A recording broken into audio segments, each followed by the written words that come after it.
Background to the Attlee-Truman discussions, 1 million people cram New York Central Park to hear the president outline America's stand on atomic power. There has been talk about the atomic bomb. We must find the answer to the problems created by the release of atomic energy.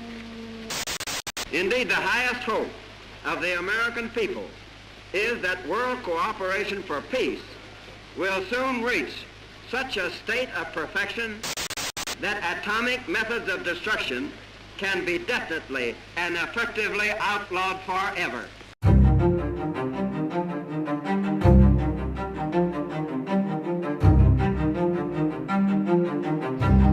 Осталось 10, 9, 8, 7, 6, 5, 4, 3, 2.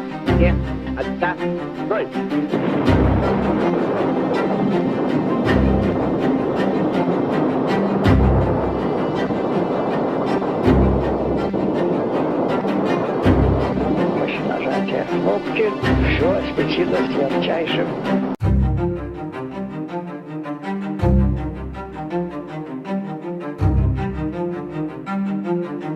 Far beyond normal shipping routes they lie, and until 1952, only pearl fishing boats entered the blue waters and left the cliffs surrounding their shores.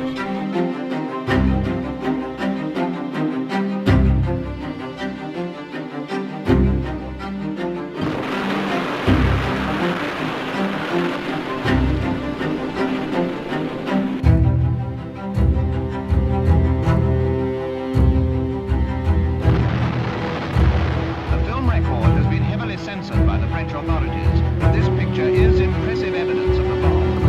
The great result of the cooperation of education with research. This is another victory.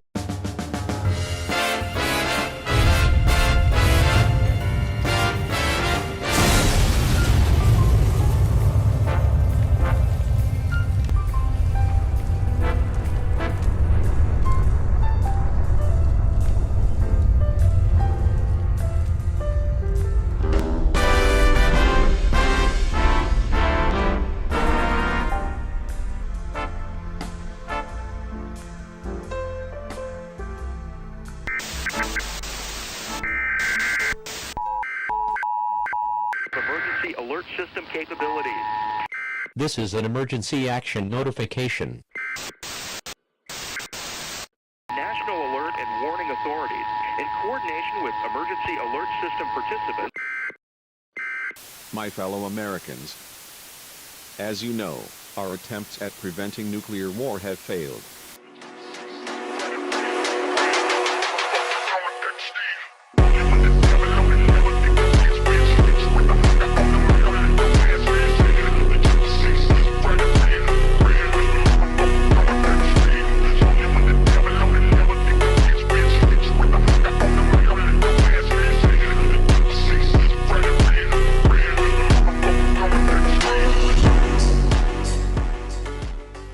Finally, Mars has accepted my sacrifices and unleashes me. I see you, enemy. I see you, enemy. Enemy! Enemy! You are my enemy! And I swear total resistance to you with everything I've got. Disingenuous, fake, false, broke back, twisted, a defiler, a betrayer, a backstabber, a devil! You will pay. Yeah, you think I don't see your face, scum? You don't think I don't see you? I see you, you understand me? I know what you think of me and my family. I see you right back. You understand that? You understand that?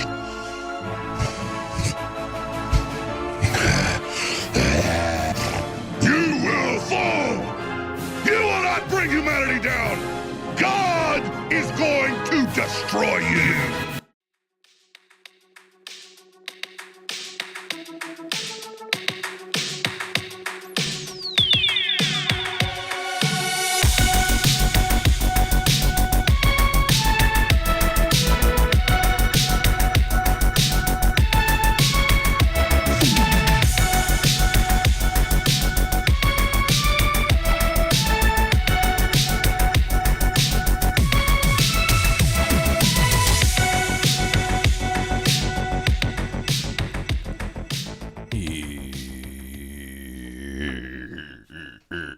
Yo. Alright, I bit the bullet and just fucking bought the whole restream thing, so no need to just fucking, you know, be on Kick or YouTube or whatever. I'm on all three right now. I'm on all three. So, let's test this bad boy out. I know, God, I hope I don't fucking, it's hard to monitor. I don't even monitor Kick. I just have the chat pop up. And Twitch fucking runs itself, but the YouTube stuff is like, all right, I need to make sure that I'm not getting notifications that I'm blowing up my fucking copyright stuff. Stream is healthy. Stream health is excellent. So I'm hoping if I do get any notifications, it's going to pop up in this stream health thing. Actually, will I get copyright notification in YouTube Studio? You can see copyright notification YouTube Studio, channel dashboard. You can see any channel violations in your channel dashboard. You can check if your video has a content ID claim. Tapping content. No, that's not what I need. You can also dispute a copyright claim.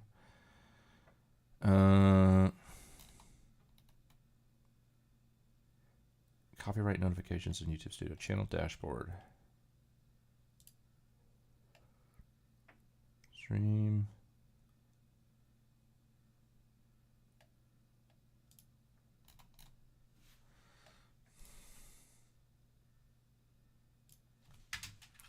During stream.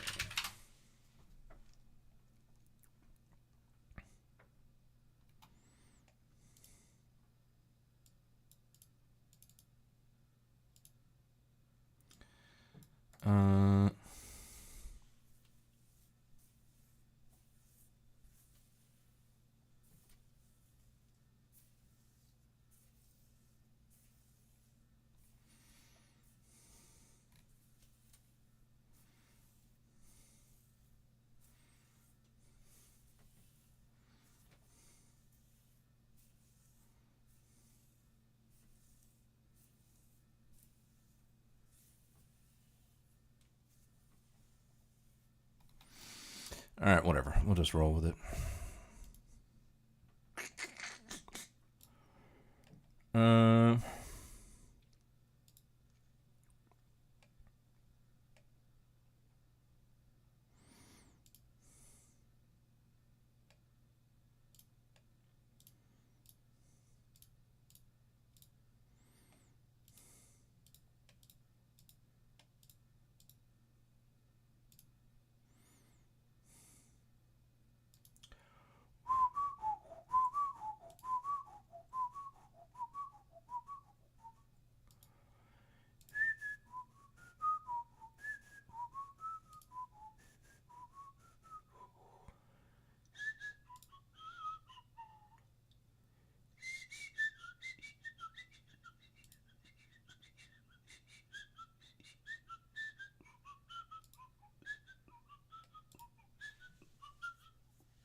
Oh, that stupid line. Stupid line for YouTube chat. Is it on the bottom too?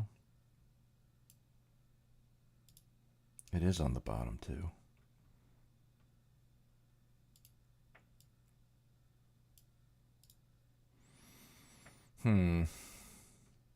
Yeah, what's up, Nader?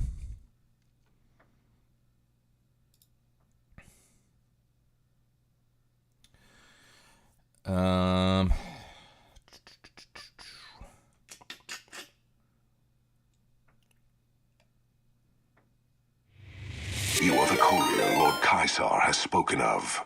The slaughter begins then. No, Frank Embry, appreciate it. Thank you for the raid. Welcome in.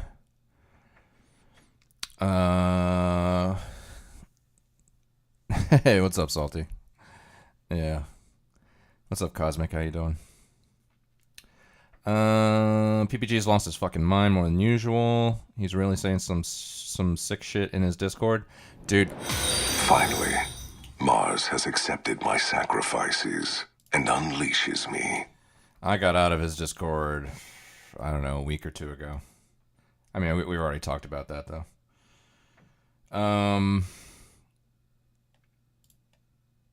Yeah, he he just doesn't have the strongest of policies.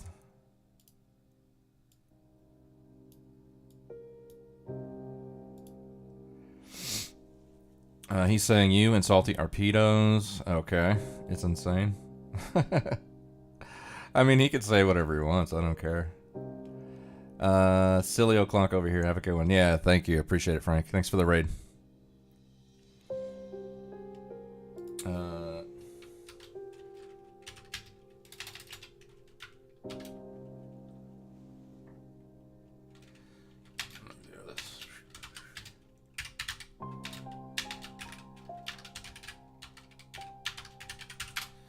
Alright, little shout out.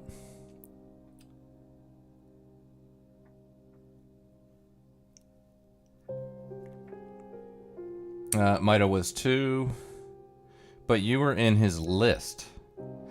Look, I think he's just fucking trying to rile people up. So for example, like for the past few nights, he's been really fucking poking at Potato, and it's like, why, I think he just, I think he knows what he's doing. I think all this is intentional, and he really enjoys the attention. So. But that's a significant thing to say. I mean, whatever. I don't care. I mean, at the end of the day, what is it? Where is it? Yeah, there it is. At the end of the day, PPG is wrong.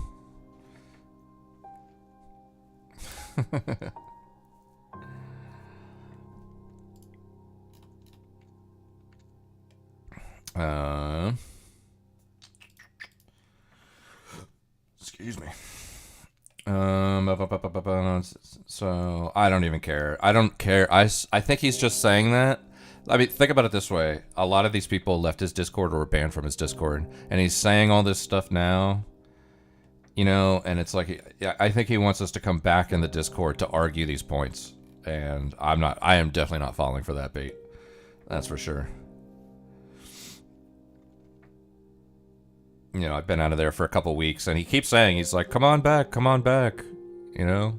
Even if you just jump in for a minute, you don't have to stay, but just jump on back. I'm like, no, dude, it's not worth it. I already know that you don't have enough standards as a person, let alone in a Discord, to safely manage it, Like, I understand the whole... What's up, bad boys? I understand, what happened with the, the AI fucking image of Trump and Harris. I understand what happened there, so, like, no one needs to go, I understand what happened there. But it's not that anybody put those images there. It's that he kept them there. I don't know if they're still there, because I left, obviously, so they might not be there anymore. I don't know. And maybe the people that put them up took them down. I have no idea. Or maybe they're still up. I don't know. But PPG had no problem letting them stay there. And hope you're doing great. Doing great. Yeah, doing great. It's Thanksgiving, man.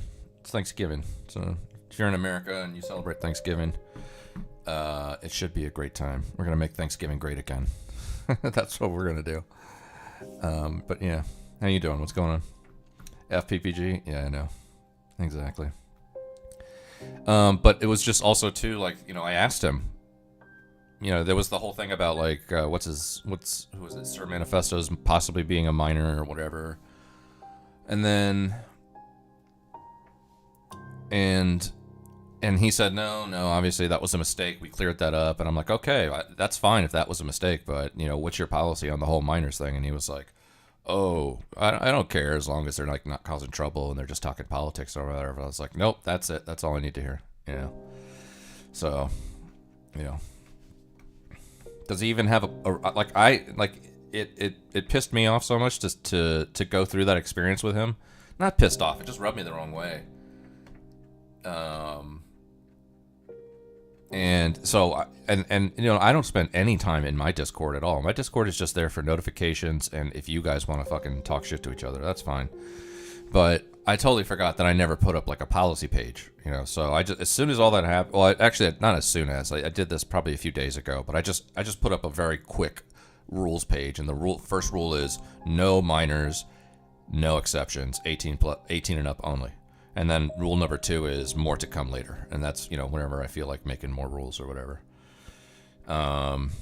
But it at least made me aware that, you know, I'm never in my Discord, so I don't know what's going on in there. And usually nothing's going on in there. It's a pretty quiet place, which is totally fine with me. I would much rather have a fucking quiet Discord than a toxic Discord.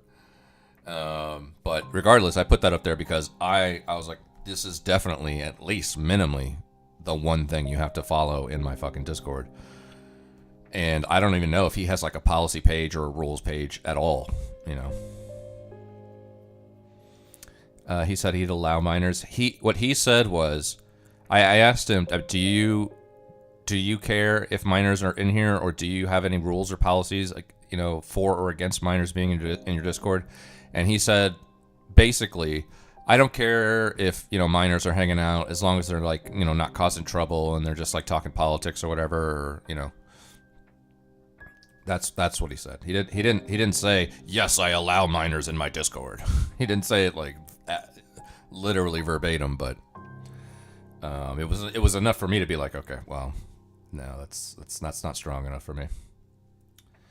One policy, vote blue no matter who. Yeah, exactly. What's up, T-Bird? How you doing?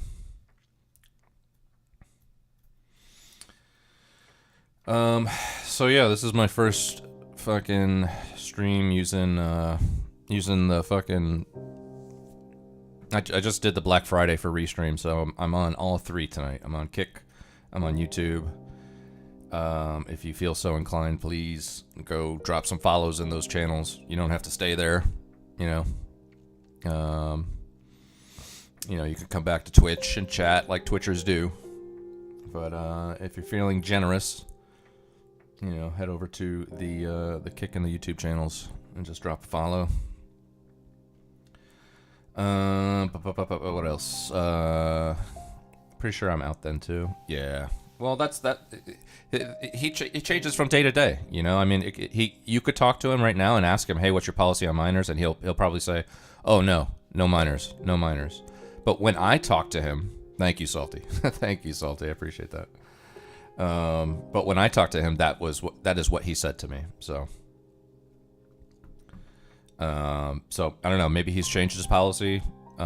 Maybe I doubt he has like a rules page up. You know, very much doubt it.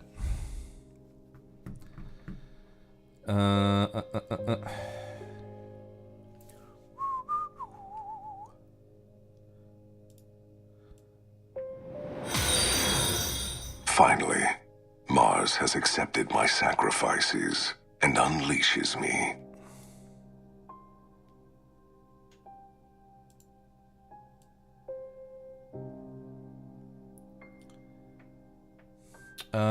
Vampire Hunter, thank you for the follow. Welcome to the Legion. I appreciate that.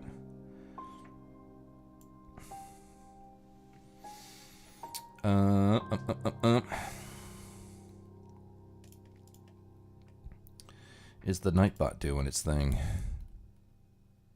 Yes, it is. Oh, no, that was the shoutout. All right, well, whatever. Like I said, I'm on all 3 tonight. It's my first stream doing it, so hopefully I don't do anything that pisses off YouTube. That's the only thing I'm ever really worried about, but I gotta put the time in, and you gotta take some risks from time to time, so... I mean, I'm not going to be doing anything, I'm not watching, like, full seasons of The Sopranos or whatever, so it should be okay. But yeah, in terms of the Bimmy Discord, it's just like, it's not even worth it, you know? Like, when I'm there, the only real enjoyment that I get out of being in his Discord is laughing at the things he says, you know? Because say what you want about the guy, but he is a funny guy, so... You know, like, I'll always have a good laugh at something he puts in the Discord. But then you got, like, all the other stuff I just talked about. That was another thing. Oh, the fucking slurs.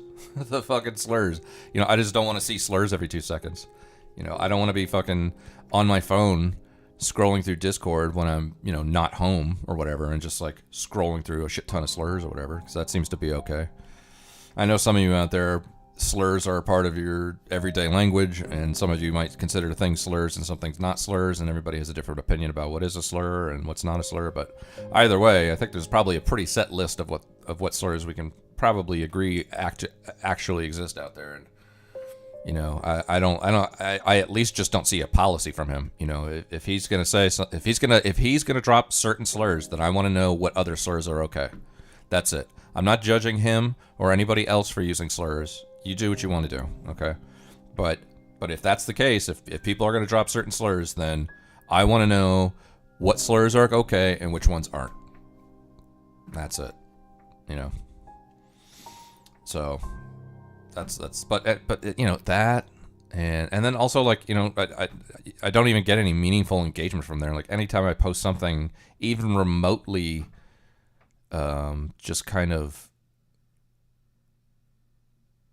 whatever, like I'll just put a meme, and then fucking Sir Manifestos will be like, "You're the worst person in the world. You never post anything of substance. You have no real opinions. All of your arguments are dog shit. You don't know anything about politics." And I'm just like, all right, well, every time I post something, Sir Manifestos is just gonna dive in, fucking dig in even harder. I don't care. Like, I got pretty thick skin, and you know, it doesn't keep me up at night. But you know, it's every single interaction I have with that guy is exactly like that. So I'm just like, whatever. There's no wins. There's no wins for being in that Discord other than just having the occasional laugh from hearing, you know, PPG say something incredibly fucking just, you know, off the wall. So I can get that from his stream. You know, I don't need to be on his Discord. I could just watch his stream at 2 a.m. and fucking see that shit. Meaningful engagement in PPG's world is non-existent. Yeah, I mean, whatever. I mean, like, from time to time, I just want to drop a meme and fucking, you know, duck for cover and see how PPG reacts to it. I don't care how Sir Manifestos react to it, but he always has like something to say about it, and I don't care. I mean, whatever, you know, that's who he is, and I don't hate Sir Manifestos, but it's just it's if that's gonna be his reaction to everything I ever do, then it's just kind of taxing. I could just block him, but I don't want to do that. I'd rather, you know, hopefully at some point engage with a conversation with him, and maybe we're in like mutual servers, so one day that could happen, but it's definitely not going to happen in the PPG Discord. It's just it's like the wild west, man.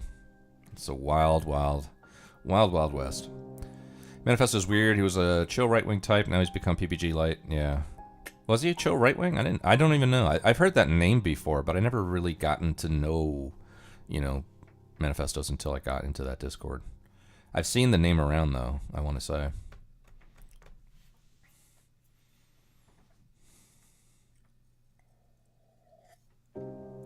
Centrist right-leaning. You know, I mean, I think I probably got the centrist vibe from him, but it's not from anything he said. It's from... Now, granted, this is coming from you-know-who, so, you know, take it for what it's worth, but I think, you know, Bimmy at some point said that he convinced Sir Manifestos to vote for Harris, and it was solely because of his advocacy for Lena Khan. That was it. Like, the number one thing that PPG drove home to Sir Manifestos is that Lena Khan is awesome, and that fucking in a Biden administration or a Harris administration, Lena Khan would be front and center and fucking doing whatever the fuck she needs to do. What was she, like FTC or something like that? And so PPG presented this argument that he had convinced Sir Manifestos to vote for Harris or vote for Biden because of Lena Khan. So I don't know. I mean, I guess maybe a centrist could be more persuaded than non-centrist could be persuaded. But from PPG,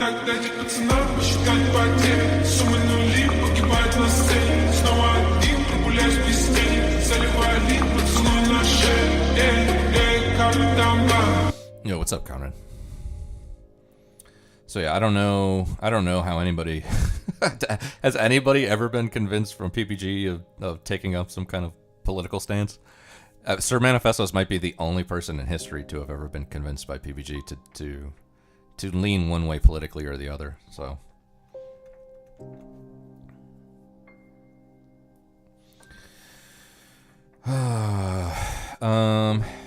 He makes me more right wing every time I see him.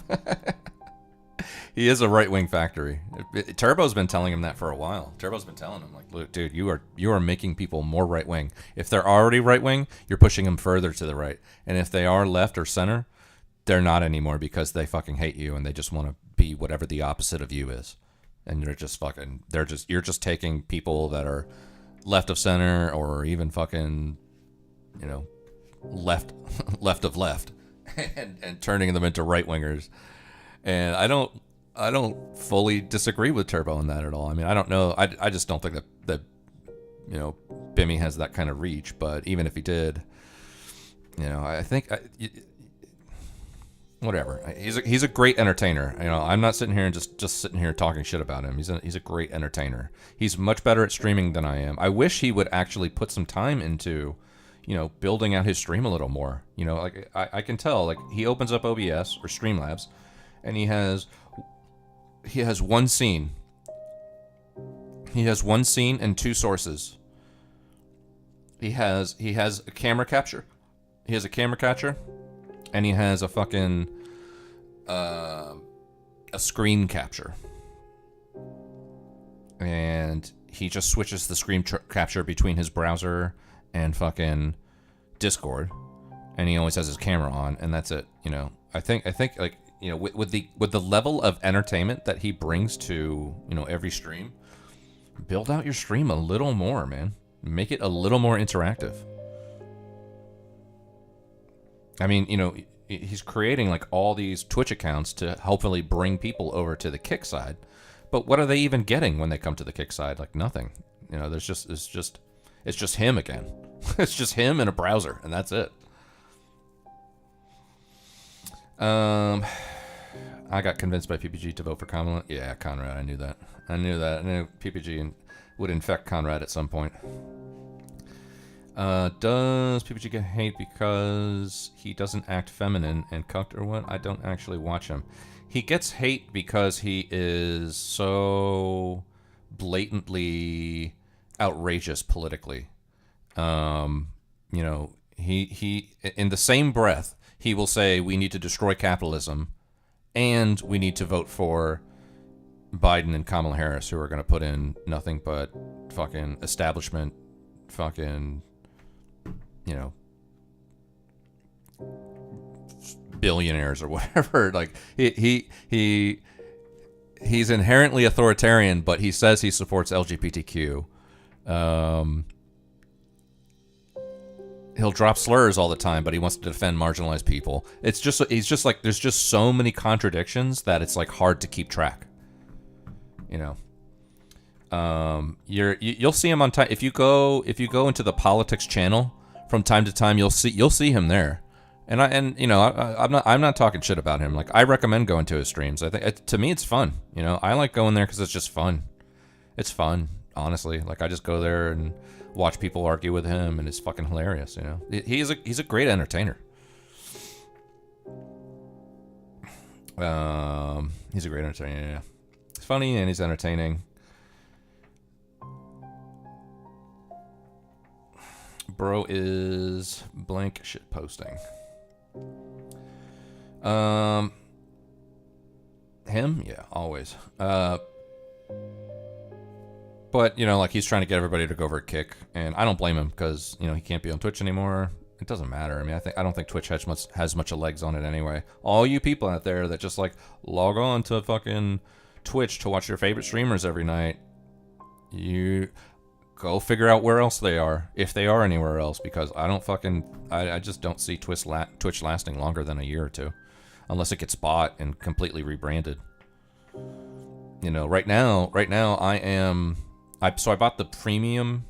I think it was the premium. I'm not sure. I bought the premium restream. Since they're doing the Black Friday deal, and it allows me to stream up to 5 channels. So right now, or five platforms. So right now I am on Twitch. Is going to go down. What's happening? Yeah, there's just like too much fallout from all of the Hassan, Frogan, whatever her name is, Frogan, all these people that were like, you know, secretly coded anti-Semites or whatever, and I don't know. There's just advertisers don't want to be with Twitch anymore, or if they do want to be with Twitch, they don't want to be associated with anybody doing political content, and you know, it's just going downhill. So Kick is better than Twitch. Yeah, plus Kick is just better than Twitch. It's fun. I mean, it's still young, so they have a lot of bugs to work out, but I've been hanging out on Kick, you know, in the PPG streams and the Turbo streams, and some other, you know, random few other people that I follow. Kick's totally fine, you know. Right. So right now I'm on Kick, I'm on YouTube, and I'm on Twitch. But I do have 2 more slots to fill up with platforms I can stream to, and I think what I'm going to do is stream to Rumble, and I'm going to stream to X. Now I know that I have to do some things with my X account and my Rumble account, but I think before I do those things, I want to get my rebrand in order, because the rebrand is coming, and it's not like a total revamp, you know, it's not like a completely new thing. It's still going to be Legate. It's still going to be Legate, but it's going to be something that sounds similar to Legate Lanius, but just slightly different, in order to kind of maneuver around the idea that Legate Lanius might be the intellectual property of Bethesda and Obsidian, and you know, I don't know anybody knows who Smugbug is, but I just don't want to get Smugbugged. Smugbug had like this kind of like copyrighted cartoon character as his avatar that I used in his profile picture, as like, you know, a stream image. He used it all over the place, and it got him nailed on Twitch. You know, they took his whole fucking thing down, and they said it was because he used like this whole copyrighted, you know, aesthetic. So my rebrand will be coming very, very, very, very soon, because I would like to get up on some other platforms at the same time, namely X and Rumble. And I'll just do a quick rebrand. It'll be like, is it going to be Roman stuff? It's going to be Legate something, all right? It's going to be Legate something, and it's going to sound like Legate Lanius. So it's going to be right there. Like, I'm not going too far away from what we already got. It is just going to be slightly different, so I can move away from the idea that I might be associated with any kind of intellectual property. So it'll be Legate something us. Legate something us. You know, it just won't be Legate Lanius. But I will say, you know, if you guys still want to call me Legate Lanius, I'd be totally cool with that, you know. In fact, I encourage it. I think that's kind of where my roots are in terms of streaming. But I do want to get that in order. It's obviously not going to happen in the next week or two just because of the holiday. But hopefully... Actually, it might not happen until because I'm graduating in a few weeks. And that's like mid-December. And then once I graduate, I know I'll have plenty of time, now that I won't have any school at all, to focus on the rebrand, focus on the other platforms. Graduating degree, yeah. I'm getting a Bachelor's of Business Administration in Computer Information Systems with a concentration in Network and Cybersecurity Assurance. And I'm also getting a minor in Legal Studies. So, yeah, it was a fun little degree. And it's been a long road. Some of you guys have even been here while I was doing fucking homework on stream. Back in the day, doing homework on stream. So yeah, but I mean, once I graduate, then I'll have plenty of time to fucking do that. So I'm thinking like anywhere. I'm thinking around Christmas time. That's probably, maybe I'll drop the fucking rebrand right on Christmas. So we'll see. He supports LGBT but calls everyone a F-bomb. He uses all the slurs but is inclusive. He advocates lefty politics and loves to say people should pay their fair share of taxes, but he never pays any fucking taxes at all. He gets paid under the table. Yeah, he has admitted to stealing from houses. He has done carpet work, and that's new. I didn't know that. The list goes on, and those are just a few of the highlights. Yeah, he's just a total character, man. You know, all of those are just very blatant contradictions that, you know, any normal person could not justify. No person could fucking justify all of those contradictions. But he could. He can. Because he's PPG. He has like this shield of invincibility when it comes to logic and reason. He can just do whatever he wants and explain it away later.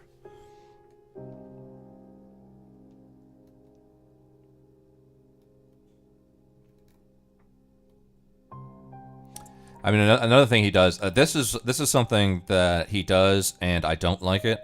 And I would tell him this to his face. He would deny it, but that's fine. But the way that he treats Nikki and Ophelia in his chat, I'm not saying that he does this to every female, because I don't know. You know, half the time I don't even know the fucking gender of the person that's in the chat. That's the point anyway. It's like, it's all fucking, you know, completely anonymous and whatever, and I don't feel like hunting everybody's fucking gender down. But the way that he treats Nikki and Ophelia, it's just kind of gross to me. It reminds me of like the scumbag shit that I used to see when I worked in a strip club. I saw some really scummy shit in a strip club, and it just pissed me off all the time. Sometimes I couldn't even do anything about it because a girl that was happening to, she wouldn't even care that the scummy shit was going on because she knew she was making money. So I couldn't do anything about the scummy stuff that I saw because I don't want to interrupt her making her money. And she, and you know, like me and some of the girls had understandings like that. Like I would look at them to be like, hey, are you okay? And they would just like, you know, nod or whatever. And I'd be like, all right, just let me know if you need anything, you know. But some of the stuff that I see in the club like reminds me of the way that he treats Ophelia and Nikki. It's just kind of gross, you know. Like I just, you know, I'm a big fan. Like the only form of bigotry that I will say is okay in my book is misogyny. That is it. Okay, sexism and misogyny, A-okay in my book. All right, because at least that's a fun form of bigotry. You know, that's a fun form of bigotry. Now, I don't treat it like bigotry. I'm just like an old school guy. I'm 42 years old, so I'm just an old school guy. You know, any fucking Gen Z millennial type is gonna be like, well, that's fucking misogynist. That's sexist. I'll be like, well, look. You and I draw different lines when it comes to misogyny and sexism. That being said, even if I would espouse old school beliefs in terms of the way the sexes relate to each other, I would never fucking degrade women just openly like that. The way that he does to Ophelia and Nikki, like it does piss me off when I see that shit because they're not asking for it, they don't deserve it, they're not sitting there poking the bear, you know. That's just how he is, and it reminds me of like all the fucking shitbag scumbaggery I used to see in the club. Nikki comes in to give him shit, yeah, but not all the time. I don't know about Ophelia. Well, I mean, you know, him and Ophelia have a certain kind of, you know, history, obviously. For anybody that remembers all that shit. I'm gonna call with a homie, and we both agree sexism is based. What's up, Game Boy? How you doing? Yeah, yes. Misogyny and sexism, absolutely based. Let's roll with it. At least of all the bigotry that's out there, it's at least the most fun. All the other ones are like just really not fun, you know. At least with misogyny and sexism, it's just you can have a lot of intellectual sparring amongst men and women about the way they relate to each other and what they think about norms and roles and things like that, you know. I'm not saying that it is always, you know, I'm not saying like women have fun. I'm sure women have fun engaging in misandry. I'm sure that's the case. Any woman that engages in misandry, I'm sure she's having fun doing that. Prove me wrong. Show me a chart. Show me a chart or some fucking peer-reviewed study telling me that women who use misandry aren't having fun using it, okay?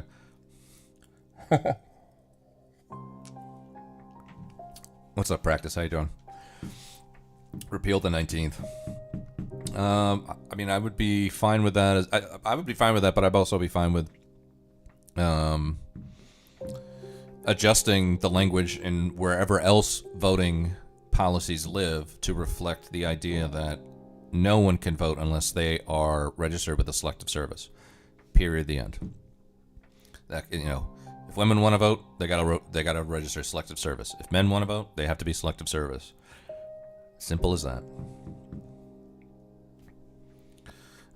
There's probably some exceptions in there, you know, like just to make sure, you know, like obviously, you know, it doesn't, people who are differently abled, if that's the way to put it. If people are differently abled, obviously, you know, they don't have to register for the Selective Service and should probably be able to vote. And, you know, some exceptions like around that kind of thing, you know. I don't know about Ophelia. Nikki comes to give him shit. Yeah, I know they come in and give him shit, but I think he, like, what they do is when they come into the chat, they'll throw a couple pebbles at him. They'll throw a couple pebbles at him and be like, haha, PPG, we got you. And then he'll take this ultra gross fucking Semtex grenade of fucking horrible things to say to somebody and just launch that at them and say, here you go, deal with that. Meanwhile, they're just throwing little pebbles at him like, haha, PPG, let's have fun having a back and forth, you know.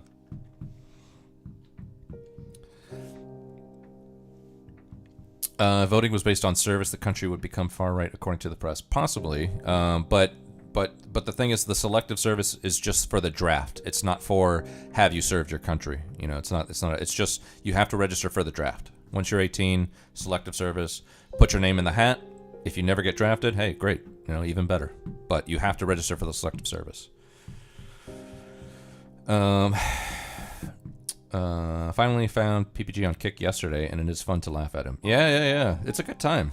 Like I said, you know, I've been talking a lot of shit, but he's definitely a really fun guy to talk to. He's really funny as a streamer. He's much more entertaining than I am. I wish he would just have a little bit of fucking effort and know-how to build out his stream a little more, make it a little more engaging instead of just a fucking, you know, just the camera and the browser the whole time, dude. He doesn't do anything. Simple transitions, you know, be right back screen, put a fucking chat window on the fucking screen. All those things are super simple, and he just refuses to even engage with that at all. Then the country would remain gay? Possibly. What would be an example of what PPG would say to Nikki? It's usually very seemingly just like flirty stuff in the beginning, and then it'll kind of get crude towards the end. Like so for example, he might say something like, "Oh yeah, I was hanging out in Nikki's stream last night, man. Yeah, it was a great stream."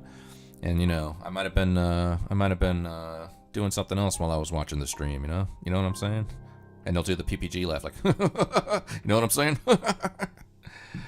So it's just stuff like that that's just like kind of gross, you know. I just personally, you know, I have all brothers.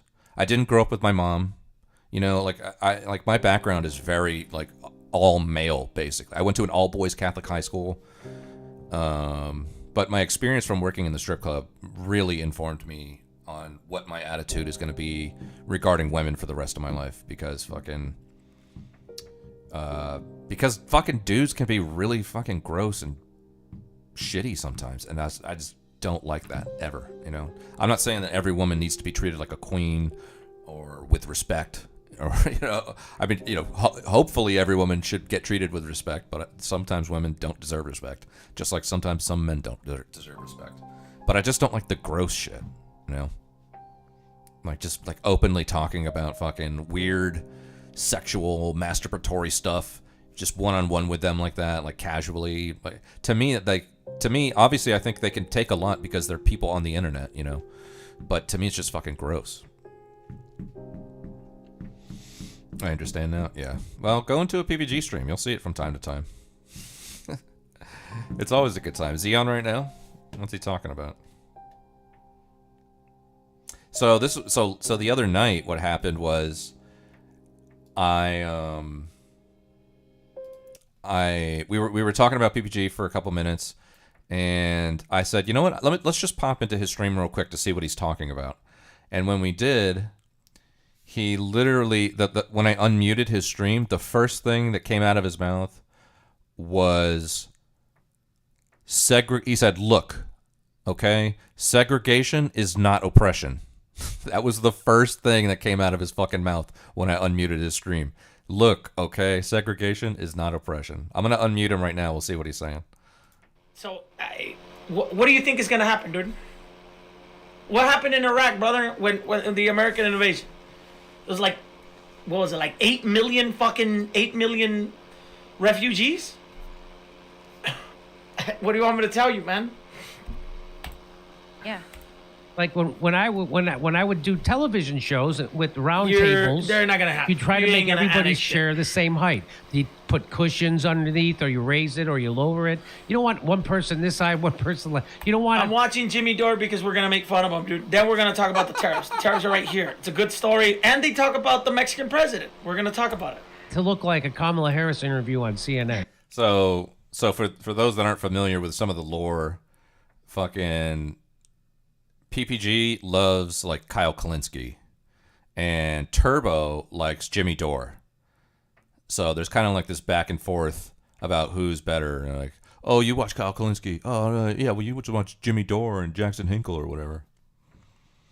Can I share this? Like, yeah.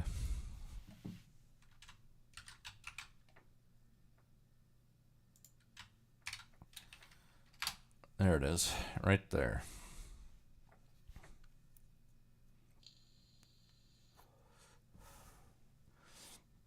You can tell him Legate sent you.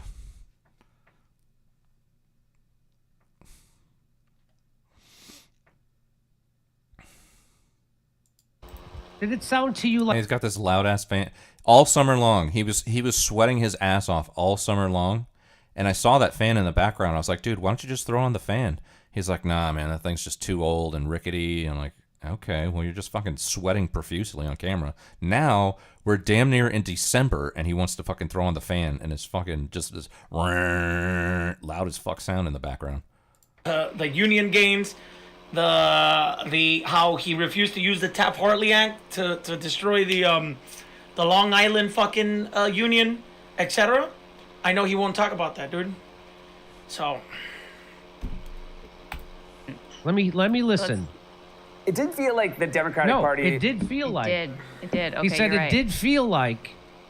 Anyways, that's what he's up to. Kick has 1.2 star in Google App Store. Yeah, they still. I mean, you know, Kick. How long's Kick been around for? Like a year and a half, 2 years. You know, they still need time. I will say it's come a long way. It's definitely come a long way. I use it all the time. I use it to watch, you know, either Turbo or PPG, or I'll watch like JStock or you know, tomfoolery sometimes, you know, if nothing else is on. But I use it frequently, and it's fine for what it needs to do. It's fine. Obviously, they still need to work on it, but you know, they haven't had the time to build out something like, you know, Twitch has. Twitch has by far the best user interface and user experience of all the streaming platforms, including YouTube. I don't watch politics except for Casey. Yeah. Well, Casey's the best, you know. The only time I can't watch Casey is if I click on his stream and then like the moment that the stream opens, it's like this blaring loud as fuck techno music. I can't do that shit. I cannot do that shit. I'm not gonna sit there and just listen to this fucking. I can't do that shit. You know, I instantly turn it off. But anytime that's not going on, I'll totally watch a Casey stream. Even if he's like coding and just chilling in the background, I'd be fine with that. But like the loud fucking crazy techno music, I cannot do that shit, dude. It drives me nuts. I don't watch. I mean, I'll jump into Anoka's stream. I haven't been to a Gorp stream in a long time, but that's only because like Gorp solely focuses on Israel Palestine, and it's like, to me, I just don't want to fucking. I see enough of that when I just open up Facebook or Twitter or Instagram or something like that, and I see, you know, headlines coming out of the Middle East, and I'm like, okay, I get it, you know. And from varying sources, it could be AP News, it could be Fox News, it could be fucking Rebel News. I mean, I subscribe to all those pages, so, you know, it's not just like me constantly getting, you know, RT or Fox News or some shit like that. But I get it. I get the headline, and then I'm like, okay, I'm moving on. I'm not sitting here and focusing on, you know, the northern border actions of fucking, you know, November 19th and fucking sitting there for 3 hours talking about Israel Palestine. I just can't do that shit. But Gorp is great. I think Gorp's great, and Gorp's a great streamer. So I'm not saying go out and not watch him. Definitely go out and watch him. If you're into that kind of stuff, go for it. I like to do more fucking casual shit. Like pop politics, streamer drama bullshit. I like to just keep things light. I want to talk shit about fucking Destiny and Bosch and Hassan. I want to fucking dive into culture war stuff from time to time. And obviously, like, sometimes like touch on some serious subjects, but I try to keep it like light,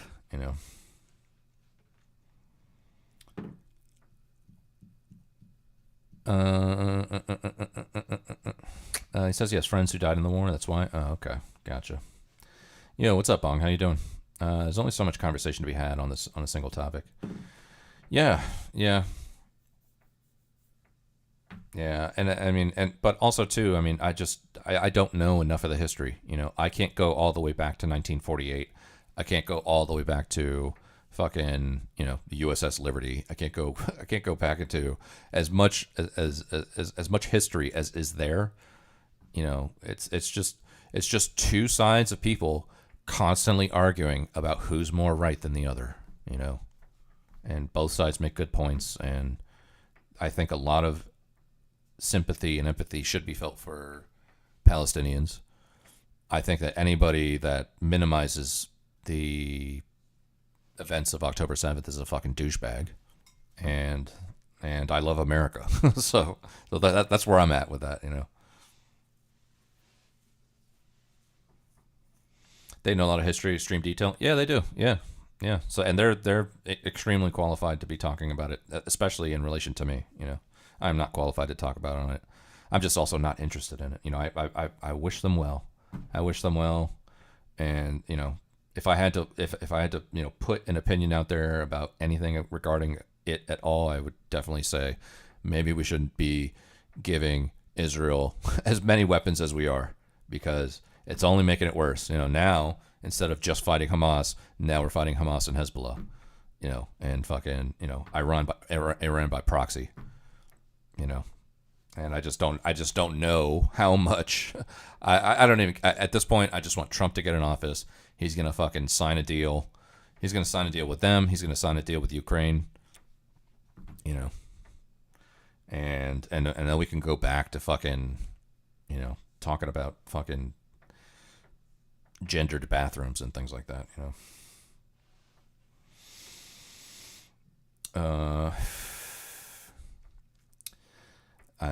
Because I don't want their country to fall and come here. Okay, well that is certainly an opinion.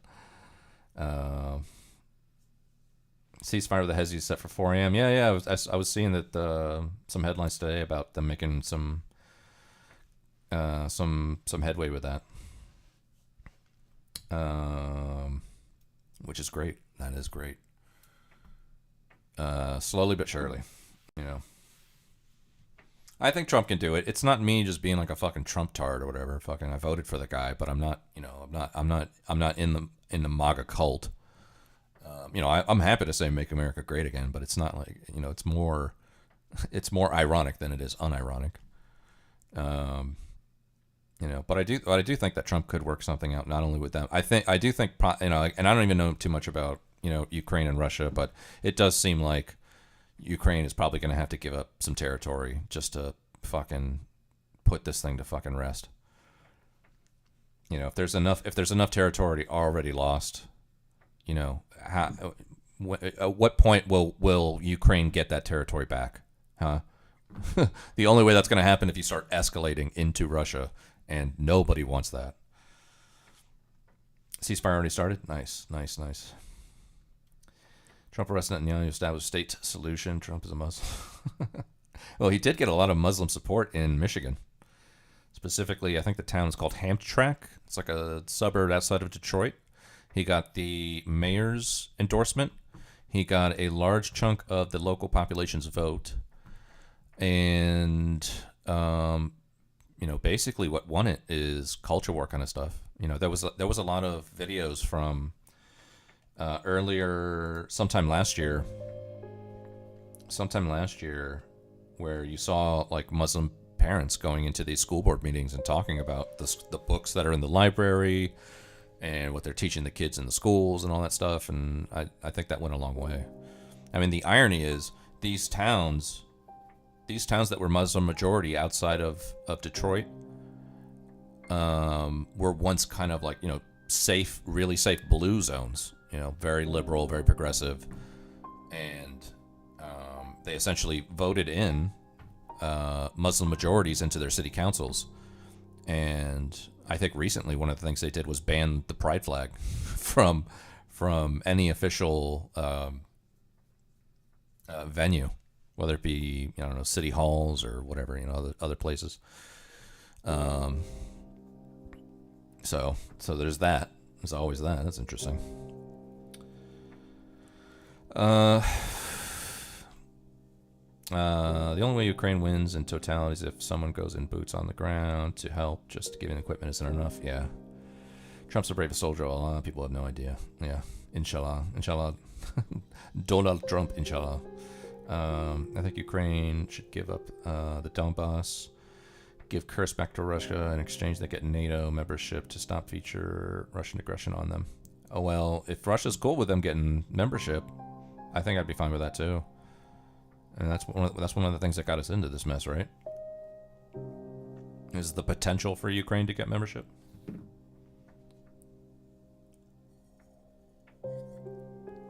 I don't know. I just know that Russia's gained a lot of fucking territory. That was an excuse? Okay, gotcha. Yeah. Yeah, I don't know. I mean, nobody wants to lose, if somebody came here and started taking, Washington State and Idaho and reached into Montana, and we had to make a choice to give that up, in my mind I would be thinking, oh, definitely not. We're not giving up fucking entire states. We're not doing that. So I can understand why people could be resistant to the idea of just giving that territory over to Russia, but at the same time, what does the end game look like for them? Does it just look like more money and more weapons are going to go over there from allied partners, and just keep doing it, or give Putin what he wants? I mean, I am curious to see what happens if it goes a little bit further, because I think that it seems like Russian military resources are strained from what I can see. I mean, if they're bringing in North Korean troops to supplement, and if they're running out of vehicles and ammunition and service members, I would be curious to know what a depleted Russian military looks like, but not at the expense of continuing this whole fucking war. Man, I would love for it to be done already, and I think there's only way to do that. There's only one way to do that. It might be, a little bit of a blow to the Ukrainian ego and psyche, but I mean, whatever. Let's just get Putin off everybody's back and go back to just focusing on other fucking things. All right, whatever. That's enough of me talking about shit I don't know anything about.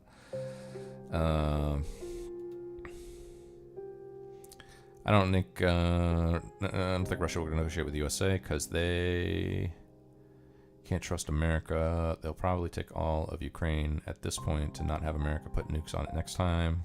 That's a take. If they don't get NATO membership, we will be right back here in 5 to 10 years. Russia doesn't have the capability to take all of Ukraine. Yeah, that's what I'm saying. I think they're pretty exhausted in terms of resources at this point. I think Russia will make sure there is no next time. Yo, what's up, Malibu? How you doing? I think it's very damaging to society that you have such big accumulation of Muslims in a small area. I think if they really had interest in integrating, they were not prioritizing living in a high-density Muslim area.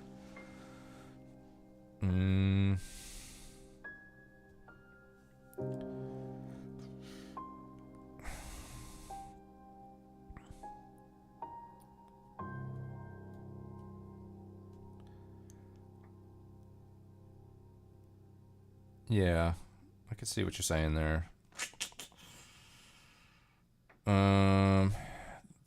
So Malibu, that deserves some marination. I want to marinate on that one.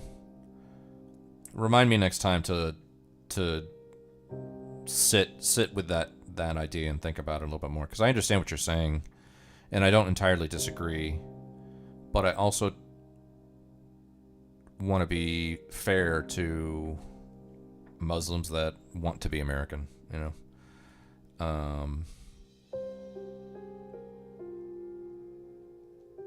But I do think that's a good point, and next stream we'll sit with that idea maybe for a little bit. Maybe watch some Tommy Robinson, you know, get the juices flowing. Russia doesn't have the military capability to take all of Ukraine unless they resort to nukes. Yeah. Saying that regarded Hamtramck and Dearborn, Michigan. Yep, America is a Muslim country. Also, what would they integrate to? America is multicultural. Yeah. All right, let's watch something. All right, I'm turning into the stream I never wanted to be. Okay, I don't want to be fucking the Ukraine fucking Gaza guy. All right, that's other streamers. Let's watch something stupid and fun. All right, there's a bunch of stuff out there that's stupid and fun. Boom.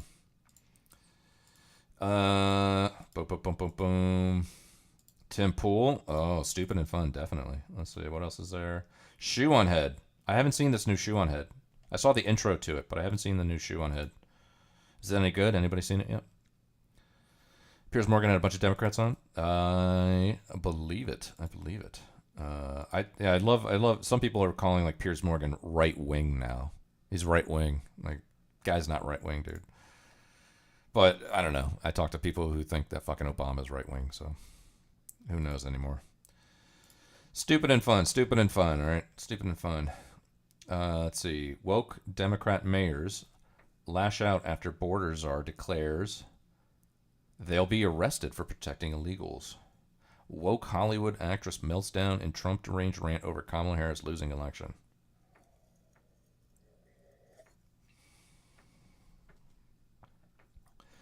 Roland Martin loses his mind over RFK Jr. telling black people how to not be victims of racism.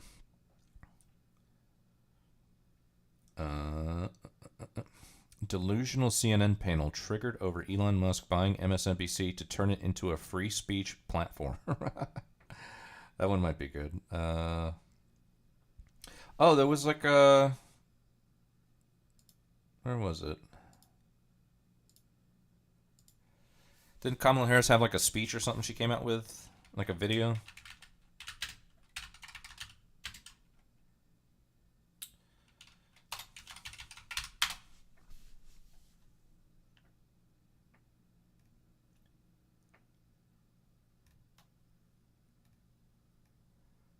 National Grassroots Call with Tim Walz and Kamala Harris. Full remarks.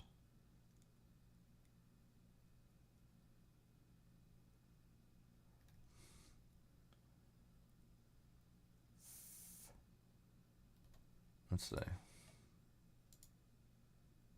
Good afternoon, everyone. To everyone who's on the call, I can't express my deep gratitude to you personally of being on. Kind of a British Tory, to be frank. Yeah, but he historically has not. I would say he's probably been historically more of a centrist, and I think probably in the past year or two or three, or ever since he's basically been running uncensored, you know, kind of like just become more right of center. You know, he's like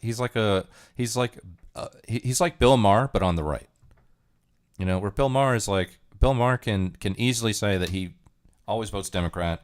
He has progressive values, but, you know, he has no problem wrestling with fucking people on the same side that he claims to be on, which is on the left. And I think you know, Piers Morgan is just like a right-wing version. He's not right-wing, but he's like a right version of like Bill Maher, basically. That's what a Tory is, basically. Okay, gotcha. Watch Trump's nephew, Fred Trump third interviews. What is that? Centristy, yeah. I don't know anything about Fred Trump though, Malibu. I just want to see what they had to say. Apparently they came out with this video. I don't even want to hear Tim Walz. I want to fucking hear what Kamala said. All right. I would just ask all of you to join me in welcoming our Vice President, Kamala Harris. Thank you, Tim. Thank you. Back at you, brother. You are such an extraordinary leader, and we have become lifelong friends. I just, in front of everyone, I want to thank you, Tim. You lead with courage. You lead with heart. You see the people. Yeah, what's up, Anoka? You care about the people. You believe in uplifting the dignity to which all people are entitled, and you do it and you have a sense of fun when you're doing it. But you are an extraordinary leader, and obviously the people of Minnesota are very, very lucky to have you there. But you are a national leader and a dear friend, and thank you. Noel, thank you for your work in Pennsylvania and all that you did for our campaign. And let me just say to everyone on this call, I am so grateful for you, and I'm so thankful to you. I'm thankful for your love of our country and your willingness to put the work into it. I'm thankful for the faith that you put in me and Governor Walz and our team. And I am thankful because I know your character is such that you're not going to get knocked down. And you're in this fight. And you're in it for all the right reasons. And I know that about you. It's why you're part of this call right now and all the work that you did over those 107 days and even before. That's your nature. And the outcome of this election obviously is not what we wanted. It is not what we worked so hard for. But I am proud of the race we ran. And your role in this was critical. What we did in 107 days was unprecedented. Think about the coalition that we built, and we were so intentional about that. You would hear me talk about it all the time. Being a daughter of parents who are active in the civil rights movement, I know and believe that the best movements that are about progress in our country mean that it's leaders that we are dedicated to the coalition, to bringing people together that seemingly have nothing in common, but have everything in common. A coalition where we bring people together based on a deep love of our country and our understanding that the strength of our country will be a function of our willingness to put in the work, and that we will do that work with a sense of joy, yes, with a sense of work ethic and understanding it's going to be hard, but it's good work. It's good work. To be engaged in a collective fight for America's future. And it means so much to me and to Governor Walz that you knocked on doors, you called friends, you called in favors. You said, hey, I showed up at your softball game, now I need you to show up at the campaign office. You put in the time, it was personal for you. And you gave all that you could to support our campaign. Because of your efforts, get this, we raised an historic $1.4 billion, almost $1.5 billion from grassroots supporters alone, the most in presidential campaign history. Nearly 8 million donors contributed an average donation of about $56 to fuel our people-powered campaign. And understand that the work that we did included the work that so many of you here did, which is to talk to first-time voters. Many of you are first-time voters. And to talk about how being involved can make a difference. And that remains true. And that's one of the pieces that I just want us to please take away, that our fight for freedom and for opportunity and for the promise of America, it included, for example, almost 4 million first-time contributors to our campaign because of the work you did of helping people know that they can be engaged and that they're not outside, that they're inside, that we're all in this together. Know that their money went to fucking Beyonce and Megan Thee Stallion and Oprah and, and all these other fucking millionaires and billionaires. Your small contribution has helped make Oprah richer and Beyonce richer. Oh, man. Why is this woman on the screen? I didn't know we listened to Losers. Yeah, people were talking about it earlier today. Can you imagine 1 billion? Yeah. I mean, they essentially, I think Trump raised like 400 billion and she 1 point something. So she essentially, 2.5 times him in terms of contributions. Fuck me, man. Her voice is fucking with my ears. Yeah. I'm probably not going to sit through this whole thing. I just wanted to get like a sneak peek. You see that women from New York have a based moment? No. What did they do? What did they do? We will start a Democratic Party campaign company, not pay the employees. Oh yeah. Yeah, they started like a GoFundMe or something. Yeah, I saw the GoFundMe. Yeah. Which we dumped it to the media companies that our handlers own. Yeah, exactly, Bong. And that work continues.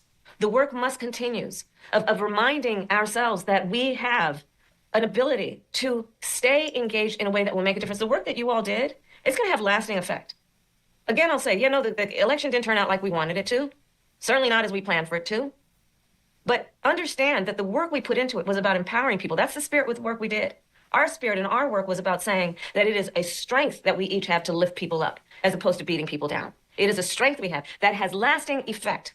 So all that work that you did that was about engaging with other people, engaging with perfect strangers and in their face seeing a neighbor, that has lasting effect. It reminds people that there are leaders like you who care and will bring us together. And sometimes in the darkest moments, people lose faith in that. Are there people out there that feel that way? And you reminded people that yes, there are, and there are a lot of us. And that strength cannot be taken from us. That is our strength. It cannot be taken from us. So listen, as I said the day after the election, I still strongly believe the light of America's promise will burn bright as long as we never give up and we keep fighting. And the fight that fueled our campaign, a fight for freedom and opportunity, that did not end on November 5th. A fight for the dignity of all people, that did not end on November 5th. A fight for the future, a future in which all people receive the promise of America? Yeah. No. A fight that is about a fight for the ideals of our nation, the ideals that reflect the promise of America, that fight's not over. Is that woman as base as PPG? Let's see. Let's check in. What's PPG talking about? Insulting to workers who have completely lost the workers for a general. I was hoping to catch him on like another moment. Like, so last night, was it last night?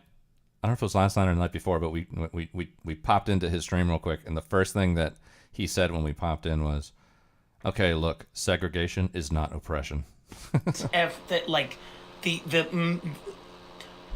the American military not use AR-15s or M4s, dude, or 50 cals? Do they not use? They have night vision, dude. They have anti-tank personnel weaponry, dude. Literally. What are you talking about, man? Oh man. I swear to God, they have grenades. They have grenade launchers. They have armor. Is that you, Conrad? Are you 9/11 enjoyer? Who's 9/11 enjoyer is a new name I haven't seen in the chat, so I'm wondering if that was Conrad. Alex Jackson, Jimmy Dore left and he left in good terms, man. I was talking about this. Jimmy Dore left in 2019. I think 2019. And he literally, he cried. There's the video somewhere. You guys got to go look for it. He literally cried. You didn't make an account yet? Okay, gotcha. All right, he's doing his typical thing there. 9/11 enjoyer is an old name around Twitch ball. Oh, okay. Yeah, well, that's the first time I've seen that name in his chat. Sometimes people switch names in his chat very often.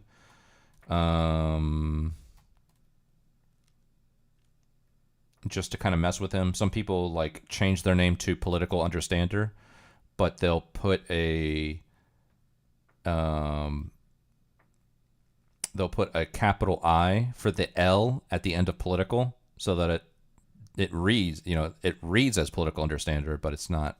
And they'll just say weird stuff like, I think Vosh is awesome. I really like his opinions on horses. Things like that. People will just change their name to just random stuff just to like impersonate him and say the craziest stuff. So it's always a good time. And then there's people that come in and spam it with like swastikas and hail mustache mans, all like just Control V, Control V, Control V, Control V. Just completely spam his fucking stream.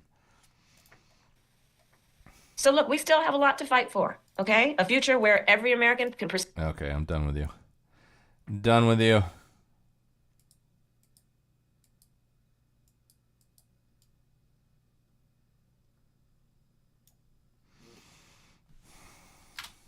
We'll start with Byrne and make our way around. Governor, yesterday, Congressman Richie Torres went on your report.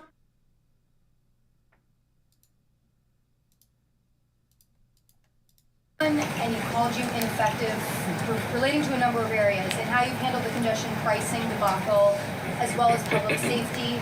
He also compared you last week to President Joe Biden in a negative light. I'm wondering... Is that allowed on Kick? I'm not sure, but I don't know. I'm not even sure what the rules are on Kick, to be honest. You know, I was under the impression that you could even watch like full entire seasons of, you know, like copyrighted TV shows on fucking Twitch or on Kick or whatever. So I don't know. It's the Wild Wild West on Kick, which is, you know, a good thing in some ways, but in other ways it opens the door up for the people that are gonna Control V a bunch of swastikas into your chat. Rules on Kick? Yeah, exactly. That's a big against the rules, but they don't enforce it unless you're a big. Yeah. What's your response to that? And also, your Lieutenant Governor, Antonio Delgado, wrote an op-ed last week where he said the Democratic Party needs new leadership. He didn't reference you by name. But I'm wondering if you think he was talking about you. No. I will say this. I just met him a couple days before. We're working closely together. But what I'm focused on is what we're doing here today. Protecting New Yorkers, protecting public safety. I happen to have responsibility for governing the 10th largest economy in the world, the 4th largest state, and I'm a little busy working on reducing costs for New Yorkers, putting more money back in their pockets. Just this past week, we announced 800,000 children can get health insurance. We signed Melanie's Law to protect victims of domestic violence. We reduced the cost of prescription drugs. So you look at what someone does in the course of a week, that's what I did this past week. So we're mobilized, we're working hard to deliver good government for the people of New York and those who have government jobs, who aren't focused on their jobs and are more focused on an election that's almost 2 years off. I would think their constituents might have a problem with that, but I'm here working for the people who put me in office. But Governor, he's had a couple days to take, shots at you, and your team really hasn't responded, or they have in a statement. That silence, do you think that that's deafening, and could that be perceived as weakness on your part? No, it's perceived as I'm doing my job. If I'm going to get out there and swat back every little comment that's made about me in the next 2 years, I'm not using my time effectively. For people who are in campaign mode, I'm in governing mode, and that's where I'm going to stay. Morgan? No. Bro, you know what she really wants to say? Here's what she really wants to say. Here's what she really wants to say. I am so glad that Hillary Clinton and Kamala Harris lost, because I know that one day I'm going to run for president, and now I at least get to possibly be the first female president of the United States of America. For sure she's going to run. For sure she's going to run. The DNC is going to fucking want her to run. They need as many options as they can get. I don't know clearly anything about her, but this was a good first impression of me. Look, first impressions are fine, but I will say she's not like widely liked or loved in the state of New York. She took over for Cuomo, and I don't have anything against her. And it's been when I moved away from New York in 2017, so it's been like 7 years since I lived there. So I don't have a dog in the race anymore, but I remember this. What was she did like a, what was it, Kathy Hochul? It was like about computers. Okay, loves New York, yeah. So they don't like her. I think I will. Maybe, we'll see. There was this. This was like recently like one of her most famous moments. This is from not too long ago. I want to say this is from, this was 6 months ago. I talked to a lot of other people, said, I wish my governor had thought of that first. I said, no, this is New York. We like to be first. With all due respect to people from other states. It's sort of our attitude. We will be the best, we will be the first, and I want others to follow, because right now we have, young black kids growing up in the Bronx who don't even know what the word a computer is. They don't know. They don't know these things. And I want the world open up to all of them, because when you have their diverse voices. Exactly. That she's had a couple gaffes like that. I mean, every politician has gaffes, but that gaffe specifically, like, put her on everybody's radar for a few days. In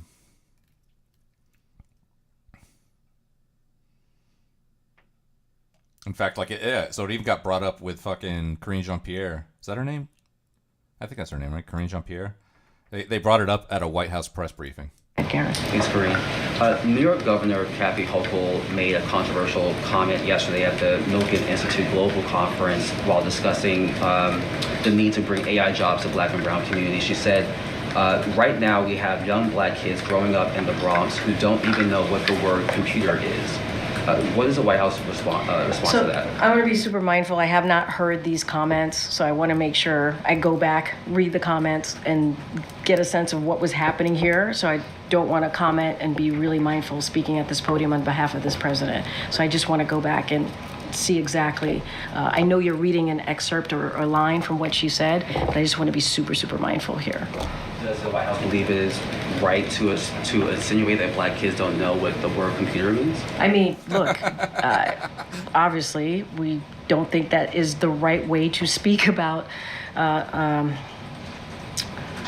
people in any way, in any form. But I do want to be mindful and to be fair here and go back and hear exactly what she said. Just want to be mindful of speaking from here. So I mean, she's had like a couple moments, but you know, in the larger picture of New York politics, she is a drop in the bucket compared to the bullshit that a lot of other politicians have gotten through with, like, Elliot Spitzer back in the day, Andrew Cuomo obviously resigning, Bill de Blasio completely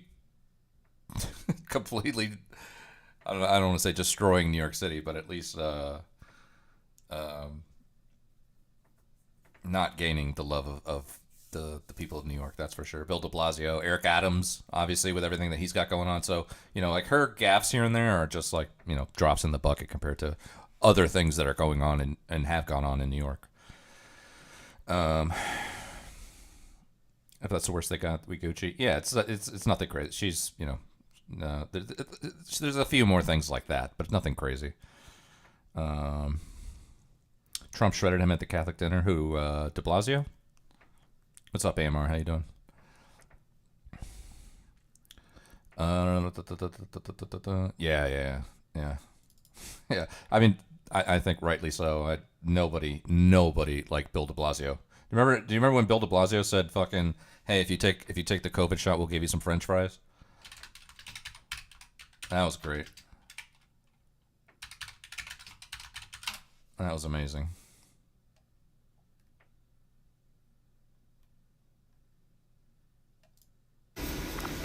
We need everyone to get vaccinated.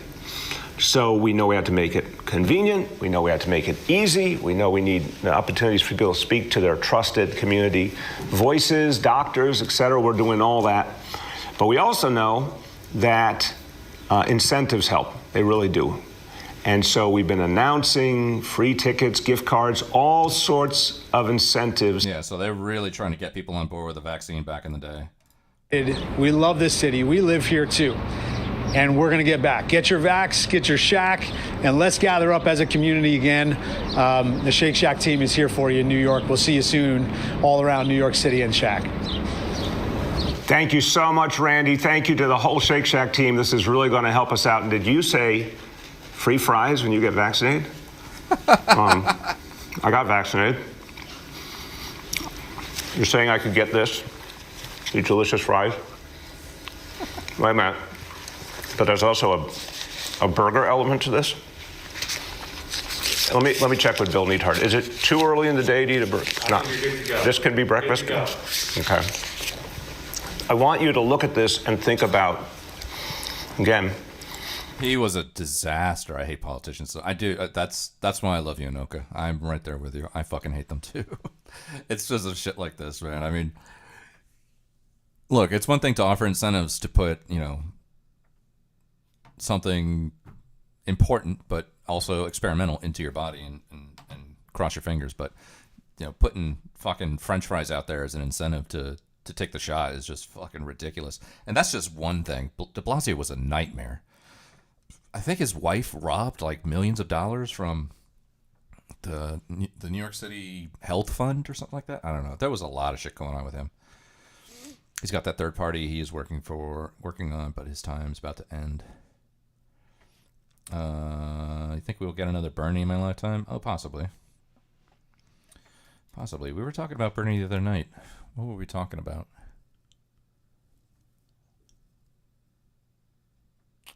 I don't know, but Bernie came out the other night. We were talking a bit about Bernie. Mr. Bill was my introduction into Rumble. Oh, okay, cool. Someone says, old white guys ruining this country. That was the guy.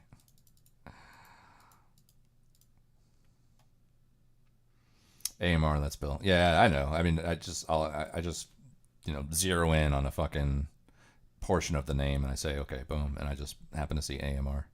I wanted to say Army, but I was like, I don't know. But I've seen Bill around before.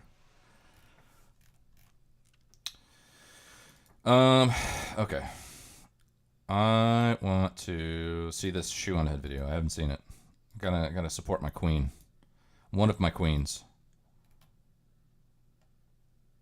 Shoe on head, absolute queen. Anna Kasparian, absolute queen.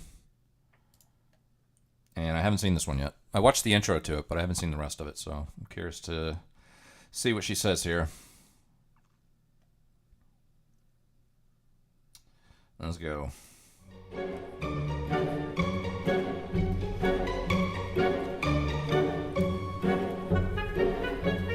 Election night in America, one of the most consequential elections in recent history.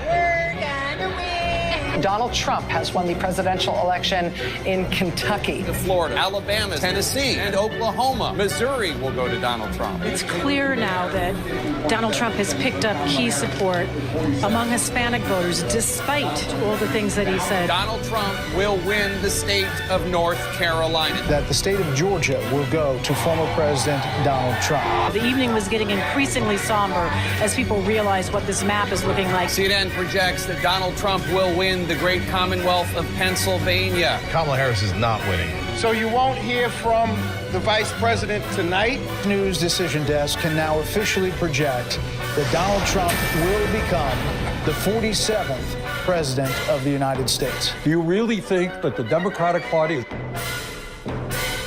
fighting for you? The overwhelming answer is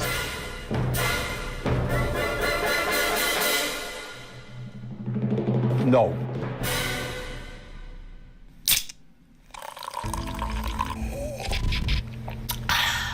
Well, well, well. What have we learned? Nothing, apparently. I regret to inform you everything I predicted about the election in my last video came true and more. Men did overwhelmingly turn out for Trump, especially young men. But I was wrong about one thing. Young men weren't the only ones who came out in droves for Trump. Nearly everyone did. The madman took everything, every swing state, Pennsylvania, Georgia, my home state, New York, was closer to flipping red than Florida was to flipping blue. Turns out Dick Cheney as Brad wasn't the best message to win over voters. Dems did so bad it really had me thinking, damn, did we steal that election? So what happened here? How did it go so wrong? Is it too late for the Democratic Party, or can they turn this around? Will the Democrats learn from this, or will they double down and get worse? In this video, I'm going to go through all the excuses and the copes the Democrats and the broader left are coming up with to avoid accountability. Read some silly tweets, watch some silly news clips, and even give the Democratic Party some advice on how to win 2028. Don't worry, Republicans watching this. They won't listen. Maybe in 2050, under the barren Trump monarchy, someone might come to their senses, but not anytime soon. If you only watched or read most mainstream liberal news, it really seemed like Kamala had this in the bag, which is why you should try to get your news from a variety of different sources. Oh, that reminds me. Before we dive into this election dissection, let's give a quick shout out to today's sponsor, a sponsor I've been working with for over 4 years now, Ground News. Ground News is a website and an app that gives readers an easy, let's get back to this election dissection, shall we? There's no point in saying good morning, because it certainly is not one. Yeah, I know. From blaming the American people to blaming Joe Rogan, the Democrats and the media are having a hard time coping with their loss, and I don't blame them. It was a pretty big loss Embarrassing, quite frankly. Yeah, it was a good look on her. Where is it? Yeah. Yeah, it takes like, I don't know, maybe, is that the glasses she normally wears? No, she doesn't normally wear glasses. That just takes like this hot nerdiness factor up to like a whole, like, who's the chick from fucking, from Scooby-Doo? Is it Wendy? Whatever the redhead is. She looks like that. She's got like the cute nerdy look going on. Dissection, shall we? There's no point in saying good morning. Velma. Yeah. Because it certainly is not one. From blaming the American people to blaming Joe Rogan, the Democrats and the media are having a hard time coping with their loss, and I don't blame them. It was a pretty big loss. Embarrassing, quite frankly. Donald Trump overperformed in nearly every state, with basically every demographic, and the entire country seems to be shifting more red. Everyone was so sure dangerous, devious, dastardly Donald would never make his way back into the White House to steal democracy. And he did it.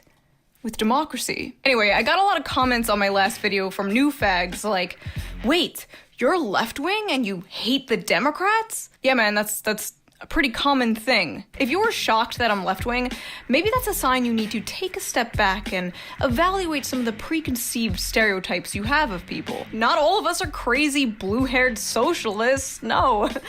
Some of us are crazy brown-haired socialists.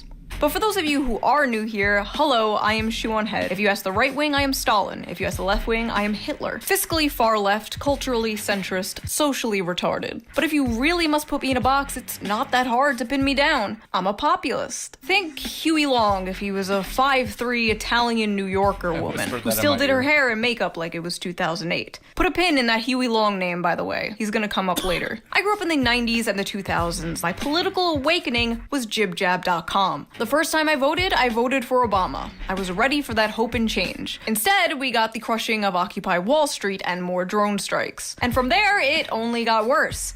I voted for Bernie in the primaries in 2016, and I watched as the Democratic Party did everything in their power to destroy this man twice. So it is safe to say I am a little biased when it comes to the Democratic Party, but I don't think I've hated them more than I do right now. The truth is, my last video was way meaner and way harsher than the final product turned out to be. When I showed the video to my assistant, he basically had an intervention with me and he was like, listen, you need to soften this up a bit. It's a few days before the election. You went too hard. Well, the election is over. And I'm sorry, River, but I'm going hard. You idiots. You morons. You imbeciles. Kamala Harris? Really?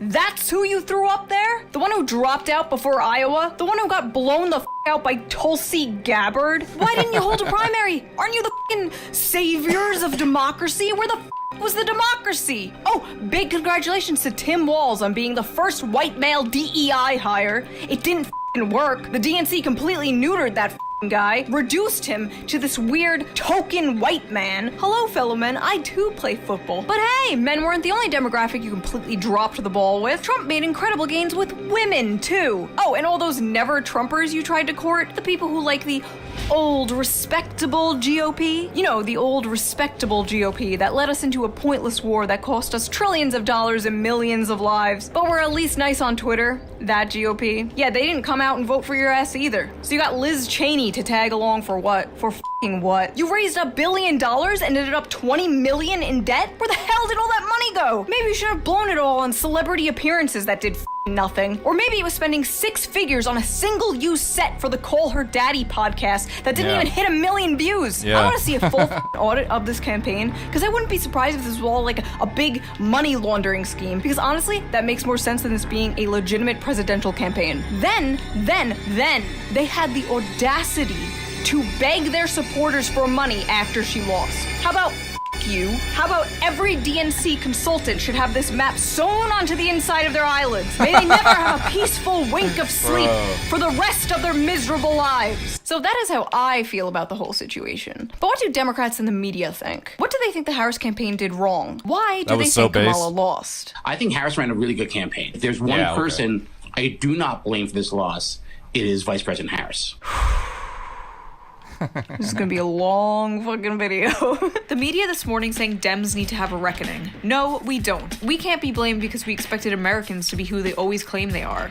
Democrats don't have a messaging problem. America has a racism problem. Kamala ran a flawless campaign in 100 days, and I refuse to let y'all gaslight me into believing anything other than that. She lost because she's a woman, and a black one at that. I mean, this really was an historic, flawlessly run campaign. Listen, I'm no political analyst, but losing seems like a pretty big flaw. Truly? Yeah, what was that? First of all, that whole rant that she went on was fucking based. Black one at that. I mean, this really was an historic, flawlessly run campaign. Listen, I'm no... Flawless. Yeah, absolutely fucking flawless, man. At least she puts up tweets with millions of views instead of, what, 10 views? Yeah. Political analyst, but losing seems like a pretty big flaw. Truly, don't overthink it. It's because... I don't even put up tweets with fucking 5 views. I only tweet stuff like, hey, I'm streaming right now. That's it. That's all I ever tweet. Although that's going to have to change now that I have, like, the multi-platform situation going. I'm going to have to, like, fucking tweet at fucking some people just to gain some traction. I bought the 5-platform package, so the goal will be to, like, you know, probably stream on, well, all 3 that I'm on right now, so fucking Kick, Twitch, YouTube, and then probably like X and Rumble all at the same time, and just say, fuck it, we're doing it. We're doing it. We're going big.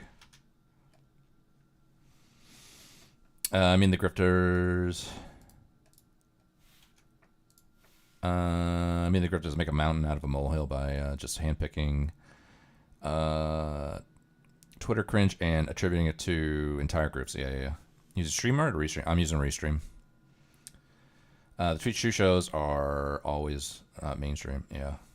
Well, I don't know. I don't even know if I follow her on Twitter. I'm just not active on fucking Twitter. I'll check Twitter like just to do like a couple quick scrolls, and then I'm out for the entire day. You know. But yeah, I'm on restream. They're doing like a Black Friday 50% off deal. And I was like, you know what? Let me just fucking do the 5 package, the 5-platform package. I don't know what all the bells and whistles are on it, but maybe I can use some of it at some point. I would like to get like some API stuff going eventually, and I think that premium package will help out with that. But that does mean that I'm also going to have to get a premium package on Twitter and figure out the Rumble part. The Rumble part's like you need to have at least 5 followers or buy their premium thing, and I'll just get the 5 followers, obviously. But it's only on 3 platforms now. Yeah, right now it is. Right now I'm only on Kick, Twitch, YouTube, but I bought the 5-platform package, so I could connect 2 more. But I tried to actually connect Twitter and Rumble today, but there's some more things that I need to do before I can do that. So we'll see. But like I was saying earlier, you know, the rebrand. Now that I'm graduating in a few weeks, the rebrand will probably happen anywhere around Christmas. It'll be very much in the universe of Legatlanius, just slight change to it, just to get away from that Bethesda intellectual property kind of situation. I don't want to get smug bugged at some point, so it'll come. But you know, even when it does, it'll be very similar to what you're already seeing, and you know, even if you want to call me Legatlanius, I'm totally, absolutely, 100% fine with that. In fact, I probably would prefer it just to kind of keep me grounded to my roots. You know, Legato made in the U.S. Yeah, exactly. Yep. Shoe showing it on screen right now, bro. 13 million views. Yeah.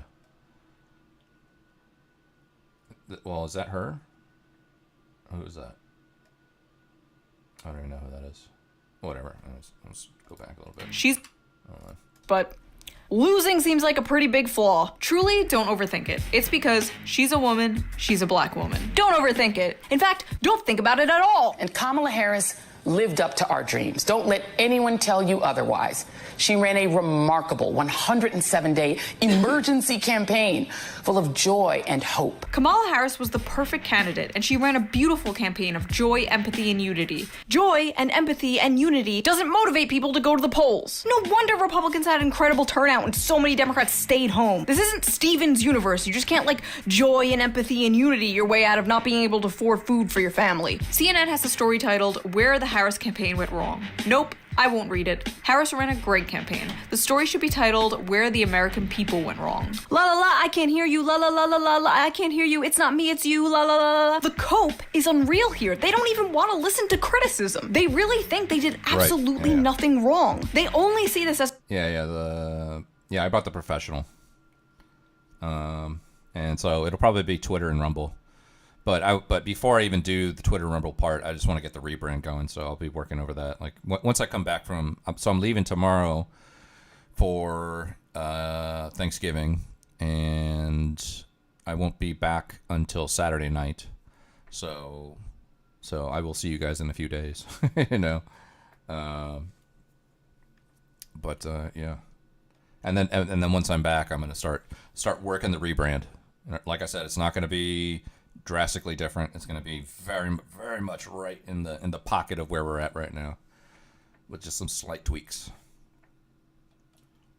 As a Trump win and not a Democrat failure. Kamala Harris was not a flawed candidate. America is a flawed country. This incredible tweet here is from Shannon Watts, who is on the board of Emerge America, which is an organization that, quote, shows Democratic women how to run for office. Yeah, we're never getting a female president. Joe Biden's been a phenomenal president. He's lived up to so many of the promises he's made. There's one promise left that he could fulfill, being a transitional figure. He could resign the presidency in the next 30 days, make Kamala Harris the president of the United States. Whoa. He would absolve her. Wow. What the is this Make-A-Wish president shit? Like she's a little kid who wants to play pretend. Oh, just let her for a few days. What? Please tell me we are not gonna get the first female president out of pity. Well done, America. You failed them both. The people cannot let politicians down. That's not how this works. As a politician, you are not owed anyone's vote. You have to earn it, and evidently she didn't earn it. We already went through this in 2016. Donald Trump beat both female candidates. Donald iron sealing Trump. It's not our fault the female candidates you're putting up are dog shit.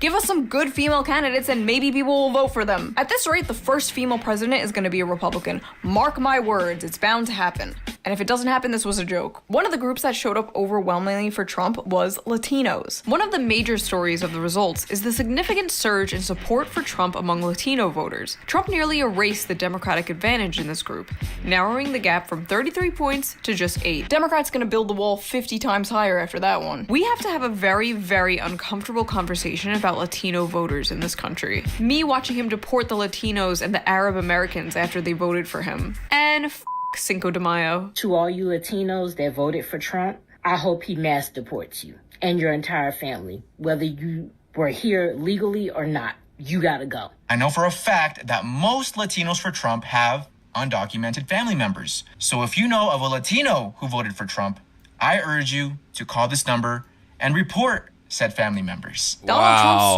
strongest soldiers.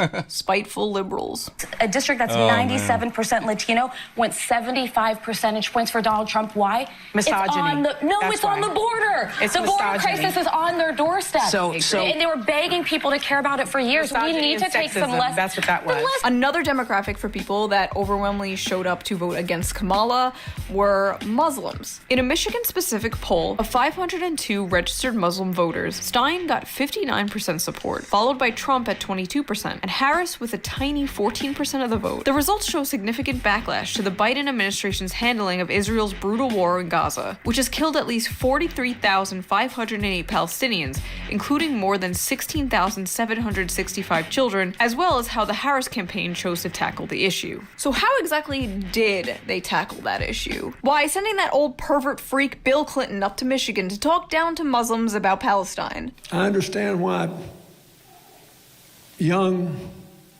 Palestinian and Arab Americans in Michigan think too many people have died. I get that. But Muslims really said, we hate you more than the guy that talked about a Muslim ban. Just a side note, look at this fucking guy. It's like he hasn't had his daily dose of adrenochrome in a week. Someone get this man a fresh child stat. Muslims, Latinos, who else are we gonna blame?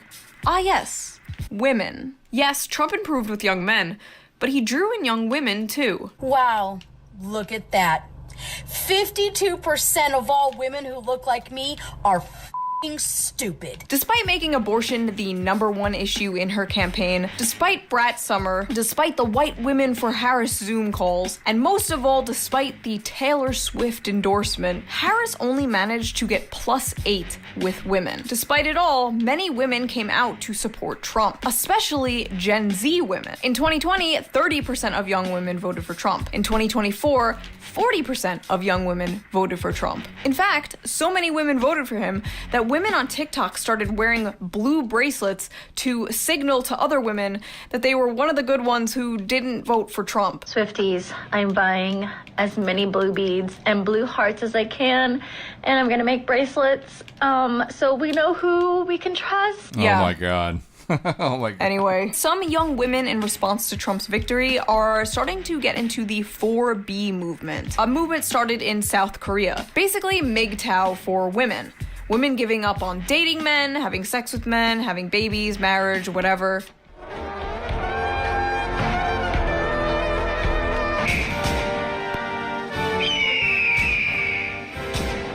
We are taking coochie off the table indefinitely. Cancel all future plans with men. 4B is where it's at. Use their own stupid traditional views against them. Say that you don't want sex before marriage. Say that you are waiting for the right man. They will be seething because they are sexually dependent on women who they call sluts. See, this is the best angle. No sex before marriage. Give them what they voted for. So conservatives won the election and women are threatening to not sleep around. It kind of seems like the conservatives won a little more than just the election. I might do a whole video on the 4B movement. Tell me if you're interested in that. I don't know. Anyway, young men did come out and support Trump, and apparently for the reasons I and many others predicted. We asked young men why they voted for Donald Trump. Here's what they said. Nick Sumners, a 21-year-old cosmetic car repairman from Virginia, says he is pro-choice, but when he voted in the 2024 presidential election, he did so for Donald Trump. Despite his personal beliefs, he says that Trump talks about the American people in a way that resonates with him, without, in his opinion, faulting him for his gender and sexual orientation. I'm a straight white man, and I feel like we take the blame for a lot of things. Of course there are bad guys, he adds, insisting that he's not one of them just because he voted for Trump. But what appealed to him about Donald Trump was that his campaign was not coming after us. He was highlighting the American people, which we are. It doesn't matter what color you are, what you may identify as. Since I wasn't excluded, I resonated with it. When you tell a young white guy, hey, you're an oppressor, and because you're white, you have privileges that your black and Hispanic peers didn't have, and you're inherently at fault, or you're guilty for that, which is what a lot of the left wings or Democrats are saying. We're not racist, we're not misogynistic, we're just normal people, and we are friends with everyone. We're tired of hearing a lot of this BS from a lot on the far left. I feel like there's this cultural frustration that young men have that they're not allowed to be young men. I hope the male loneliness epidemic eats you MAGA scum alive. I hope you feel a hole in your soul and feel unloved until your dying day. I hope you rot in your deathbed, wondering why women looked at you like you had rabies your whole life as your eyes closed for the last time. Unfortunately, the all men suck branding just isn't good for getting men to ally with you. Oh no, it can't be! Is that the consequences of my own actions? Yes, the reasonable and rational men know you aren't talking about them, but maybe it's time to realize that most men aren't reasonable and rational. How do you speak to young men when they're literally Nazis? Why are Gen Z males the f***ing Hitler youth? How do we get young men to get on board with the young men eat shit and die movement? Hear me out. Maybe not calling them Hitler Youth? After the election, a YouTuber I am subscribed to uploaded a video called How the Right is Winning Young Men, and I was excited to see his take. But then it comes time to talk about men's issues, and this is how he did it. But this is the part where I want to enter the male loneliness epidemic. I know. We're all tired of hearing. The entire idea of the male loneliness epidemic is it's this idea that really centers men and men's feelings. The God premise forbid. is of quite a flawed premise to begin with. I agree. I also, God forbid. I have such mixed feelings about this. I do. Unpopular though it is on the left to like give grace to the male loneliness epidemic. I have mixed feelings about it. I'm picking my words carefully so the leftists don't murder me. Like, don't rake me over the coals for this. But I think that I understand as much as I can understand a heterosexual man. Yeah, I think we found the answer to the video title. Oh, I have to pick my What's words up, Grumple? carefully so my own movement Yo. doesn't attack me for caring about men's issues. You see? What's up, Merp? What's up, Grumple? I'm gonna let this run for a little bit until this match ends, and I'll pop back into the commentary. The issue? If you can't talk about this without having to walk on eggshells in fear of your own allies ripping your head off, maybe that is part of the reason men are moving right. Also, I feel like this is really important to say. I don't think all these men are moving right. I think just a lot of them hate the Democratic Party and feel alienated from the left. So what was the overwhelming takeaway from the Democrats and the left? To actually start listening to men? No, of course not. Instead, their solution once again seems to be... we need a liberal Joe Rogan. We need a liberal Joe Rogan, ASAP. We need a left-wing Rogan. Democrats are gonna keep losing. I want to focus on this. What was my title? I don't remember. Oh, is it Secretary of Base Department? Yeah. Yeah. I hate consequences. Can we get rid of them? Yes, Merp. Yes. So Merp shall say it, so shall it be done. Consequences over. Done. See you later. What was this?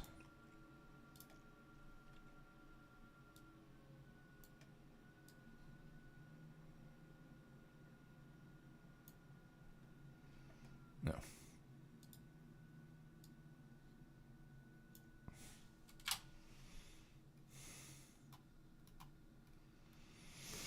For 85 minutes, Kamala became the first woman with presidential power. When was this? From a couple years ago? Joe Biden Friday temporarily transferred.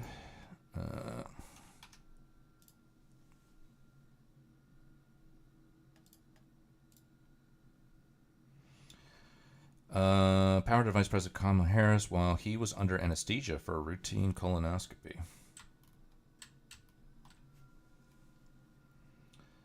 For 1 hour and 25 minutes, according to the White House. The nation's first female, first black, first South Asian vice president broke yet another barrier when she temporarily stepped into the acting role. Harris worked from her office in the West Wing while Biden was under anesthesia. So she's already broken that. So glass ceiling broken, right? Is that the end result here? Kamala was president. Yeah. 2021 while Biden was getting a colonoscopy. Yeah. That being said, Edith Bowling Galt Wilson was actually in round of the first female president. Even historians know that. I don't know who that is. She sounds based. Was she based or was she not based?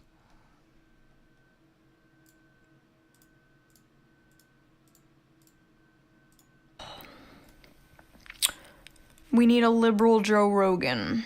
We need a liberal Joe Rogan, ASAP. We need a left-wing Rogan. Democrats are gonna keep losing until they have their own Joe Rogan, their own Elon Musk, until they create their own alternative to Fox News. People saying Harris should have done Joe Rogan are missing the point. That wouldn't have helped her. Liberals need to build their own Joe Rogan. Oh my god, we need a liberal Joe Rogan. You had a liberal Joe Rogan. His name was Joe Rogan, but he was too edgy, too problematic, said too many no-no words, talked to too many no-no people about no-no topics, and in 2020, when Bernie Sanders went on his podcast and Joe endorsed him, the Democrat journalist class freaked the out and smeared him for weeks. The left can't have a Joe Rogan, because everything that makes Joe Rogan, is not allowed on the left. Kamala Harris dished Joe Rogan podcast interview over progressive backlash fears. So Joe Rogan was too problematic? But Liz Cheney was fine? Listen, you don't need a leftist Joe Rogan or liberal Joe Rogan. You just need leftists and liberals to go on Joe Rogan. And that means not giving a shit about being canceled by your own movement. Look, you could have an argument with Rogan, agree with him, disagree with him, but what's the problem going on those shows? I got vilified by some of the Democratic establishment because I went on Rogan's show. Now a lot of other people are doing just that. Anyways, liberals should start doing podcasts and TikToks and whatever aimed at setting the youth straight. Ah yes, there's nothing the youth enjoy more than being set straight. We don't have the equivalent of Joe Rogan and Jordan Peterson to move that man in a feminist direction. By the way, we should educate men that it's actually really great to live with a strong woman who makes money. It's actually easier. Life is easier. We're going to be under Republican rule for the next 100 years, aren't we? Trump's win leaves Democrats asking, where are our bro whisperers? We have to make entertaining, engaging content that men want to watch and care about. Then, over time, you pepper in more progressive views. So you want to start a normal podcast and then start sprinkling in propaganda? Should you even be saying this out loud? Dems need to seriously put all their money into creating propaganda network to compete with the right's massive amount of propaganda. Democrats need their own propaganda machine, and I'm not even joking a little bit. First of all, again, I don't think we need better propaganda is something you should be saying out loud. Second of all, Democrats already have that, and have had it for decades. It's called Hollywood. It's called every celebrity, every institution, every piece of media, from movies to video games. Every celebrity from Beyonce to Taylor Swift endorsed her. She had Cardi B at all her rallies. She got the fucking Avengers together. Hi, you guys. Hi, Avengers. Hey, Scarlett. Wow, Trump is literally Thanos. By the way, with all these journalists and people talking about how we need a liberal Andrew Tate, a liberal Joe Rogan, yeah, be prepared to see some of the most forced, overproduced, astroturfed streamers and YouTubers to pop up overnight and subtly or not so subtly start shilling for the Democratic Party. You're gonna start seeing funded DNC plants all over YouTube, Twitch, TikTok, because they really do think the answer to all of this is more podcasts. All the funding in the world won't buy you an audience. You could have $1 million set and the best sound and video equipment ever, but it will not buy you a large and dedicated audience. I've been using a Mac laptop webcam and a shitty snowball mic for over 10 years, and you idiots keep coming back for some reason. And listen, it's 2024. You all have a camera and a microphone. Be the liberal Joe Rogan you want to see in the world. But the thing is, if people can hear your opinions when they turn on the TV, they're not gonna watch your shit. People tune into alt media to hear alt opinions. Even the most popular leftist streamers, like Hassan, for example, spend a lot of time criticizing the Democratic Party. So it's gonna be hard to build some kind of Democrat shill Joe Rogan. But I can't wait to see you try. After the election, one of the only politicians I've seen who is actively trying to understand why people voted the way that they did is AOC. When I met her, I whispered into her ear, "Take the pronouns out of your bio." And she did. My influence. Anyway, after the election, AOC found out that a ton of people voted for her down ballot, but also voted for Trump for president on the same ticket. Curious, she took to her Instagram to... That's wild. This whole phenomenon. What was it? Oh, there's Anoka's favorite person. Right there. That is Anoka's favorite guy ever, right there. What was it? Let's see.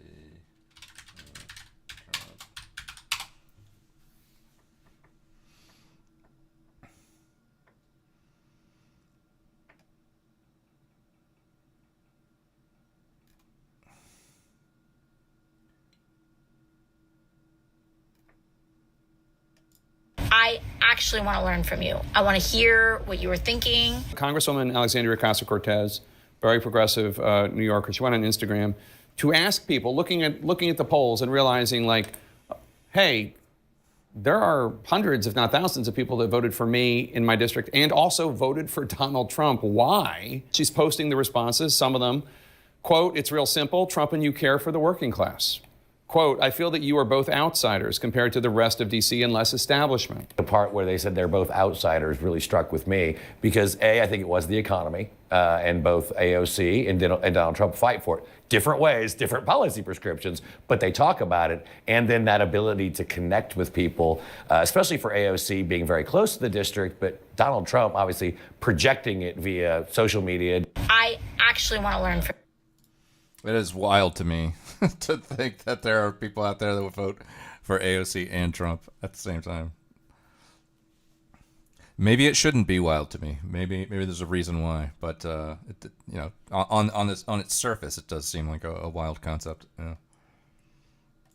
ask people why they did that. And these were some of their answers. I feel like Trump and you are both real. It's real simple. Trump and you care for the working class. But also you signified change. Trump signified change. I've said lately, Trump sounds more like you. Loved ones say you're both straightforward and challenging corruption and broken government. Because it's different than what has been the last 4 years. Something had to go. I feel that you both are outsiders compared to the rest of DC and less establishment. Voted Trump, but I like you and Bernie. I don't trust either party establishment politicians. The replies, of course, were full of people like, these idiots, these... Yo, what's up, Tiger Girl? How you doing?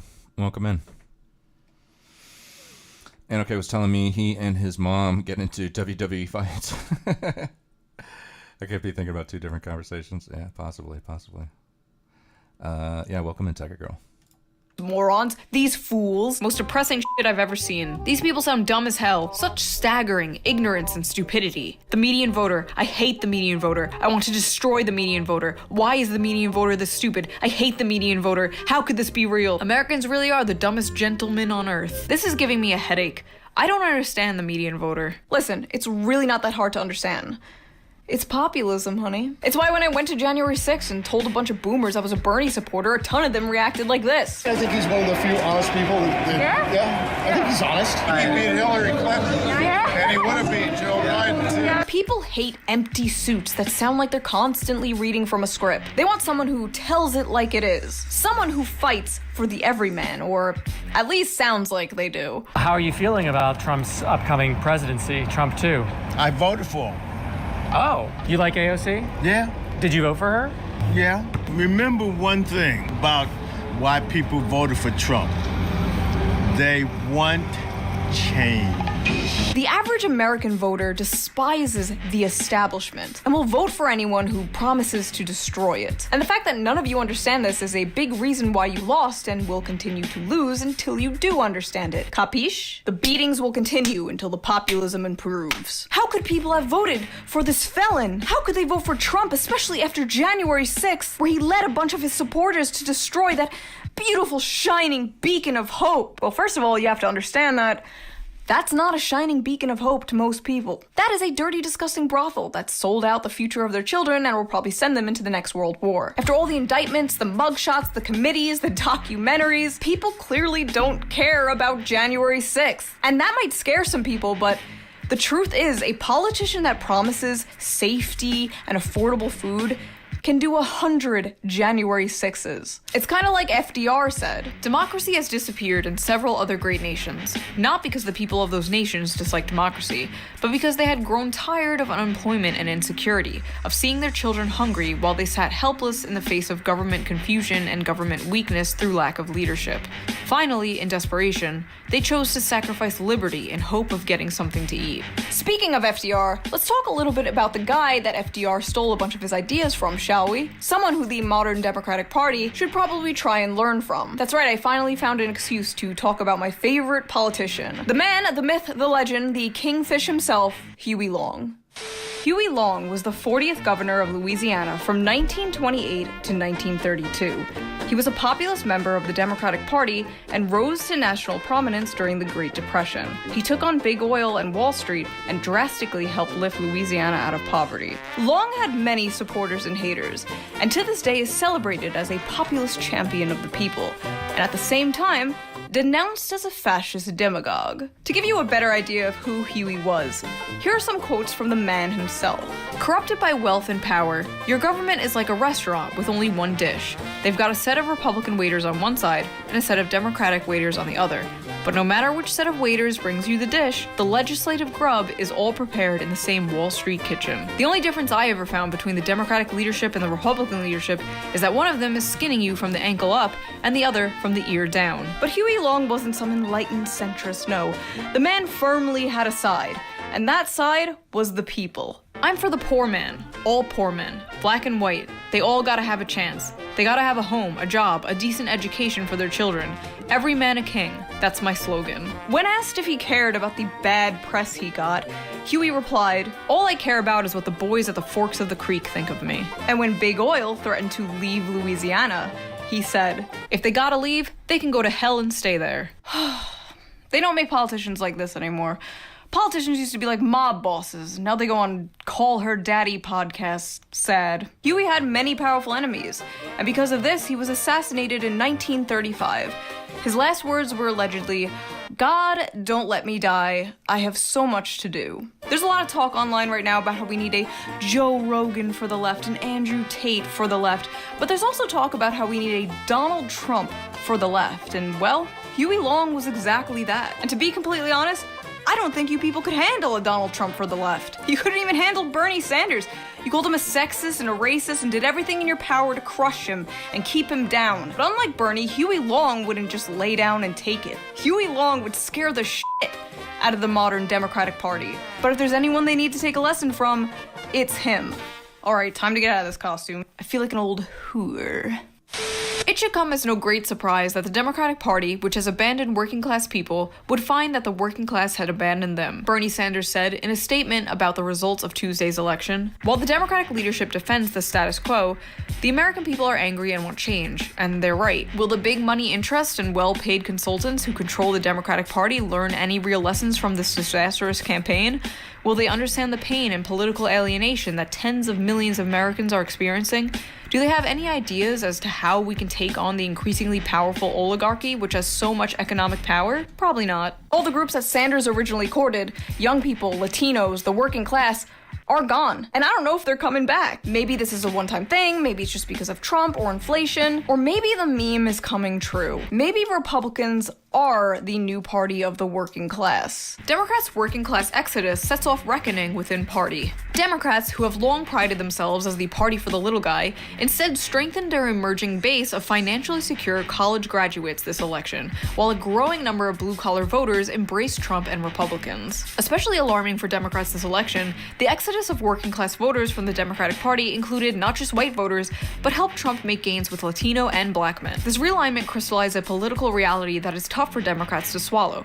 With blue-collar voters flocking away from their party over multiple election cycles, Democrats' refashioned base is becoming more upper-class, urban, suburban, and coastal. It's a narrowed coalition that does not bode well for future elections. To put things into perspective, the Trump coalition is closer to the Obama coalition than the Harris one is. That is crazy. That is wild. That is what we call a potential party switch. And I don't really care about how many leftists or Democrats cope about this. We have better union policies, we have better wages policy. Yeah, that might be true, and I agree, but we don't get to decide who the party of the working class is.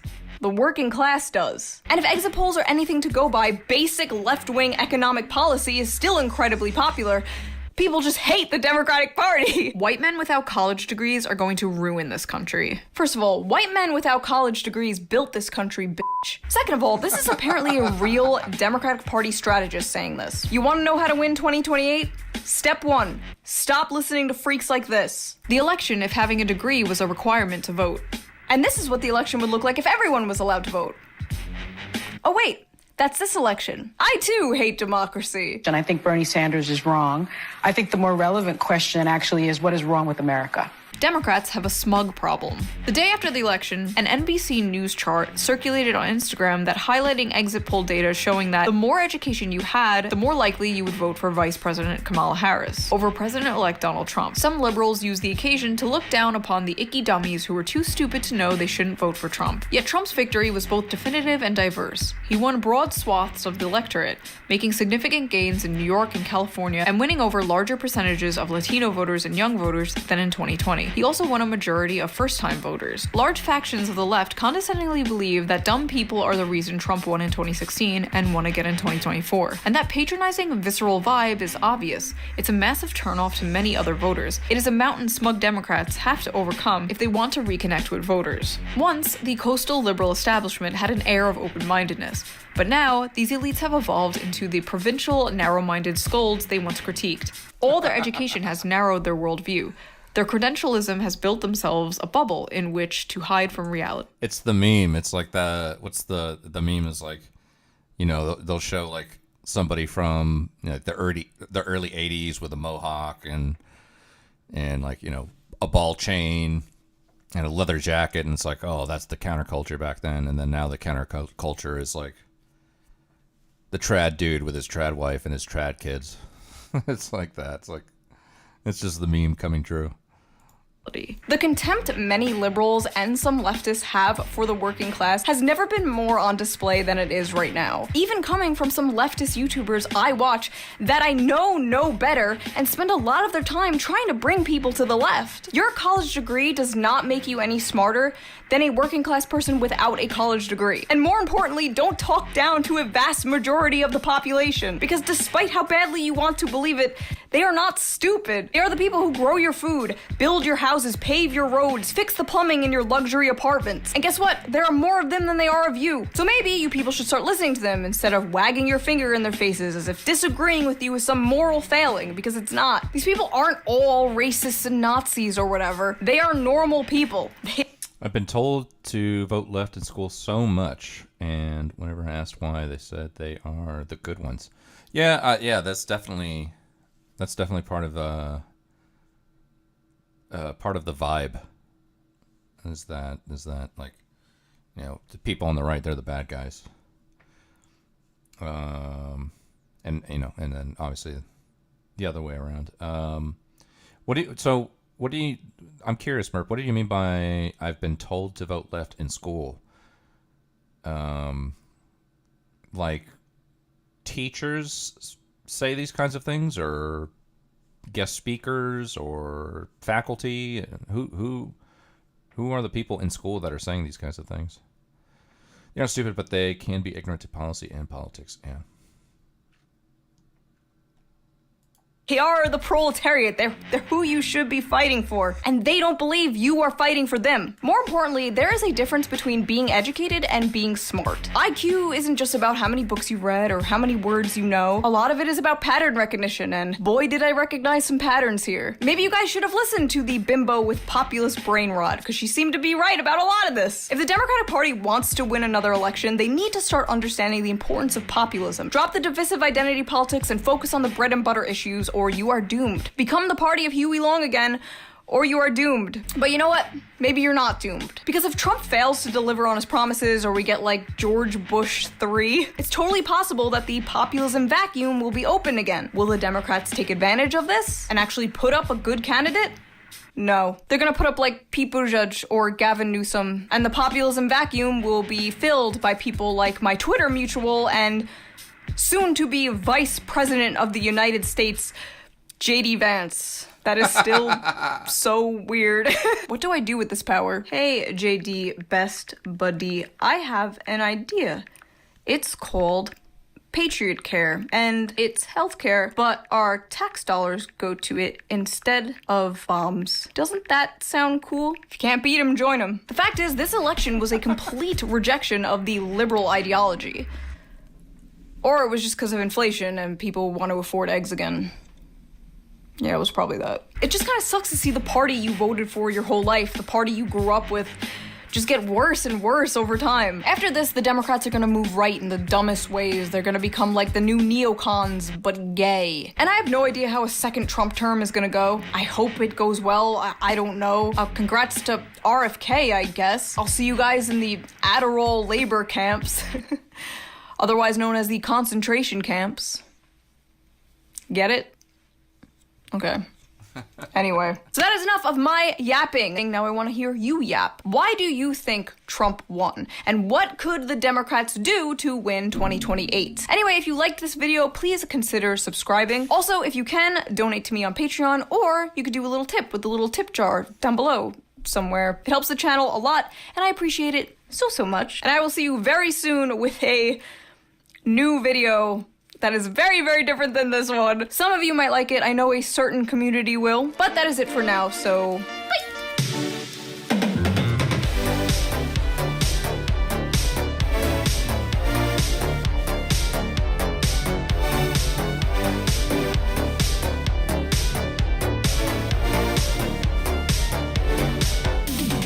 In Russia.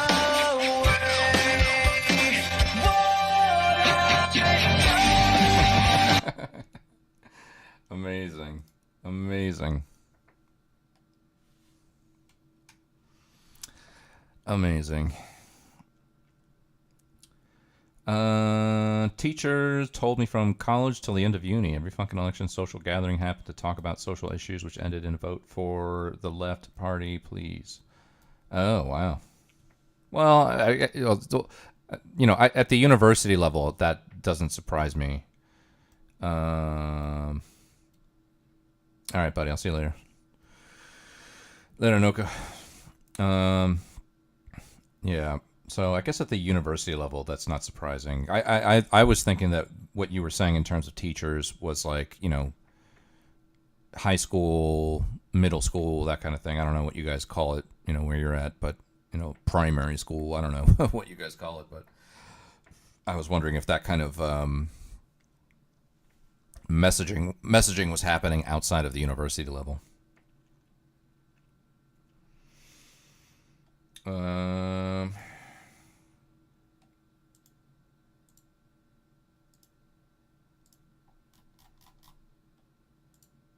Oh, I know why Anoka left, because he knows I was about to put on a fucking Black Conservative Perspective video. That's why. That's why you left. All right. No, I was only gonna get into one of those if I wanted to check something out. Actually, I wanted to kind of play this portion from IRI earlier today. He was talking about Hassan. Apparently, Hassan was on CNN. So Hassan, I guess, was on CNN a few times. He was on CNN when CNN did that piece on MAGA communism and Jackson Hinkle, and specifically interviewed fucking Charmhole, which I don't know if you guys know who Charmhole is, but that's a lovely, lovely individual who I met I met Charmhole through TurboStream, and he's just he's quite the character. But CNN fucking interviewed him as a MAGA communist, but apparently he was trolling them the whole time. I don't know. It's complicated. I'm not sure exactly what happened there. But that was the first. But Hassan was featured on that same special, and it was in relation to the DNC at the time, because Hassan had like a broadcasting booth or something at the DNC, I think.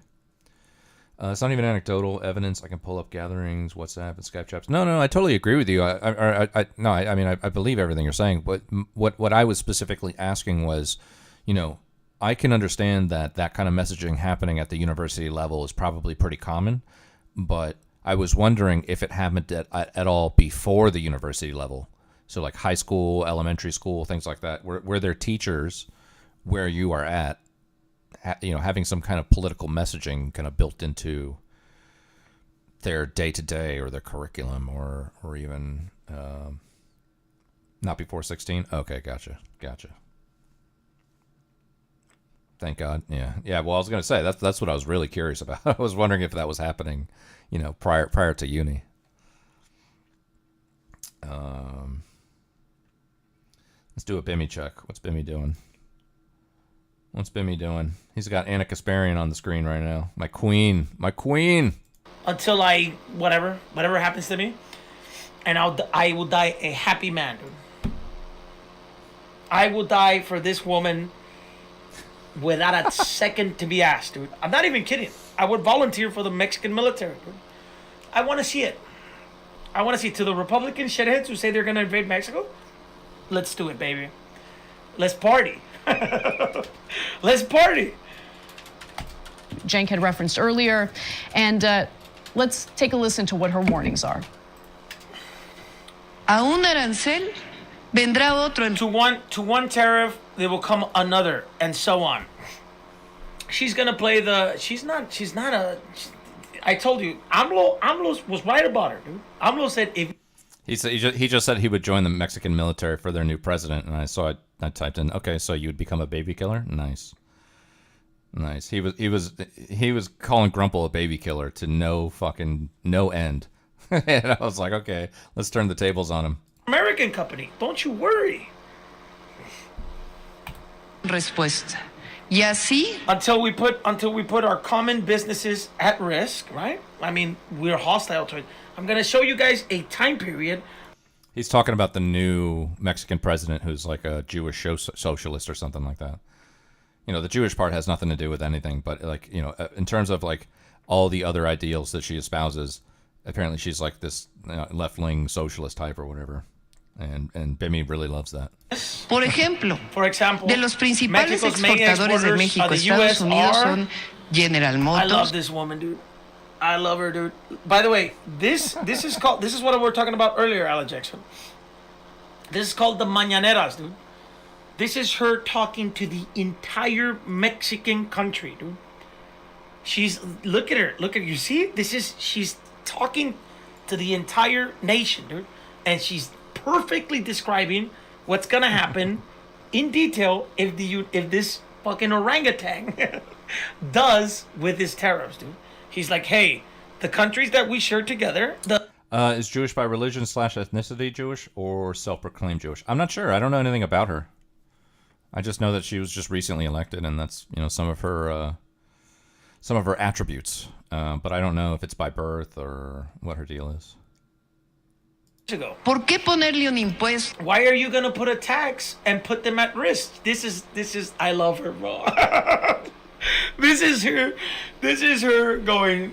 This is her playing.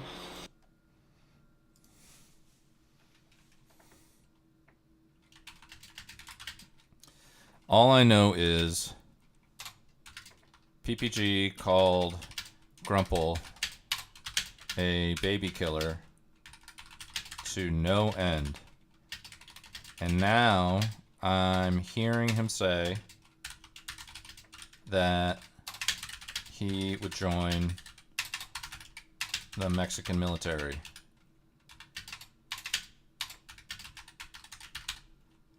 Imagine my shock.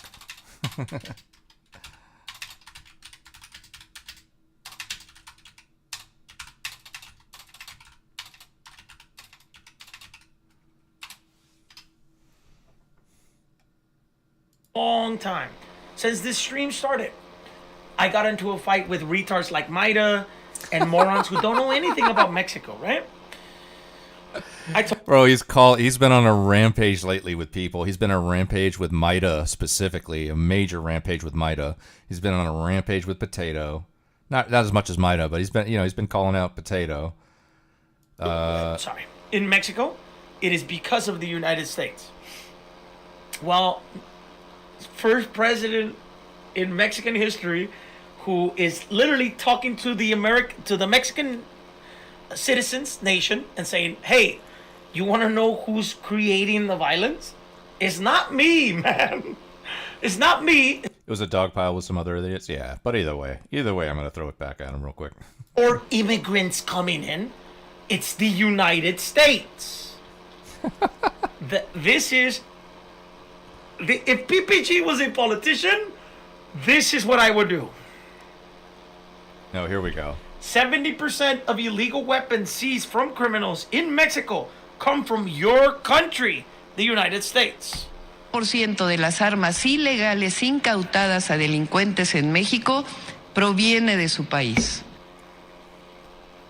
The point that she makes about the guns that are used by gangs and cartels in Mexico is absolutely true. This a fucking mic drop, brother. This is also the same guy that famously said, I'll never forget this. He famously said, and I quote, "First, we have to take away their guns. Then, we can do whatever we want." that was an official PPG policy. Democratic government for a long time, dude. Right? And that's also Democratic government. All right, that's all right. That's enough of a Bimmy check. Let me see this Hassan part. IRI was talking about Hassan, so I love when IRI talks about Hassan because they're so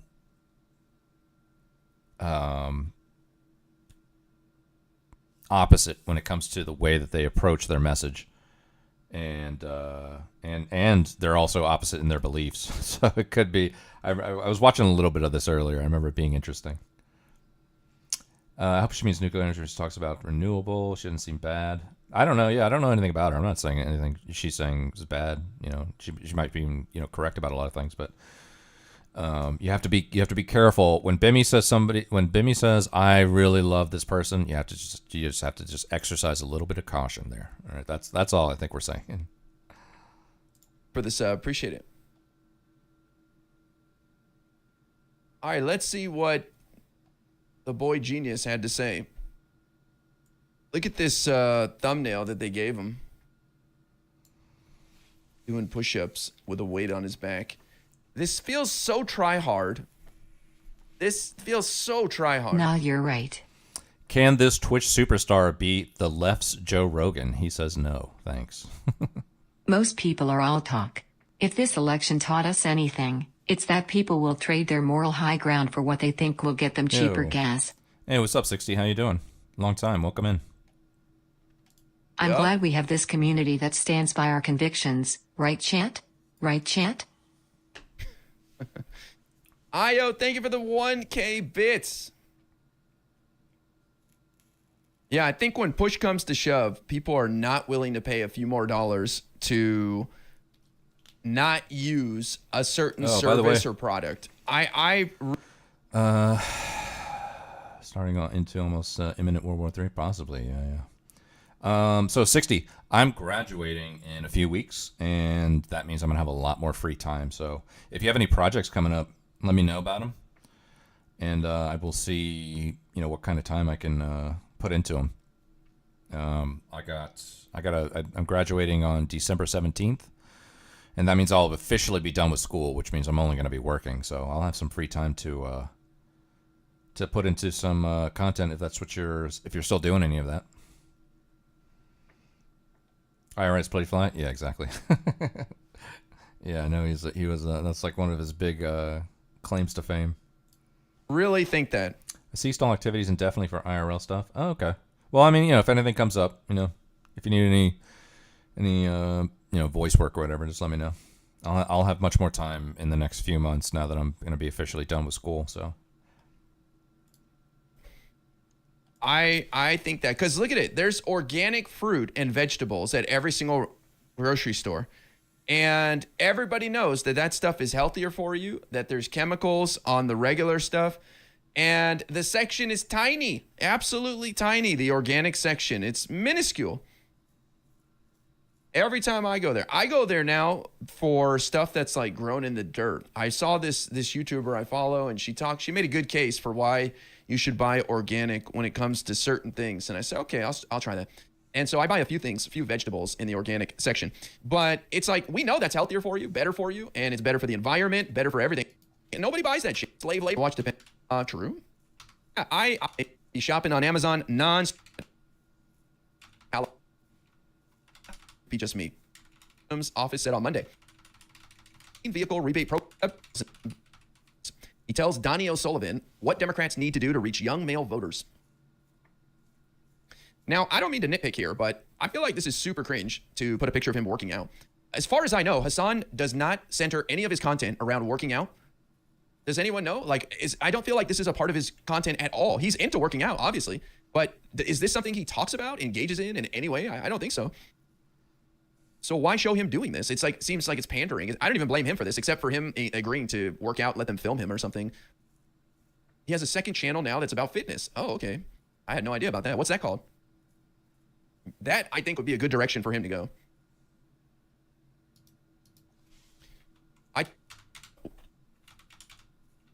It's just a bunch of... I'm going to disagree.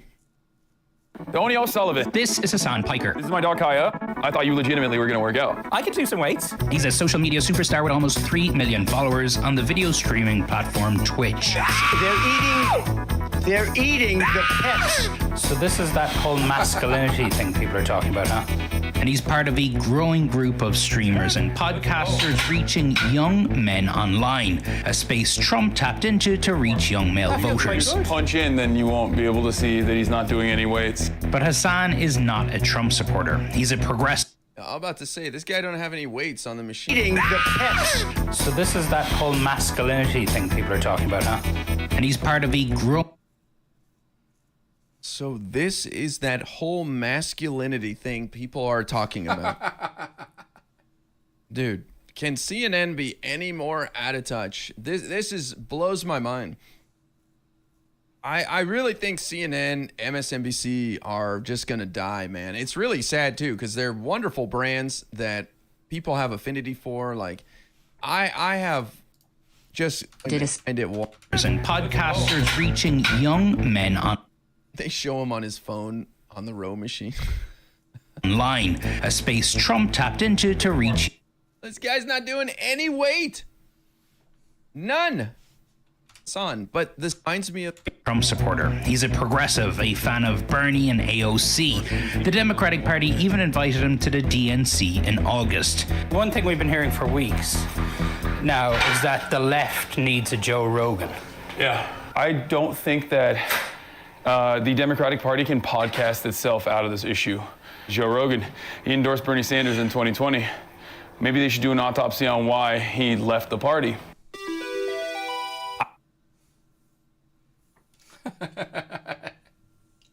You saying Joe Rogan left the party? I don't think Joe Rogan was ever part of the party.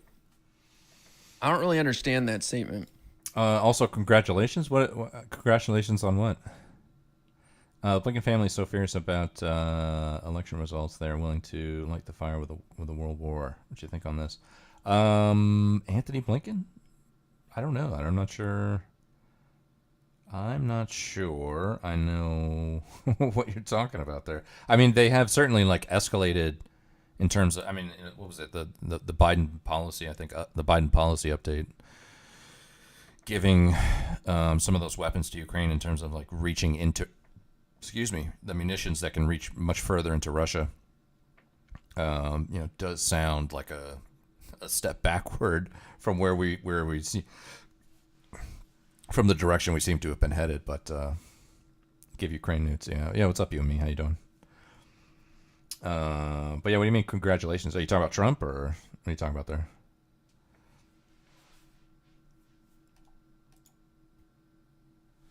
CNN. Nobody wants to hear both sides. I don't need some jackass from the right telling me how wrong I am and stuff. Like, I'm not interested in that. And people say, "Oh, come on, it's supposed to be the news, and it's supposed to show you both sides." That's not what people want. No. Oh, graduation. I'm sorry. I'll go read the Thank you. Associated Press or watch PBS NewsHour if I want to see both sides. When I tune into CNN, I want stuff skewed on my side and in a way that I enjoy, that leaves me feeling good. I don't need to have some prick on there just fighting with everyone I love, I don't want to hear the truth, number one. I don't think CNN has been in for that. That doesn't seem... A lot of people look at the optics of that and they don't like it. As a political they tool, think like, the oh, news well, is dead. he's a little... As a political tool, a fair statement. If we just put people and we'll win. But nobody's tuning into the news, right? And so it's like a waste of time. That's why her biggest hits were when she went out of the mainstream media. But you can't just do that every 4 years. You've got to have a ecosystem.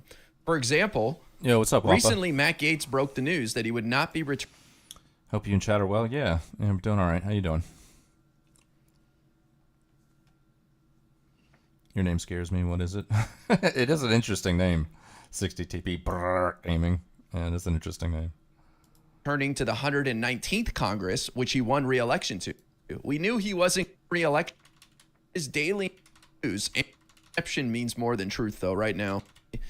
I argued with a guy yesterday about Trump saying he would solve the Ukraine crisis in 24 hours before he became president. And I showed them the clips, Trump saying it, word for word, Trump saying it in 2 instances. And they still were fighting with me saying, well, I think he misspoke. That's what the guy said after 40, and then you did it. Good governance, movies, so call her daddy, stuff like that. I never even heard of some of this stuff. I was like, what the hell is call her daddy? I never heard of it, right? Strong arm their way into that whole pod. And they don't really listen to what I have to say because I'm significantly more progressive than the average Democratic campaign. Yeah, I've heard you say. I think this is cope. Let's hear that again. I like to work out. I'm very bro-y. A lot of people look at the optics of that and they don't like it. They think like, oh, well, he's a little toxic, isn't he? And they don't really listen to what I have to say because I'm significantly more progressive than the average Democratic campaign. Yeah.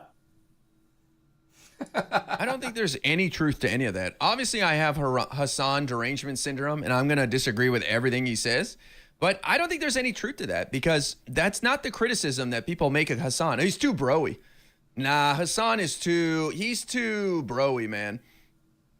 He says stuff that's just way too bro-y for me. Like, nobody says any of that about Hassan. What are you talking about? They say he's soy as shit, if anything.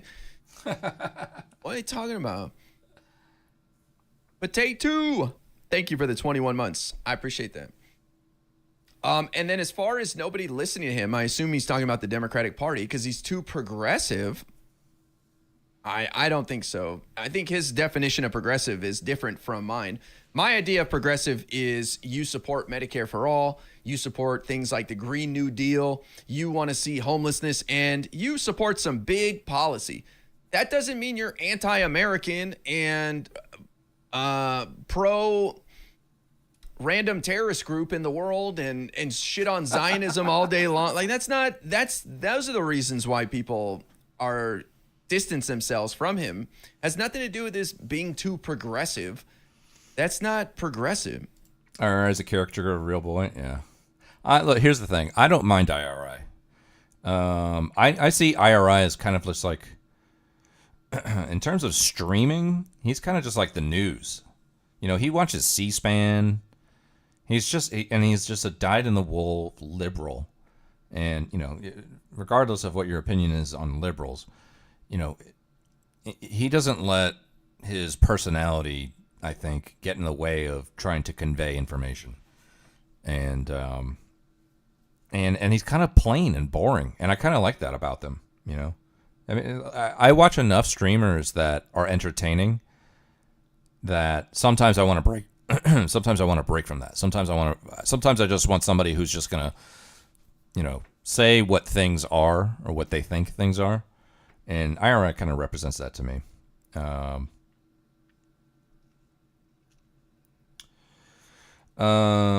So yeah, so he's boring in a good way.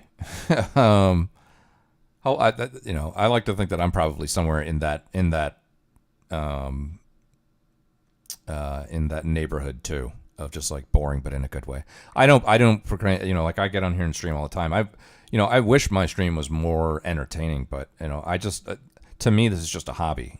I don't do this to fucking push out a fucking message or whatever. I do this because I enjoy meeting people. I do this because I like seeing the chat scroll up and seeing new people for the first time and people I've seen for a couple years and just fucking hanging out with you guys. I don't do this because I need fucking revenue or I have a good job.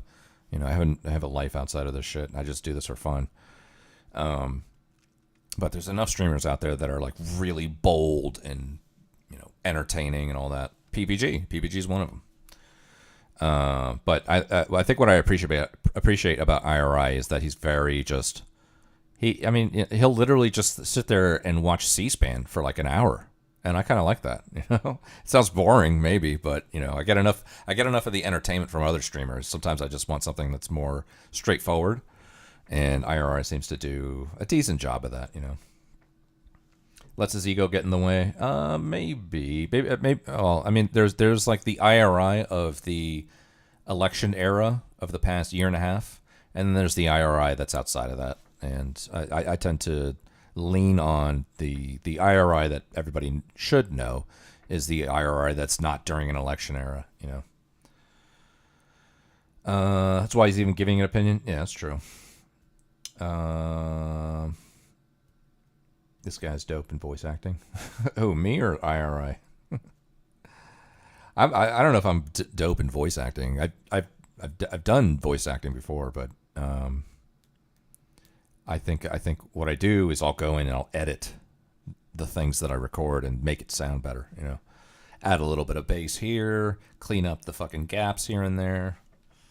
So I have if you're talking about me, I have technology to thank. So. BRB, yeah, gotcha, Wampa. Let's go, Cats. Exactly. Why not watch C-SPAN? Why watch him at all? Yeah. IRI's annoying vocal fry. I just don't hate on. I think IRI's fine. You know. If you asked me would I rather watch Hassan or IRI, I would say IRI all day long. For sure. I don't care what his opinions are. I don't care how much I disagree with him. There's something about the IRI stream that's very just like it's like, what's the English saying? It's like, you know, you get what is it? You get what's on the tin, right? Whatever it says on the product, that's what you're getting. You know, he's a liberal, and he certainly has cultivated a fucking echo chamber of a community. That's for sure. I mean, it's not that he doesn't let, you know, Republicans into his you know, world, but you know, the moment that Republicans start to derail the chat, he'll just be like, all right, you're gone. See you later. We're not here for that. I'd watch neither. Monster Destiny would be better than him. I agree with that. I would definitely agree with you on that. Yeah, I would definitely tune into a Monster Destiny stream before him. If I was watching something boring, I'd watch TLDR or EE. What's what? I don't know what are those TLDR or EE.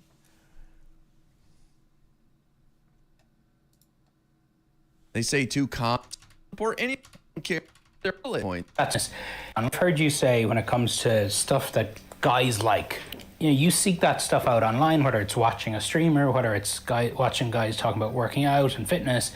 You say that the right wing just dominates that space. Yeah. Why? Well, I think that's why I started on Twitch, right? I know for a fact that the video game space is like people who consume this culture, people who are a part of this culture are not all right wing. I wanted to showcase the people that like, no, you can be a progressive person, you can be a leftist and like have fun at the same time. How many people were watching your live stream on election night? The total unique number was 7.5 million. There's a general sense that when it comes to the world of podcasts, alternative media, I don't even know what you want to call it, that Trump did a much better job with that than Democrats and Harris. Absolutely. I think that's true.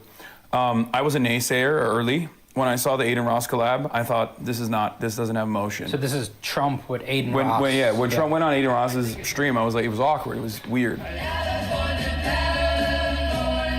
But then I saw Trump on Theo Von, and he started talking about cocaine, and I was like, uh-oh, this humanizes him. Cocaine is stronger. Oh yeah. Up. Yeah. Cocaine. So you're way up with cocaine more than anything else you can think of. Cocaine will turn you into a damn owl, homie. You know what I'm saying? It'll. Harris did consider going on Joe Rogan. Oh my God. That's it. Like, that's not very hard to do right there. Look how awkward and weird that was for Trump, right? But that's all the Democrats have to do. You don't have to do anything special. Imagine Pete Buttigieg going on Theo Von's show. Imagine John Ossoff going on Breakfast Club once in a while. Imagine, I don't know, Gavin Newsom going on Hot Ones. I mean, it's really not that hard. We have way more charismatic, intelligent people on our side who could easily shine in any of these arenas. That is like a total layup to go on Theo Von and just be normal. Like, the guy's hilarious, right? He's a comedian. He's going to guide you through the whole thing. And as long as you just be yourself, then you'll be fine. But you have to do this stuff on a regular basis now, is what I'm saying. Like, you can't just show up at election time. You got to be out there all the time on these podcasts and in part of this ecosystem. You just got to, this is where the people are. And I'm not saying that from a like strategic point of view. I'm just saying that's where the audience is. Yeah, they're not tuned in to MSNBC and CNN. They're not yeah, a little bit watching the news. They're not just Joel at 8 TikTok 4 years. Our leaders and streamer and anything else you can think of. Cocaine will turn you into a damn owl, homie. You know what I'm saying? It'll. Harris did consider going on Joe Rogan. Yeah. But she didn't. So that was a mistake as well, I think, because Joe Rogan can't deliver adversarial interviews if his life depended on it. What is it that the Democrat Party has to do differently? Well, I think that they need to change their policies. It's a policy thing for yeah. This is where I think Hassan is way off right here. Does anyone out there think the Democrats lost because of their policies? I don't think so, man. I really don't. I mean, our policies were good. Joe Biden and Kamala Harris saved the pensions of a ton of Teamsters. No matter what you do, man. Democratic Party should give me millions.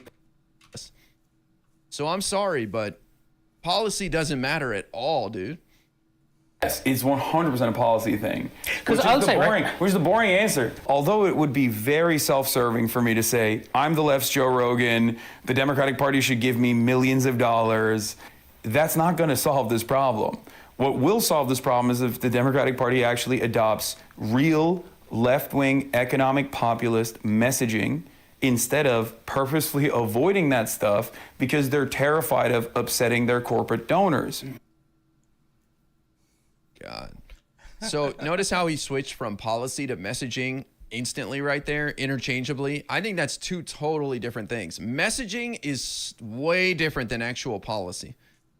I think you can come up with a boogeyman and you could tell people it's BlackRock's fault and all this shit, and you don't have to have any policy to deal with that at all.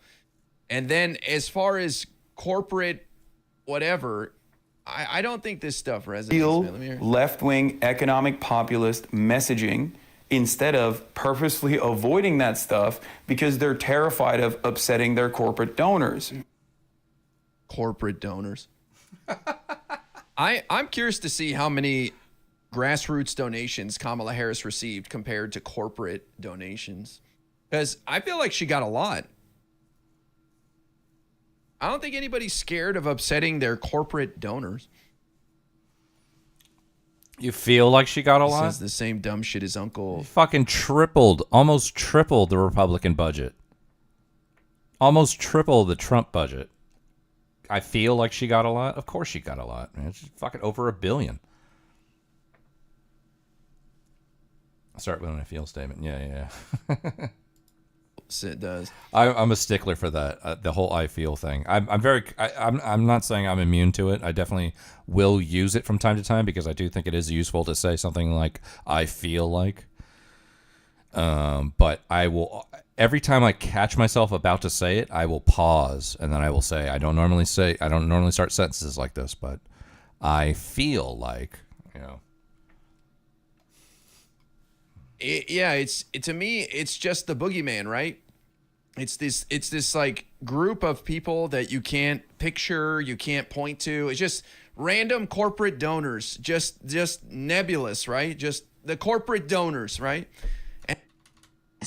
He said America side, and I fit just as much from Democrats as Republicans. I think Trump speaks to male insecurities better, and I think Trump speaks to the anger that people have.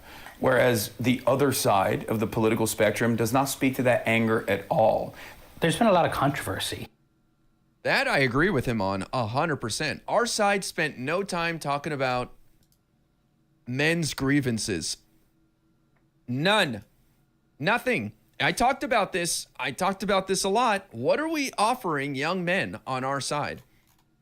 What are we offering? What is it? Now, I understand there were bigger concerns like women's rights and some marginalized groups just getting trashed, you know.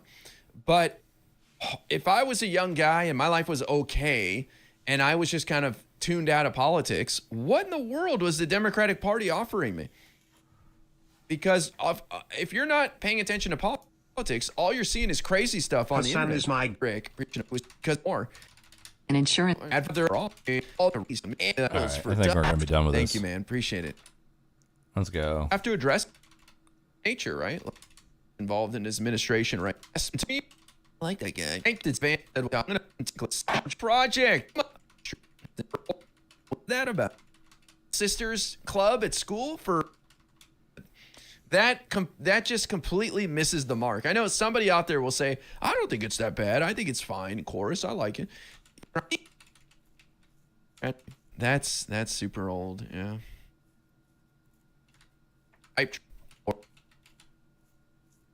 Gift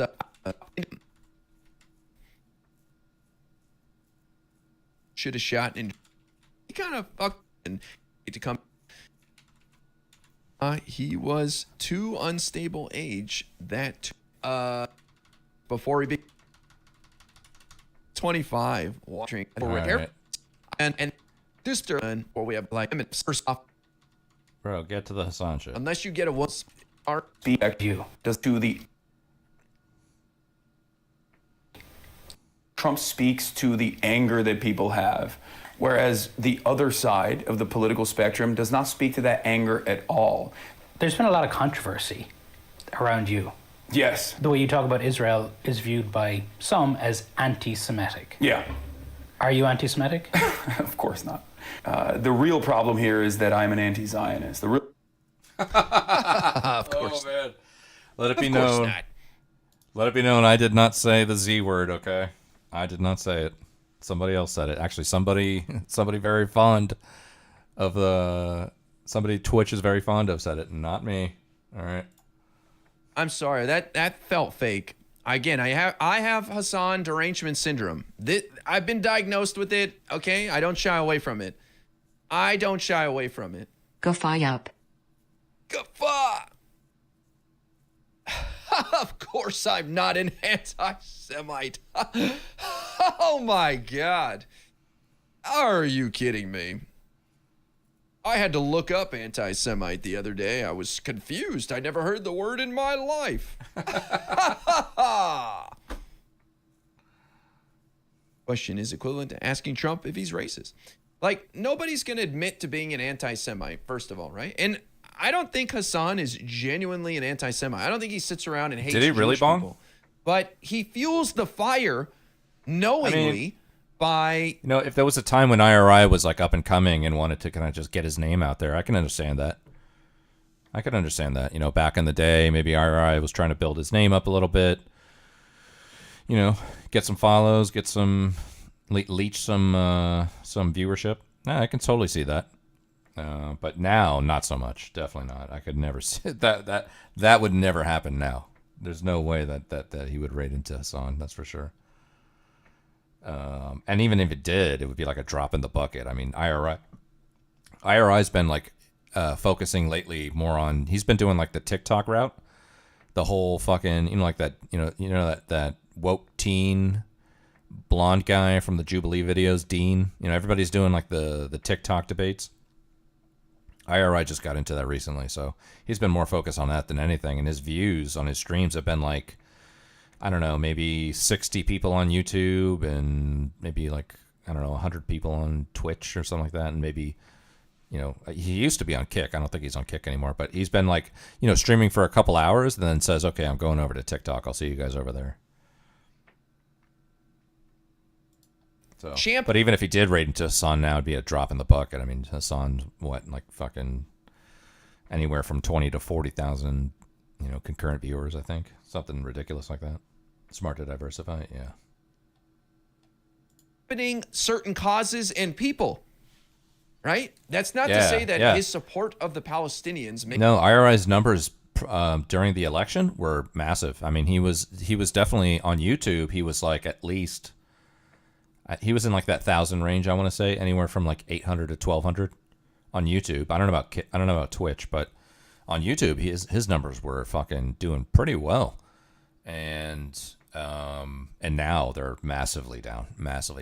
I've been in a few of his streams, and it's been like maybe 60 people, 120 people, you know, that kind of thing. On Twitch, though, I don't know. I don't watch him on Twitch, but on YouTube, yeah, he's been his numbers definitely took a hit on YouTube. Makes him anti-Semitic. No, it's his blasé attitude about terrorist organizations that want the death of all Jewish people that makes people think he's anti-Semitic. That's what it is. When your terrorist group has in their charter or whatever the death of all Jews, and you're like, I don't have a problem with them, That's where people are like, bro, you might be an anti-Semite, okay? And at best, you're fueling the fire. You're adding fuel to the fire, man. And you know you're doing it too. You're not stupid. You know what you're doing. You're winking like, yep. Well, I guess it, if some Jews get fucked, that's the price we have to pay. Oh, well.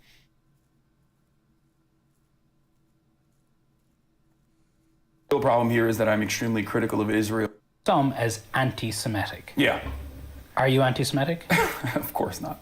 The real problem here is that I'm an anti-Zionist. The real problem here is that I'm extremely critical of Israel and all of the information that's readily available, especially on social media for so many people that don't necessarily rely on mainstream media any longer to get their information. And that's why you see this generational gap. If you're over the age of 35, you're still operating on the old boundaries. You're like, no, Israel's the most moral democracy in the Middle East, maybe in the world, right? And I think that the major generational divide that is, I think, in a very damaging way, feeding into the mistrust overall that people have with mainstream news in general, is coming from that. So why do... I guess that's the end of it right there. There's no video on CNN. I looked. It was just this article. An influential bro my Jim on bros what Democrats really care need about to Israel. correct. They tell me between sets. Yeah. I think that there is a generational gap in how we view Israel. I do believe that. And I think a lot of young people don't understand why Israel exists. And they don't understand that Israel is being run by a corrupt right-wing government right now. It'd be like saying America is Trump.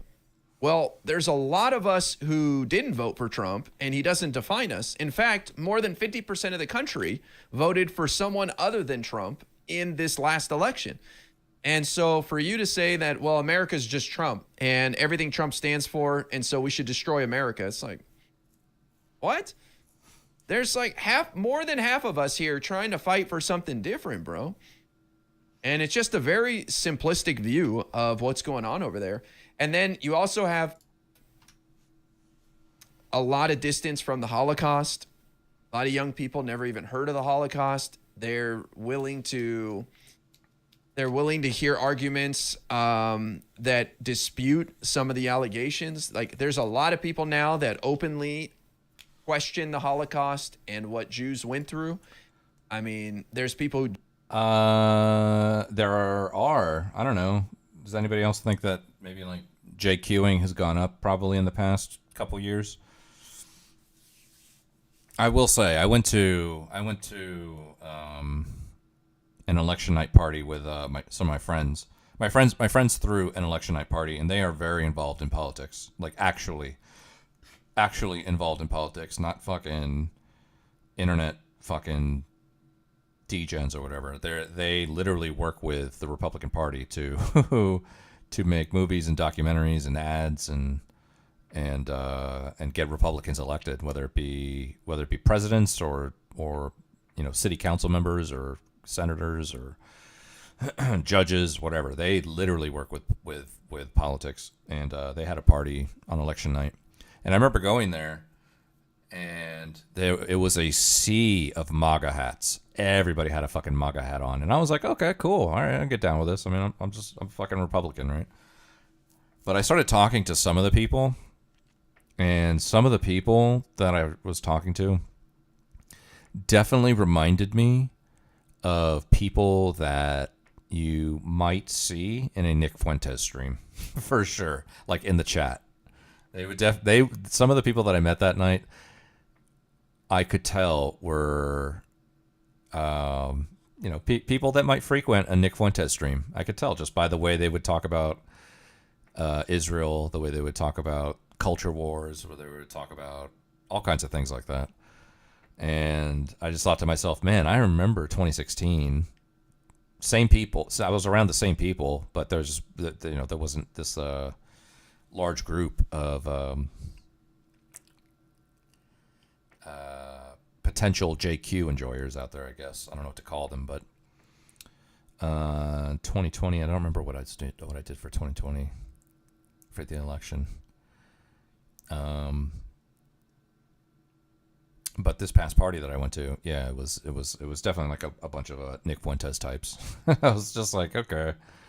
I mean, I'll hear what they have to say, but I was just like, man, I can't really respond to a lot of these things because I think they're like kind of looking for whether or not I agree with them on certain things about, the USS Liberty or other controversial things. I don't know. I want to get an answer if Netanyahu or Hassan are more detrimental to the Jewish cause. Otherwise, I can't take him seriously. 16 hotter. It's a bit more normalized, but not so prevalent in my eyes. They took down Ye, kneecapped all the orgs that were pushing that shit. Yeah.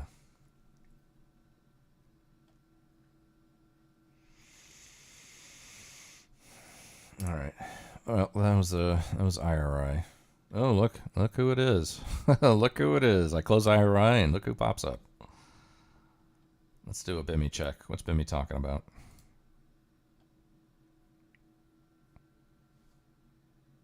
Oh, he's not even there. He's he's grabbing a Bud Light. Thanks to her shredder. Yeah.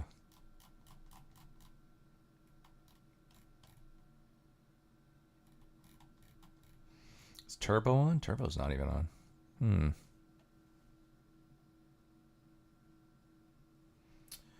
What time is it? 4:50. Been streaming for 3 hours. What else is going on here?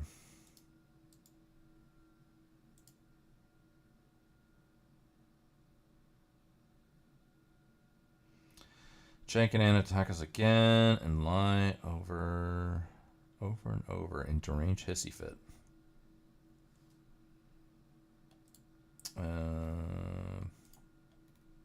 Steve Shives. We did a Steve Shives mini deep dive the other night. That was super fun. I brought him up because there was a video. Actually, no. Yeah, this one. Let me say this real quick. Can we disagree and still be friends? From 9 hours ago. I don't know if you guys know who Steve Shives is, but he's kind of internet famous. Let's see what he's got to say real quick. Thanksgiving is this week as I sit here recording this, and that means that a lot of us here in the United States who celebrate Thanksgiving are going to be seeing our relatives very soon, including maybe some relatives that we don't see very often, relatives that are in our extended family, our cousins, our aunts and uncles, maybe even grandparents or great-grandparents that we aren't super close with. And here we are in still the relatively immediate aftermath of an incredibly divisive election. And if you come from a big family with a lot of, and I hate to say this because it's become a buzzword, but a lot of viewpoint diversity, that can be a little daunting. It's not exactly the best circumstance to be meeting with your family of, let's say, Trump supporters if you are not a Trump supporter. And that can lead to a lot of anxiety. That can even lead to people not wanting to go to Thanksgiving, not wanting to see their family, to just save themselves the trouble. And God knows I am the last person to ever tell anybody that they should get over that and force themselves to go see their family. My philosophy about this and about a lot of other things is, you know what? Life's too short. And if you don't think it's worth it to go to Thanksgiving dinner and have to endure the presence of your shitty right-wing cousins or whoever it might be in your family that you are feeling trepidatious about having to be around, then just don't go. Just don't go. Nobody's going to come to your house and drag you out and haul your ass to Thanksgiving against your will, unless your family's way different than mine. But just because I won't make you feel bad about it doesn't mean that there aren't other people who might, including people in your family, including probably those right-wing members of your family who take it personally when they hear that you're not coming to Thanksgiving because of them, or take it personally when they hear that they are not invited to Thanksgiving because the rest of the family doesn't want to associate with them. And their bitterness toward that, their disgruntlement toward that has led to the proliferation on social media of a lot of memes like this. And I'm sure you've seen this meme before. You've probably seen it a lot since the election, and you'll probably be seeing it a lot this week if you're an American, with Thanksgiving coming up, because this is a very popular sentiment among folks on the right. It's a white guy holding up a sign that says, "We can disagree and still be friends." And the thing I want to say about the wisdom of this meme is that, depending on the circumstance, that's right.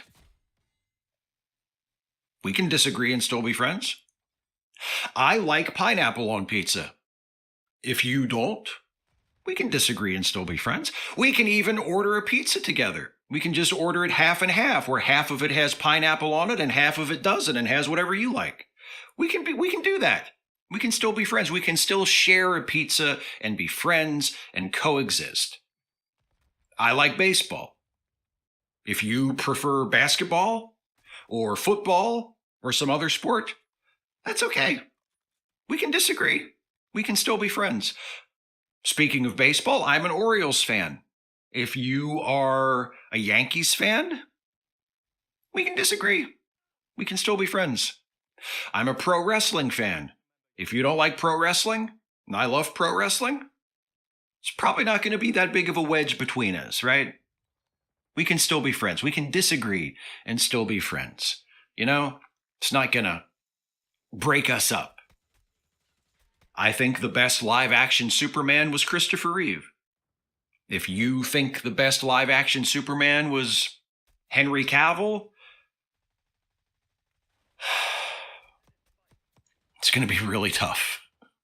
But I think we can get past it and still be friends. I'm the one who's going to have to be getting past some stuff for that to happen, but I think I can do it, assuming that you're worth it. I hope you are. But there are certain things that I don't think we can get past. And again, this is different for every individual, but speaking only for myself, there are certain things that are not like your favorite live-action Superman, or whether or not you like wrestling, or who your favorite baseball team is. There are certain things that I don't think we can disagree on and still be friends, because those are the things that don't just speak to a preference you have, but they speak to what kind of a person you are. If you voted for Donald Trump, we probably can't be friends. That's a line that I have drawn. And it's a line that I drew in 2016, but I would like to reiterate that line. If you voted for Donald Trump, especially if you voted for Donald Trump this time, we can't be friends. We can't be friends. That's a decision I'm making, because that tells me something about you. That tells me that in the most charitable interpretation of your vote for Donald Trump, you're just a dipshit who doesn't know a fucking thing about a fucking thing. And that might not necessarily make you a bad person, but it does make you the kind of person that I don't want to be friends with, because I don't want to waste my time hanging out with ignorant fucking doofuses. And that's the best case scenario to explain your Trump vote. It's far more likely that you voted for Trump knowingly, willingly, willfully, because something about him, something about his campaign appealed to you. And if that is true, we can't be friends. If you knew who Donald Trump was, and you knew what he stood for, and you knew the kinds of things he was promising to do if he got elected president again, if you knew that he wanted to initiate mass deportations, to deport millions and millions of people from this country, not just the most violent criminals who came in without checking in, the most violent undocumented immigrants who are an active danger to everybody else around them. which is a very small number of people, by the way. But he's not just after those people. He and various other surrogates of his and people who will be serving in his administration have talked openly about wanting to deport all undocumented immigrants, whether they have a history of violent crime or not. Even if the only crime they committed was crossing the border without permission, they have to go. Even if they've lived in this country for decades, even if they have families and communities, even if they work and pay taxes and contribute to the country in a positive way, which they do, by the way. If you're okay with that, we can't be friends. Or if you know about that, but that's not a deal breaker for you, we can't be friends. That tells me something about you. That tells me that you're the kind of person that I can't be friends with. If you heard the anti-trans rhetoric that was coming out of the Trump campaign incessantly throughout the campaign, but especially in the closing weeks, if you saw the fear-mongering and the lying and the vilification, the demonization of trans people from the Trump campaign, and that wasn't enough for you to not vote for them, or even worse, you heard it and that appealed to you and you were like, yeah, let's do something about those trans people. We can't be friends. We can't be friends because that tells me that you're a transphobe, and a transphobe is a category of bigot. And I don't want to be friends with bigots if I can help it. And I can. That's the nice thing. I wonder what goes through the mind of a Trump supporter who hears someone like me say something like that, and then they say, why can't we disagree and still be friends? Like, in their mind, what does that half and half pizza look like? And would they still say the same thing if my beliefs and the politicians running on my side and trying to get my vote had promised to do the equivalent to them that Donald Trump has promised to do to people that I care about, people that I would like to ally myself with? If Kamala Harris had promised to deport white people, like not something that other people accused her of, but what if she made that the centerpiece of her campaign? What if Kamala Harris had come out and run for president and said, I promise when I become president, we are going to throw money at the Border Patrol and at ICE, and we are going to round up every white person in this country, and we are going to kick them out. We're going to send them back to Europe. We're going to send them to some other country. They're not going to stay here. And she meant it. And you, Trump supporter, found out that I voted for her. And that I thought that her plan to get rid of all the white people, including, presumably me, but all the white people in the country, I thought that was a great idea. And I didn't think there was a single thing wrong with that. And I voted for her, and I'm proud of it. Would you invite me to Thanksgiving? Because that's what it sounds like you're expecting from our side. You may not be saying those things yourself actively if you are a Trump voter, but those are things that you at least don't have a problem with. Those things aren't deal breakers for you. So why should I invite you to Thanksgiving? Or if I know you're going to be at Thanksgiving, why should I want to be there? Why should I want to sit at a table and break bread with you? You're a piece of shit. Look what you voted for. Look what you voted for.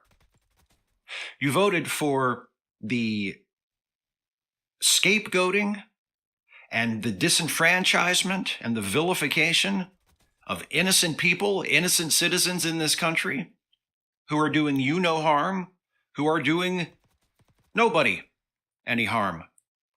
But you have decided that they should be punished. Why do I want to have Thanksgiving dinner with you? Why do I want to be in the same room with you? Why do I want to force myself to be in your presence at all? What is the half and half pizza version of that? I support trans rights on my half of the pizza, and you support, in many cases, like literal unreconstructed Nazi shit on your side of the pizza? But your stuff isn't on my side and my stuff isn't on your side, so that's okay. We can still be friends. We can disagree and still be friends. We cut the pizza in half, and we can still share the pizza. But the question that never seems to occur to the people on the right who make these arguments or who get all self-righteous and say, why can't we disagree and still be friends? The thing that never seems to occur to them is that we don't want to be friends with you.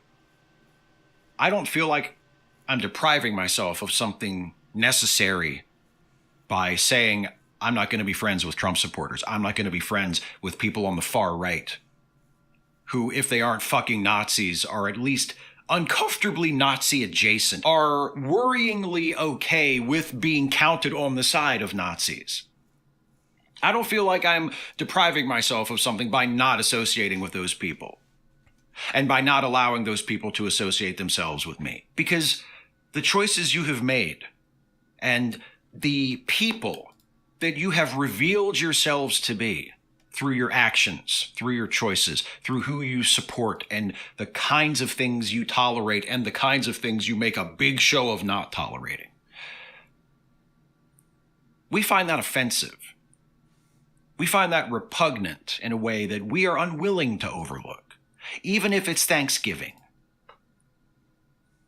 Who are you to me, Trump supporter? Who are you to me that is so important that I should be expected to put up with you and everything you stand for and all the vile, vicious, ugly baggage that you carry around and will carry around for the rest of your life because of the choices you have made and who you've supported in this election? And I should just overlook all of that so we can be friends? Why? Why? What do I gain from that? Your friendship? How much is that worth? Seriously, how much is that worth? And how full of yourself do you have to be shocked? He doesn't want to be my friend? Why don't they want to be our friend? What's so bad about us?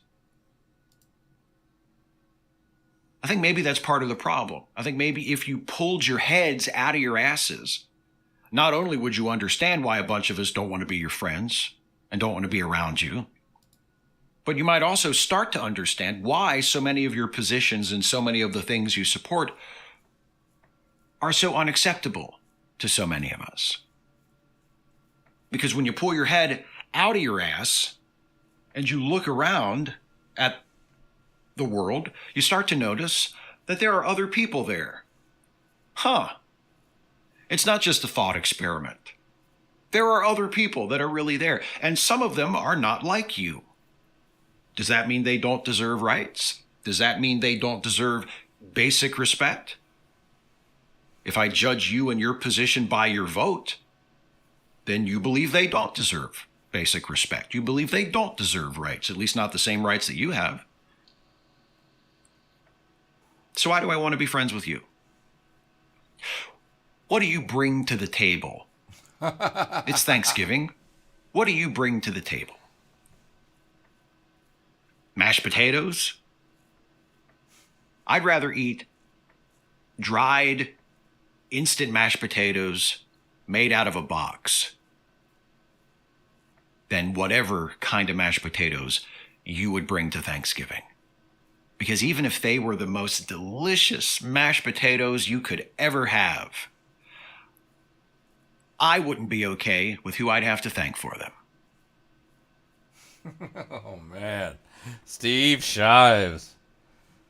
Letting it all hang out. Holy shit. Oh, amazing. Steve Shives. I can't believe he's still around.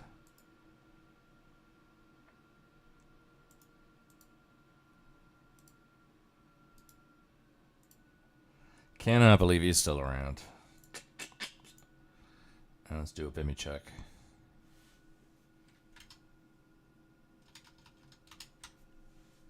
What's he talking about? Pocahontas, what country do you think you live in, Pocahontas? Oh my God. Oh, Pocahontas. We're gonna. It's just small. We'll get to Reagan, and then we'll move on. Nuremberg principles were applied every post-World War II president. He always defaults to like a Noam Chomsky video. Always. That's like a classic Bemmy move. What else is there?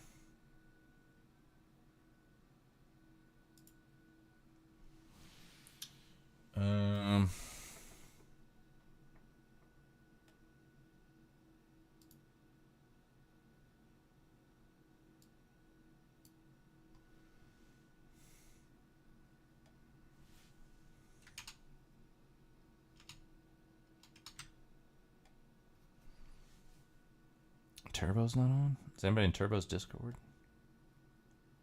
What are they doing?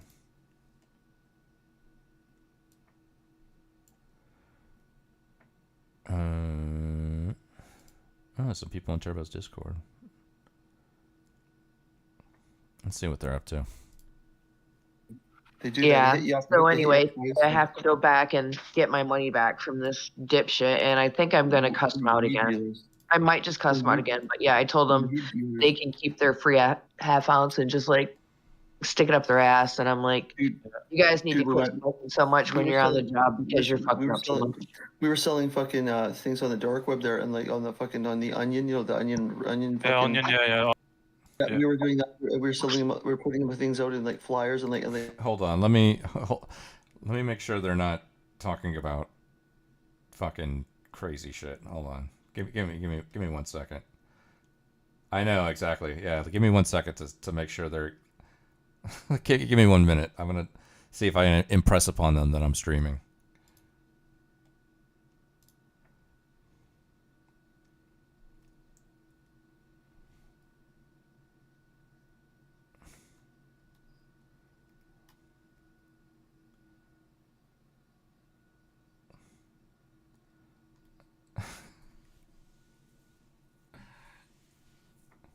Hey. No, I was just want to say, like, I was gonna hang out for a second, but if you guys are talking about like committing crimes and crazy shit, I'm still streaming. So, all right.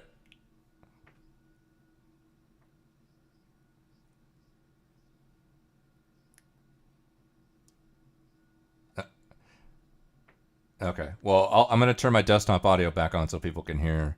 I just want to make sure. I just want to, you know, if you do want to like venture into like kind of dicey territory, just use kind of coded language, you know.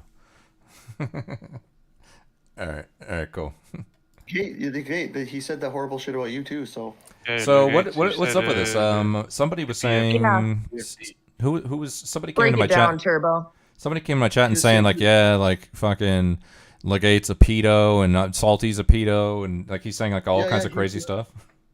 Yeah, he's saying this right out right. I'm like, what the hell did the gate do? What the fuck are you talking about? I'm like, and Salty, like, because like he doesn't pay you disagree with him about a bet, you know, but you know the whole thing. Yeah. And it's like, and there's a couple of people, the guys in there that were new guys in his Discord that were kind of like wanting to hear this sort of played out, and he just started using the fucking PDF file where just like straight out like fucking like all over the place, and I'm like, dude, you can't. And then so I started getting really mad. I'm like, you can't do that, dude. So you can't do that. This is like time out, right? Time out. You can't fucking do that. You can't say the P word like that. Like just throw it around like that. And he's like, yes, I can. And he's like, P word, like hundreds of times. And he's like, legate is this? And I'm like, legate, or are you saying legate is one, or legit? What did you try to spell? I legit? saw that you questioned it. You were like, what the fuck is this? Like, what? He's like, nope. He's like, nope, legate. And I'm like, oh, okay. Like, oh, what the fuck, right? And then I forgot, sorry, but I forgot to defend you because I was going on about Casalti. And then someone says way down the chat, they're like, but Legate. I'm like, oh yeah, fuck Legate. His last chat to say, I didn't say Legate was a P. He said Salty was the P. Yeah, did he say that? Okay, maybe, yeah. Well, either way, I mean, no, there was 4 people because Salty posted something that it said Salty Gamer, Legate, and there was a 4th person. Oh, Mida. Oh, yeah. Mida. Yeah. I mean, he has like no boundaries at all. I think, he doesn't. it's so crazy because you know, at the beginning of my stream, we were talking about him for a little bit, and I was giving him praise for the things that I think he should get praise for. Like, he's a funny guy, right? He's very entertaining. You know, like I even regardless of the differences I might have with him, do enjoy coming to his stream and, you know, hanging out and just chatting with people and him too, and even jumping on a call with him from time to time. But when I started hearing like that he was doing that kind of stuff today, I forget who was telling me. Oh, actually, I think it might have been Salty. It was either Salty or Nader. I'm not sure, but one of them was telling me that he was saying those things, and I was thinking to myself, well, the only real reason he could be doing this is to try to like convince me to come back to the Discord, because I left the Discord a few weeks ago, and the reason I did that is because there was some questionable images being shared. There was the potential of either minors being present or a policy that would be okay with minors being present, and just a plethora of fucking slurs, right? So in my mind, I was thinking, you know what, this is not worth it, especially with the minors thing. I gotta be out. You know, if you're gonna tell me that minors, I asked him about it, and I asked him directly, like on a call. I was like, okay, well, there's this whole thing about Sir Manifestos and possibly being a minor and all this, and he was like, no, that was all bullshit. We cleared that up, and I'm like, okay, even if you did clear that up, what I want to know is, what is your policy on minors being in the Discord? And he was like, well, I'm fine with them being around if they're just going to talk politics and whatever. And like, So that's what I said. And I was just like, nope, that's it for me. I'm out of here, bro. I started that because, you know what? I had a feeling that was his point of view. And what I did was I used, because Sir Manifestos was a fucking dickhead, and he just went around and started telling people I owed people money. Yeah, he's a jerk. People I owed people money. I'm like, what the fuck is this shit? What are you doing? I paid my bets. What do you mean, right? And so he says, so I'm like, I'm not having some guy. Like, these are another one of these. This is another one of these honor things.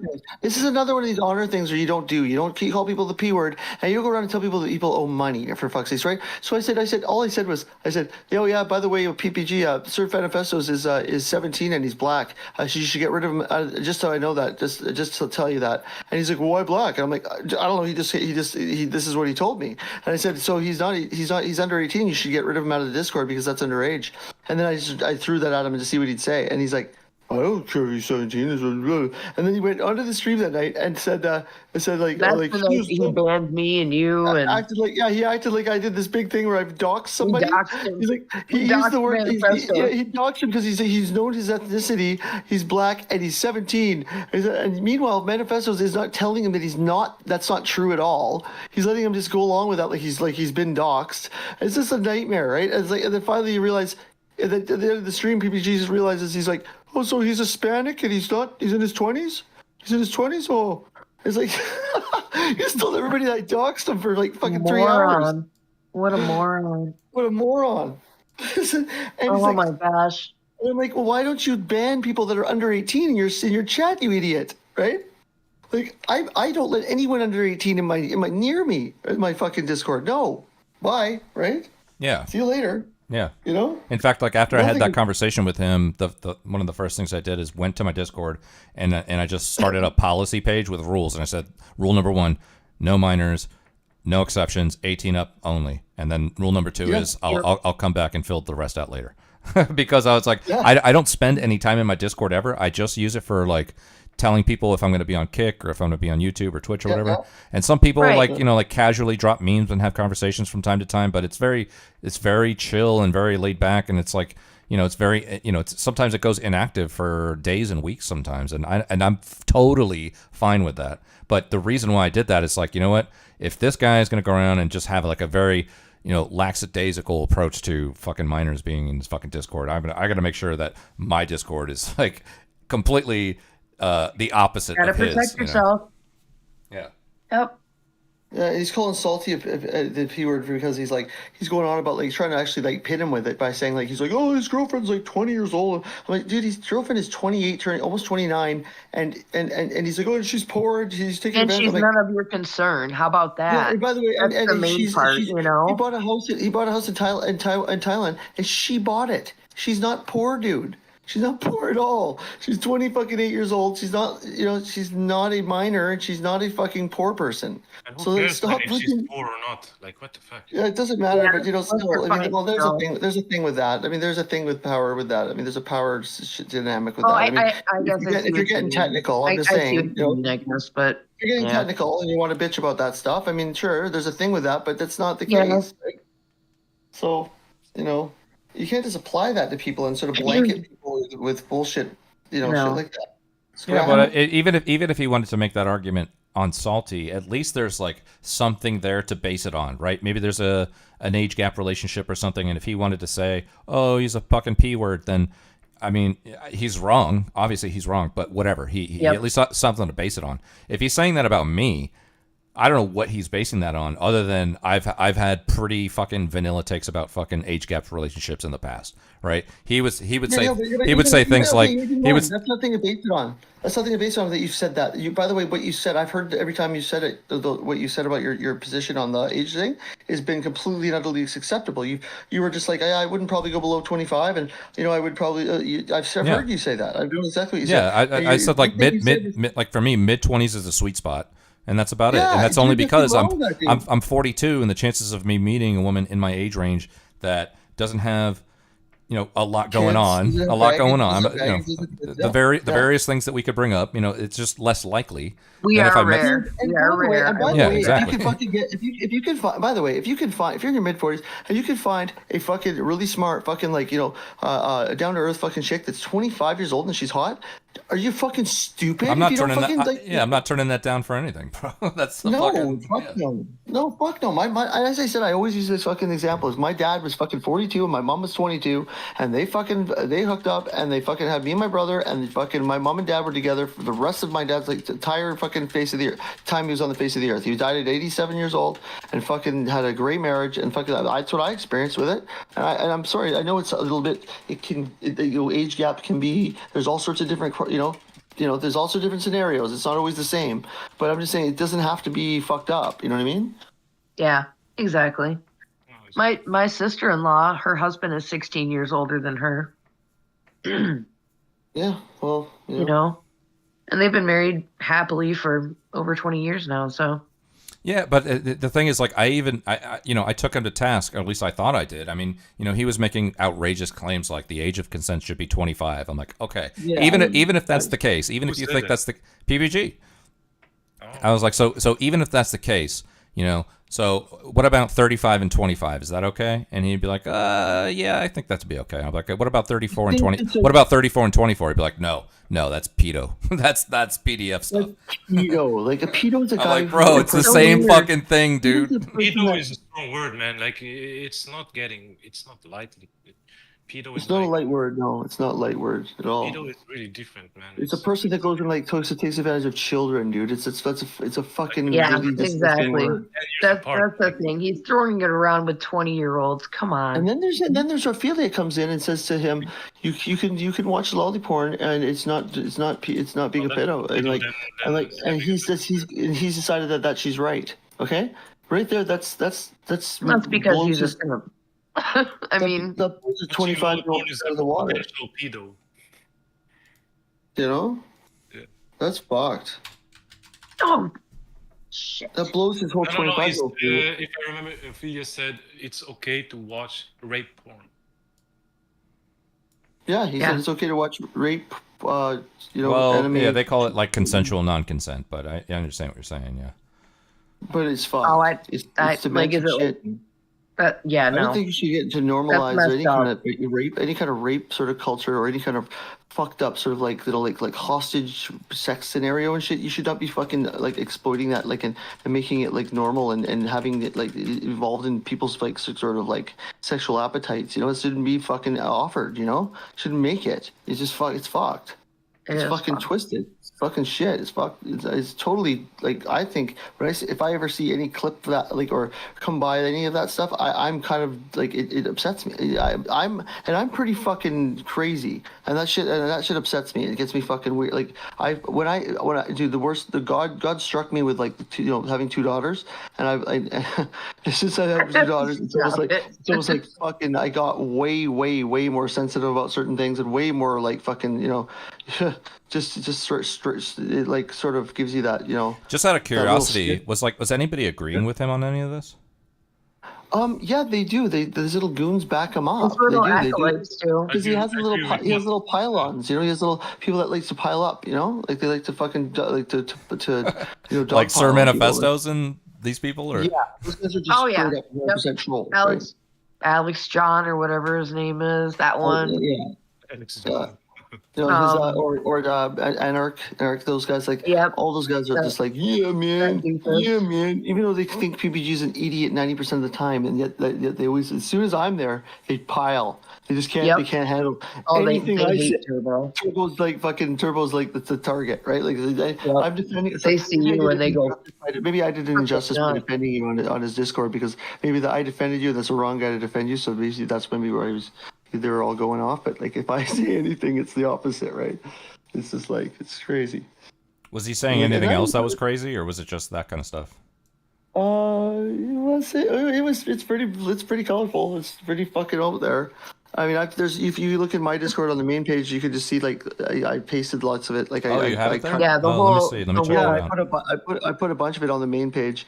You'll have to read it. Legate. I screenshotted like a lot of it, right? I think I got the legate part in there too, like where they said about you did. Okay. You did. I'm gonna check that out now. Yeah, and he can't go in that channel, right? He's banned from my channel, and he's banned from my stream. Letting him back in. I banned him from my stream, I banned him from my stream, and I banned him from my channel, or from my Discord. And he won't ban me. He banned me once, but he don't. And I'll never let him back in. Just out of spite. I banned him when he fucking went in and talked about Tiger Girl having an abortion and all this kind of stuff, and then brought it up in chat and everything, and then you know, he used it fucking to like do his little point, and then he started yelling at her as well. And then told me to come to Discord, excuse me, and then muted me when I was trying to talk. Yeah. Because what I was saying wasn't going with like the narrative he was trying to push at the moment. Wait, when was that? A week and a half, 2 weeks ago. Oh, okay, so it was back like when the whole thing was going down. Okay. It was the Yeah. It was right before he started going off about Salty being a rat for not paying him this fictitious fast they never made. So he was on my stream one night, and he was in there, and he's being a total dick, and then Tiger Girl's like, really? I'm out of here then. And I'm like, well, no. I'm like, no, I just said I don't want to be around him, so I'm just gonna. That's what I mean. I'm out of here, right? So I'm like, and Turbo, that wasn't anything against you. It was just I don't. You know, I know what it was. You wanted to get the fuck out of the space that the fucking pig was in, right? So I said, fuck it. I'm banning him. I'm just fucking doing what's right here. This is like fucking. He can't go around and fucking. I don't care how entertaining he is. Fuck him, right? He's fucking done. So, I mean, and trust me, like he's like when it's happening, when what it's like with him, like when you're getting along with him and everything's fine, everything, he's all good, right? But then he just does these like fucking just egregious fucking these things around, and it's just like you want to like the guy, but he's just like, holy fuck, you're a menace to like humanity. You're disgusting. Like you're just low life. Fuck, right? Bad, man. Bad. Gross. When I went in there tonight to like say something to him, just to talk a little shit, he's like, look who decided to come back to the PPG stream. You were never banned from the PPG stream, Tiger Girl. Come back to the PPG stream. And I'm like, PPG can get fucked. I just come here to troll on you. I made the wrong decision. I'm out of here. Yeah. Like, no, sorry. I just felt like someone just blew a load all over my fucking back, and I didn't know who it is. It's like, fuck, I'm out of here. Right? Fuck this. Fucking, that's what I said the other day to someone. I'm like, fucking, that's just, I feel wronged. Right? It's terrible. Oh my god. I go in there, I feel like I need a shower afterwards. Like, I feel dirty. Shower, exactly. Right? Shower time, right? That's so crazy. He's saying he's literally a Destiny stan. Legate stand. Yeah, they are pedo defenders. You see that? Like, oh my god. Yeah. Destiny has just like been a kind of a weirdo in the past. You get labeled. Can you guys see that? I'll bring it up again. Watch. I'm like, are you saying trying to like spell legit, or like are you saying legate, right? And he says, nope, legate. Like what? And he even says why. He says you're a Destiny fan and blah blah blah. Like what the fuck, dude? It's just, you can't say that shit, dude. Like, does he even think that that's not going to come back to you and you're going to be like, what? What the fuck? It doesn't show any kind of like ability to think forward in the future, or to comprehend any kind of like, it's impulsive. It's like beyond impulsive, right? And that's what's so fucked up about it. It's like this crazy trigger finger fucking weirdo fucking shit, right?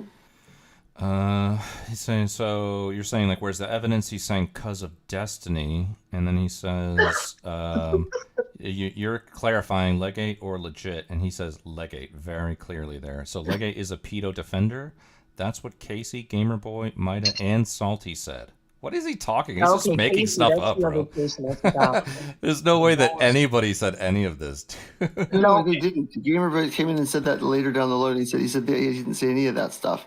And I gave Gamer shit because it was Gamer came in. I said, you're making it sound like you're fucking going against me because the way he came in the argument. He's like, no, that's not true. But he was talking about the actual that thing, and it sounded like he was like backing me up. And then PBG's like, yeah, see, even Gamer Boys like. The boys made a pitch video about Destiny and thought they will be best for both bodies. Oh, is that what happened? Yeah. Oh, that's right. But that's a little bit of an old, obscure sort of like point to make. That Destiny's like a pedo, like weirdo, and the Gate is a Destiny like fan or some sort of thing like about him. Like I've just heard the Gate say like that he sort of respects Destiny for certain things. And that's it. He's a good debater. That's probably like the only thing I've said about him. He's like he's good at debate. That's what I meant. Yeah, that's what you said. I remember everything everybody saes, man. I know exactly where people's like points of view and where they stand are like, because I always take note on that. Like where people's like lines are. Like usually people have like, oh, I think this or this of someone, and I don't think this. And I remember exactly what you said about Destiny. You said he was a baiter. He's a bait bro, but he has a certain tactics, and he's good, and he's fucking good at what he does, and he just all these things that you said about him were not like fandom shit anyways. They weren't fandom stuff. Yeah. They were just like yeah, I'm not a fan of Destiny. I'll listen to his stream from time to time, but the only reason I'll ever bring up Destiny when I'm around him is because I like to fucking poke the bear. I like to think that I know that PPG it's a trigger for him. Yeah, he prides himself on like this fucking debate master, and I'm like, okay, well, let's see you debate Destiny. Dude. And he interprets that as me like trying to fucking defend him or stand him or something like that. He's moved anybody he's moved anywhere has been moved right. That's what he knows. They moved right wing. They moved to the alt right because they fucking despise him so much. This is the only fucking ever. And he really likes the idea that he thinks that when he decides like or it feels like he's moved somebody or like affected their like political views, which he's never had any kind of like positive in his direction of positive like yeah, he made me go third party. He's made people raging angry, want to vote Trump. That's it. That's all he's ever done, right? And by the way, he came into that election on that election day and was like popped into my server a few times and was like, "You don't know anything about politics, Turbo. You fucking moron. How do you think it's gonna go?" And I gave him a layout. I think I have the VOD. I gave him a layout of how I said that the election was gonna go and why, and that's how it went. And so fucking what happened? And he kept popping his head in, going, "You're finished. You're dumb. You don't know anything. I don't know anything about politics." And it's like nothing you said what happened. It was opposite of everything. You couldn't be more wrong, man. Oh. Yeah, I mean, like earlier, like when a bunch of shit was Salty and the Gate all the time. Well, I mean, earlier when I was talking about him, I was giving him praise essentially. Like, he's a very entertaining guy, and some people in my chat were like, we would like open up his stream and not put the stream on my OBS or anything, but we would like just hit the audio just to see what he's talking about. And, he's talking about the usual stuff like fucking FDR and whatever, all the shit I'm to talk about. But some people were like, hey, do you have his link? And I was like, yeah, sure. Here's the link. And I'd pop his link for kick in my chat to share with other people so they can go and fucking hang out with him for a little bit. So being a very decent guy, basically. I would send people over there. I would send people over to him. I would fucking like constantly, or I'd get him subs. I might like regular subs that I was not for the bet. Like he just said that I owed him 40 subs there. I didn't. I owned 30. I've had 10 or just because, right? Like I subbed him anyways just because. And like I've sent him, and he by the way, he sent people over to me, and that's true. We help each other out. But yeah, he has rated you a couple times. Yeah, no, he does do it. But I'm just saying, and that's all good and everything. But he, motherfucker, man, he is like when it comes down to it. like he does this about everybody. He goes and just desecrates. Like he fucking goes and like calls like, dude, he's called me everything in the book. Like I didn't say when he called me I think he called me the P word once or something like that once, and I just quit everything of his, and then I didn't go back until he shut up, right? And because I just won't take it. Like, remember he was changing everybody's name in his fucking server? Yep, I remember that. People at Server Manifestos is just hanging out there with like a fucking name like penis four-headed retard, you know, or something like that, you know. And it's like, dude, that's you're just sticking with that name, are you? And he's like, what, you know? It's like, that's embarrassing. This is horribly embarrassing. Like, why would you be? And then he changed my name, and I'm like, that's it, I'm out, I'm done, and I left and. That's about the only thing, but he just does everybody. He does everybody bad. Oh yeah, Cruiser's one too. P word as well. Cruisers. Vignettes. Hello. I'm one what? PPG said you're a pervert. Why? I don't know. Because everybody is apparently. He's on a. Well, I remember he said like all who voted for Trump is pedo defender. Yeah. He said that you basically you are into young girls and that you're a pervert. That's what he said. Yeah. PPG did. So is he banned from your Discord, or just the channel? Yeah. He's banned from my general channel. Discord. He's banned from my general chat. Okay. He can go into Gulag. Gulag. Yeah. Oh, he can. I don't know. He can go into Gulag. Anybody has a Gulag role, and the Gulag role just allows you to go into Gulag. It doesn't allow you to go into the other roles. Okay, I thought Salty completely banned him.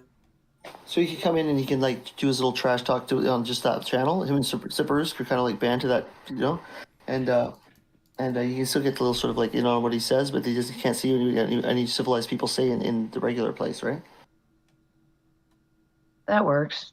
Just let him spout off to himself in his own little. You can go like bug him, but then you don't have to associate. You can operate in the other channels without he can't see them, right? Yeah, so I usually just read the general page in the Discord anyway. Yeah, so he's in the Gulag, right? You know, or if someone's in the live stream, then I'll pop in here. But it says Gulag for losers. Gulag for losers and creeps. It says, right? So. Is Sippers banned or not? Is what? No, Sippers isn't banned. No, he's not banned anymore. No, I sent him to the Gulag for a while. Now he's not banned anymore. Okay. Nope. Okay. Yeah, I'm very lenient to Sippers. I give Sippers the breaks all the time. I give him a fucking break all the time, dude. Sippers. I let him, if he flips out, I give him a fucking little bit of I throw him in the Gulag for a bit, but then I take him out like right away, like a week later. Yeah, you know? he's a trip. He's like that. That's what he's like. He's just like that. You get along great with him. Like you can talk with him like for a long time, and then as soon as you say something he doesn't like, he's just like, you motherfucker, it's like pasta copy, fucking like top that cap. Crazy, all that craziness that he posts. He didn't anything wrong. He never. I swear, he's got that in his pocket. You're wrong, Turbo. You're wrong. It's like fuck you, pasta. It's like fucking. Yeah, I hope China send you their Dongfeng missile. I mean, I think it's hilarious, but it's just like I can't let it happen. It takes up too much space. It's crazy looking. It's fucking like it's just like it is insane. But he's like it hurts my eyes. He's a Georgian, right? And he has like all these crazy views. Oh, he's Georgian. Oh, you have the Oh, he is. I didn't know that. Okay, interesting. He's very active. Georgian of you. Politically active, like a lot in Georgia too, which is crazy. Like he's like a fucking he doesn't fuck around. That guy, man. He's fucking serious. He's serious. Yeah. I might have to poke that bear one day. Yeah, dude, he's funny. Actually, he'll just try to rip you a new asshole, man, for sure. Dude, I'm sure. Is there any hope of getting Henkel to debate him? There's not. I've asked Jackson again, and he personally thought I could show you the DMs, man. He's like, dude, I'm sorry. He's like, I said yes, so I will, meaning he'll honor it. But he's like, I can't do this anytime in the foreseeable future. He's like, I'm just fucking. He's just fucking pummeled, right? Slammed, yeah. He's big time right now, man. He's doing all the shit. If I told you about what he's doing, his agenda, you'd be like, what? Like it's just insane. He's got this really he's popping right now. So he's just like, I can't fucking like, he doesn't even have a minute, dude. Like he's honestly like, it's just like, and it's just like not on his distraction. Is his little, his trajectory here is like he's just not getting distracted. But he said he would. He said, he goes, I will. He says, I will do it. And you know what? And he's like, I'll do it because of my word. I said I would. Does he have like any idea of who we're even talking about? No, he doesn't. No, he has no clue. But he's I've been there since the beginning, like with him, and he knows. And he has the fucking total like understanding that like people gave him a chance, so he does not mind giving like little streamers or whoever a chance. He doesn't mind. That he's down with that, right? Like he believes. I almost don't want that to happen though, but it'll give PPG more air. You know what I mean? No way.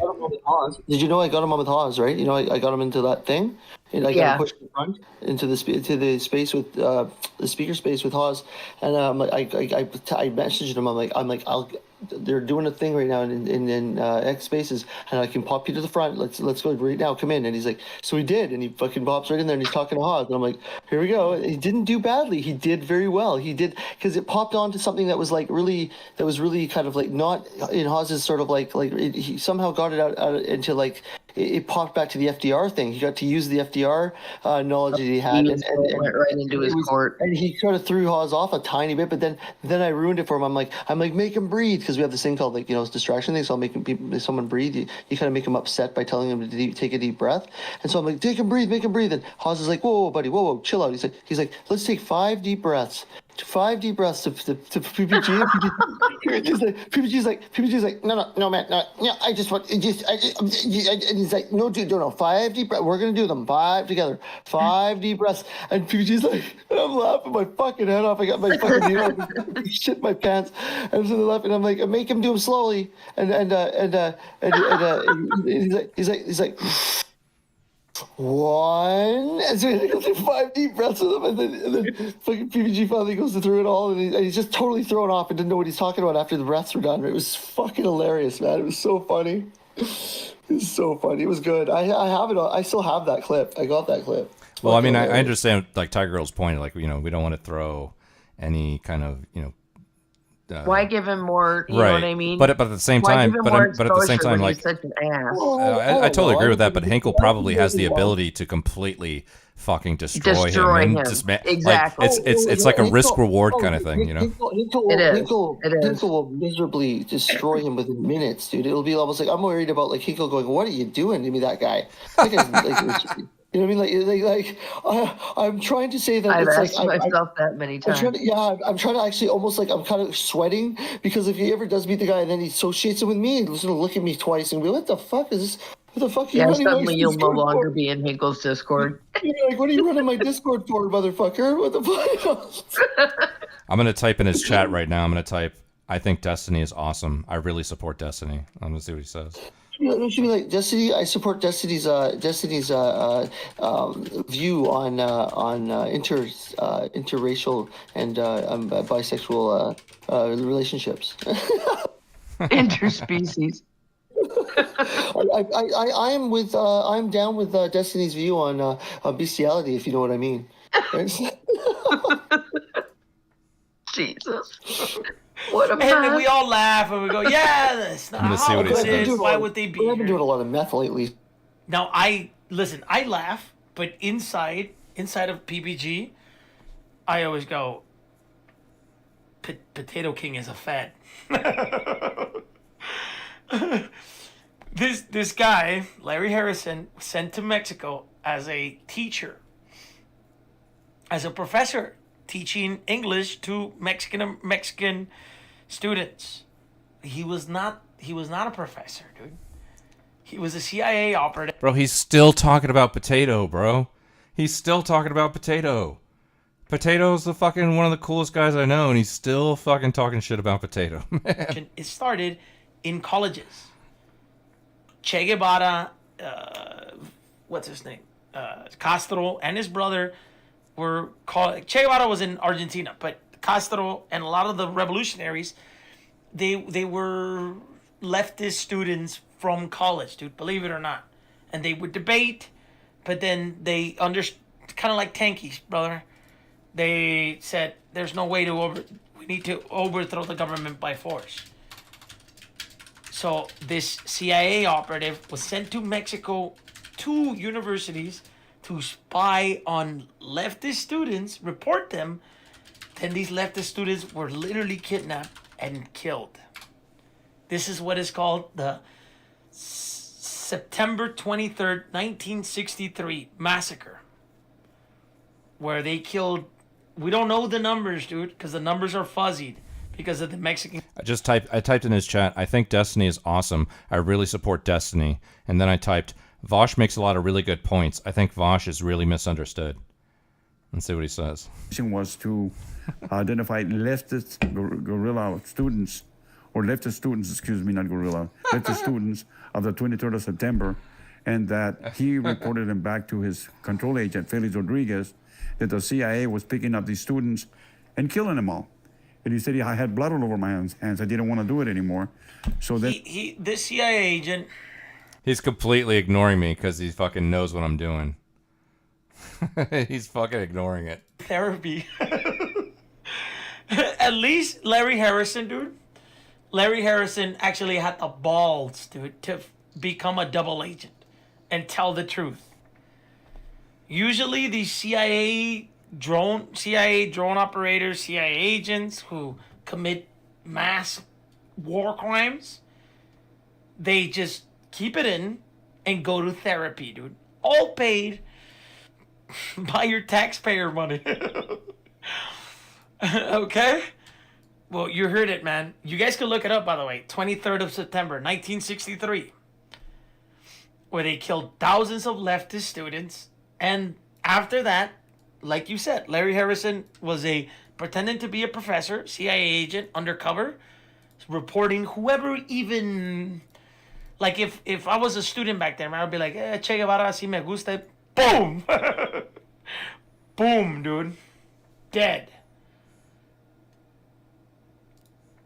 Yeah. And the CIA reassigned me to be the communications officer for the DFS. And that's how I got to Rancho Veracruz.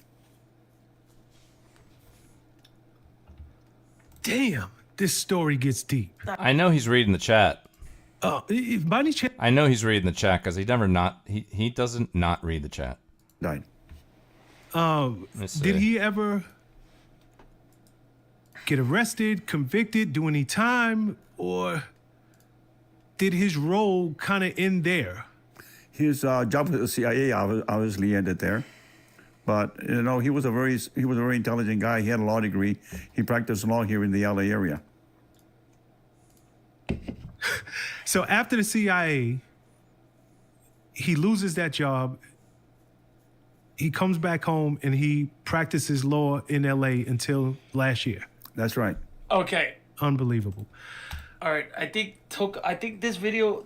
I just put this video on for Tocahonis. Dude, so yeah, they call him. He's completely ignoring me. I wrote in his chat, I think Destiny is awesome. I really support Destiny. And then I wrote after that, Vosh makes a lot of really good points. I think Vosh is really misunderstood. And he fucking normally if I say something in chat, he'll react to it. And in fact, he's like pretty attentive with chat. And I know he's actively ignoring what I said. You always see it. You always see his chat. It doesn't matter what you think. Yeah, he does. He doesn't like what you said. That's why he's just not going to acknowledge. He likes what he said because you know what? PPG was talking about Vosh just last week, and he was talking about how he's misunderstood. Piece from CNN. Tony O'Sullivan showed up at the hospital compound. I guarantee if you had a vagina, he would look at your comments. Yeah, of course. Her name is Ped Ophelia, by the way. That's her name, Ped Ophelia. She was telling him that Bosch was fucking. He has a lot of points and everything, and PPG was disagreeing with it. So PPG likes Bosch. He does videos with Bosch. Somebody has been spreading rumors. He probably does agree with you. That I think Bosch looks like a wait, he's about. I'll be back. He's about. He's addressing Salty and everything. Go look at his fucking stream. Areas that you hang around the gate. Pedophile defenders. So when you say shit like I support Destiny. Who has he's a pedophile, man. It's so fucking obvious now. You're not beating the allegations, Mr. Legate. He's so fucking story. It's going to be running on TV too. It's going to be running on TV as well, which is very damn it, I thought you fucking went to sleep. All right, thank you, Ella Jackson. We'll play it. Thank you. All right, this comes as Democrats right now are pinning their hopes tonight on this man, Hassan Piker. All right, this comes as Democrats right now are pinning their... Ella Jackson is acting like an actual mod in my stream now. Thank you, Ella Jackson. You know what, Ella Jackson?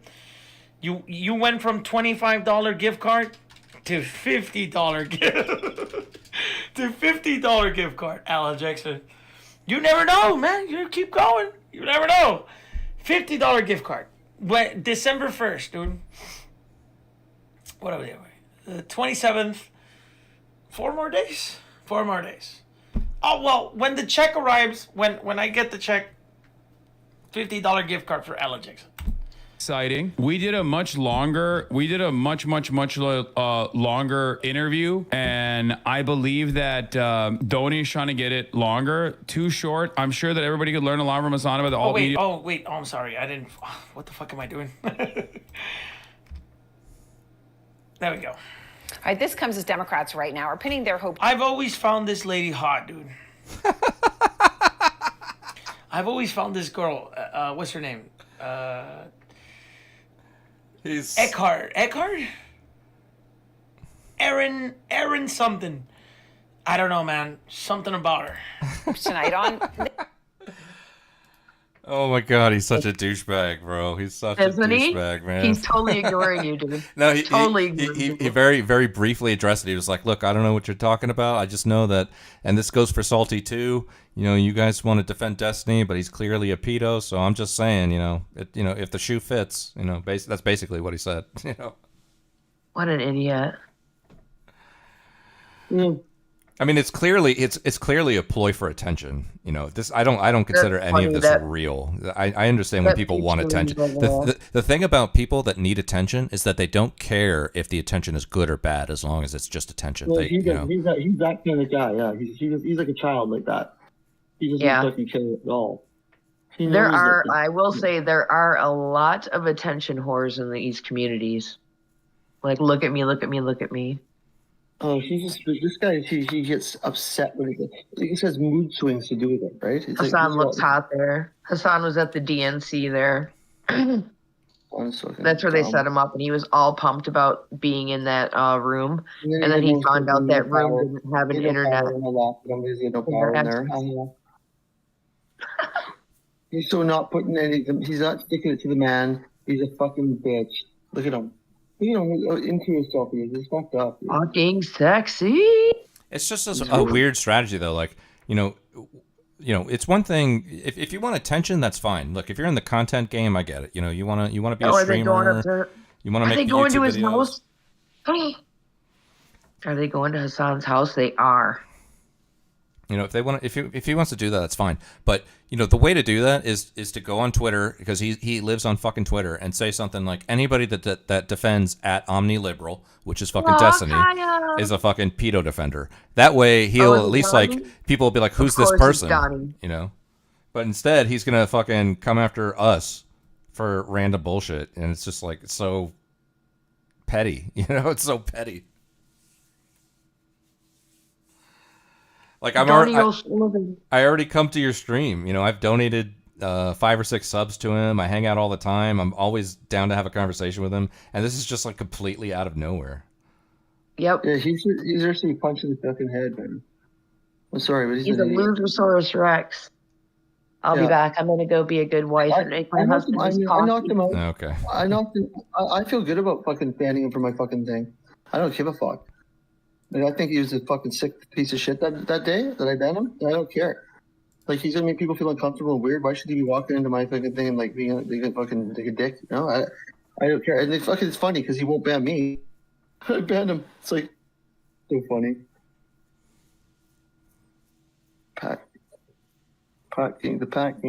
Packing.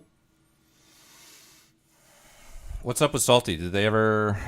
I mean, I know I've heard both sides, but have they I mean, I don't anticipate they're gonna fucking hash it out. And no, they haven't hashed it out. But you know what? I've read right into both sides, and I've given them both of them like the fucking like I was there the whole time it was happening and everything, And it's Salty's completely dead correct.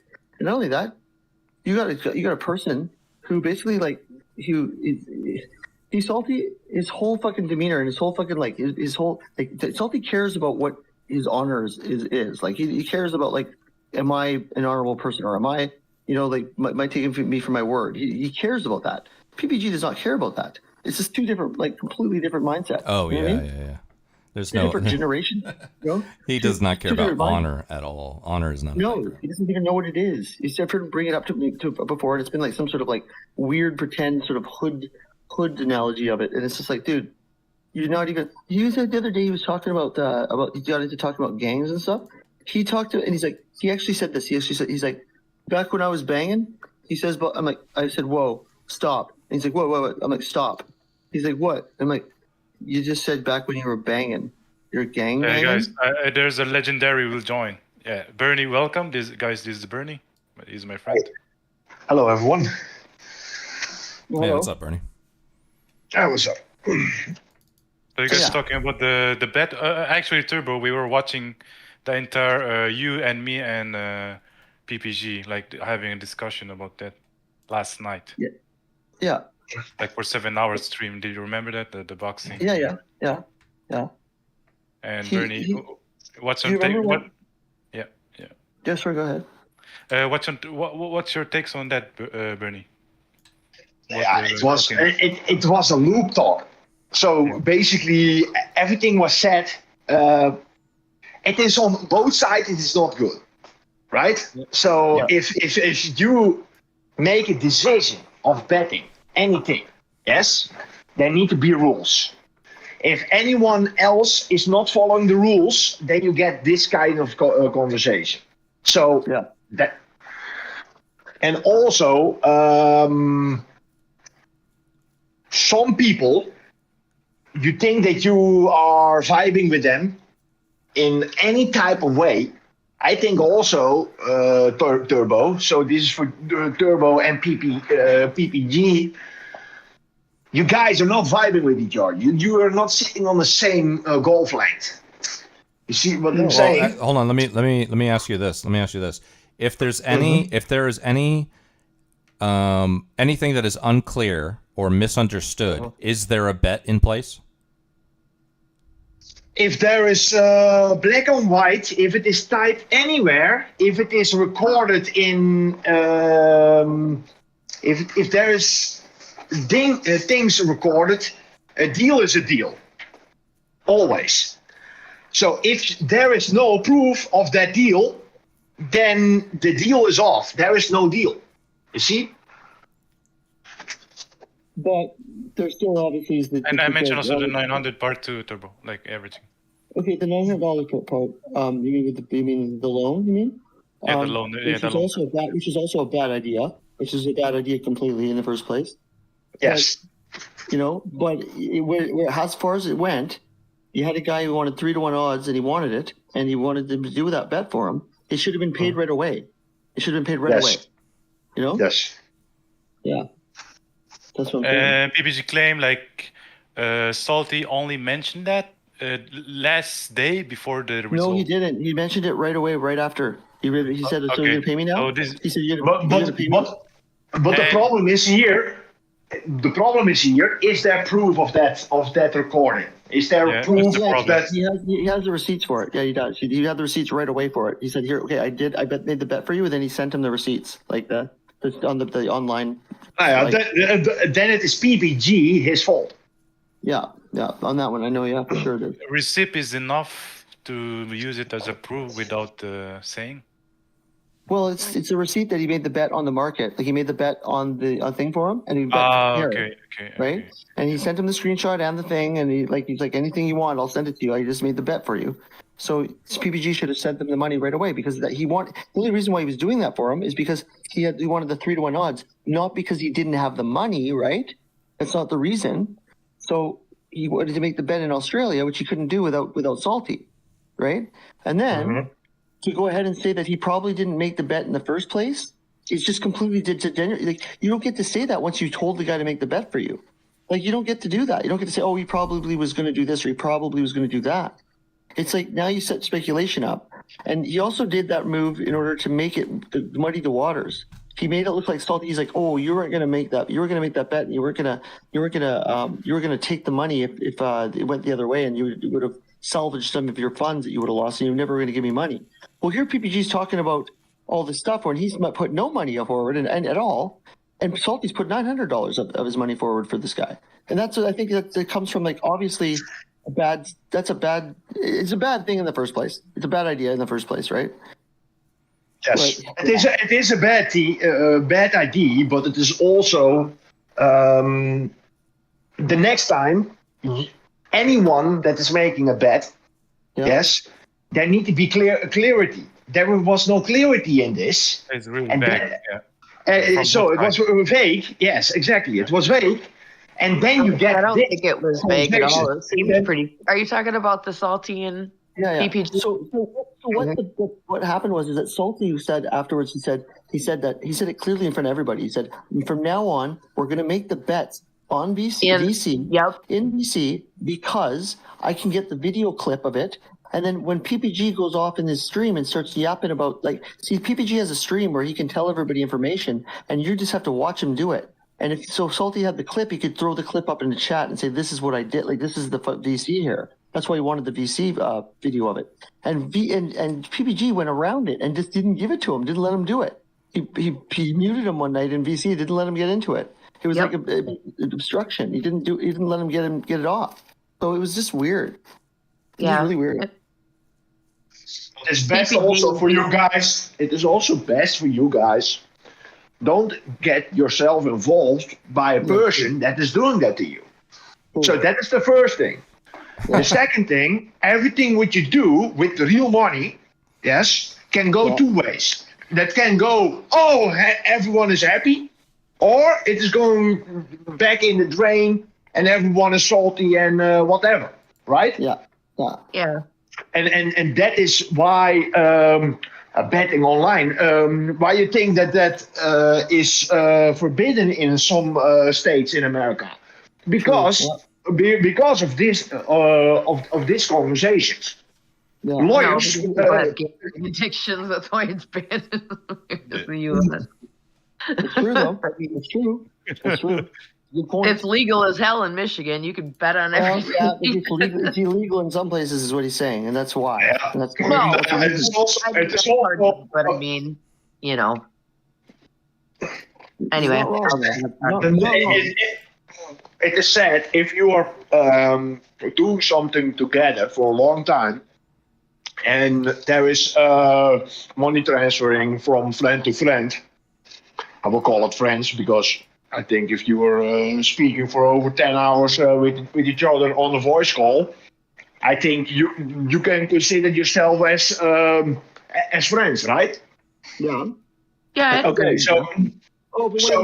Frenchie doesn't do that. Frenchie doesn't like doesn't believe in that. No, Frenchie calls people fuck faces. He's fuck faces anyway. No matter what you say to Bernie, he's not gonna. He knows me very well. You know, he knows me very well. But the rest of us, we all we were enemies before. Yeah. Yes, we do. We all believe we're friends. Yes, the rest of us. Yes. But that is good. And there's also my point of view was actually really simple. I said, okay, you guys were actually talking for at least 2 hours in the same circle.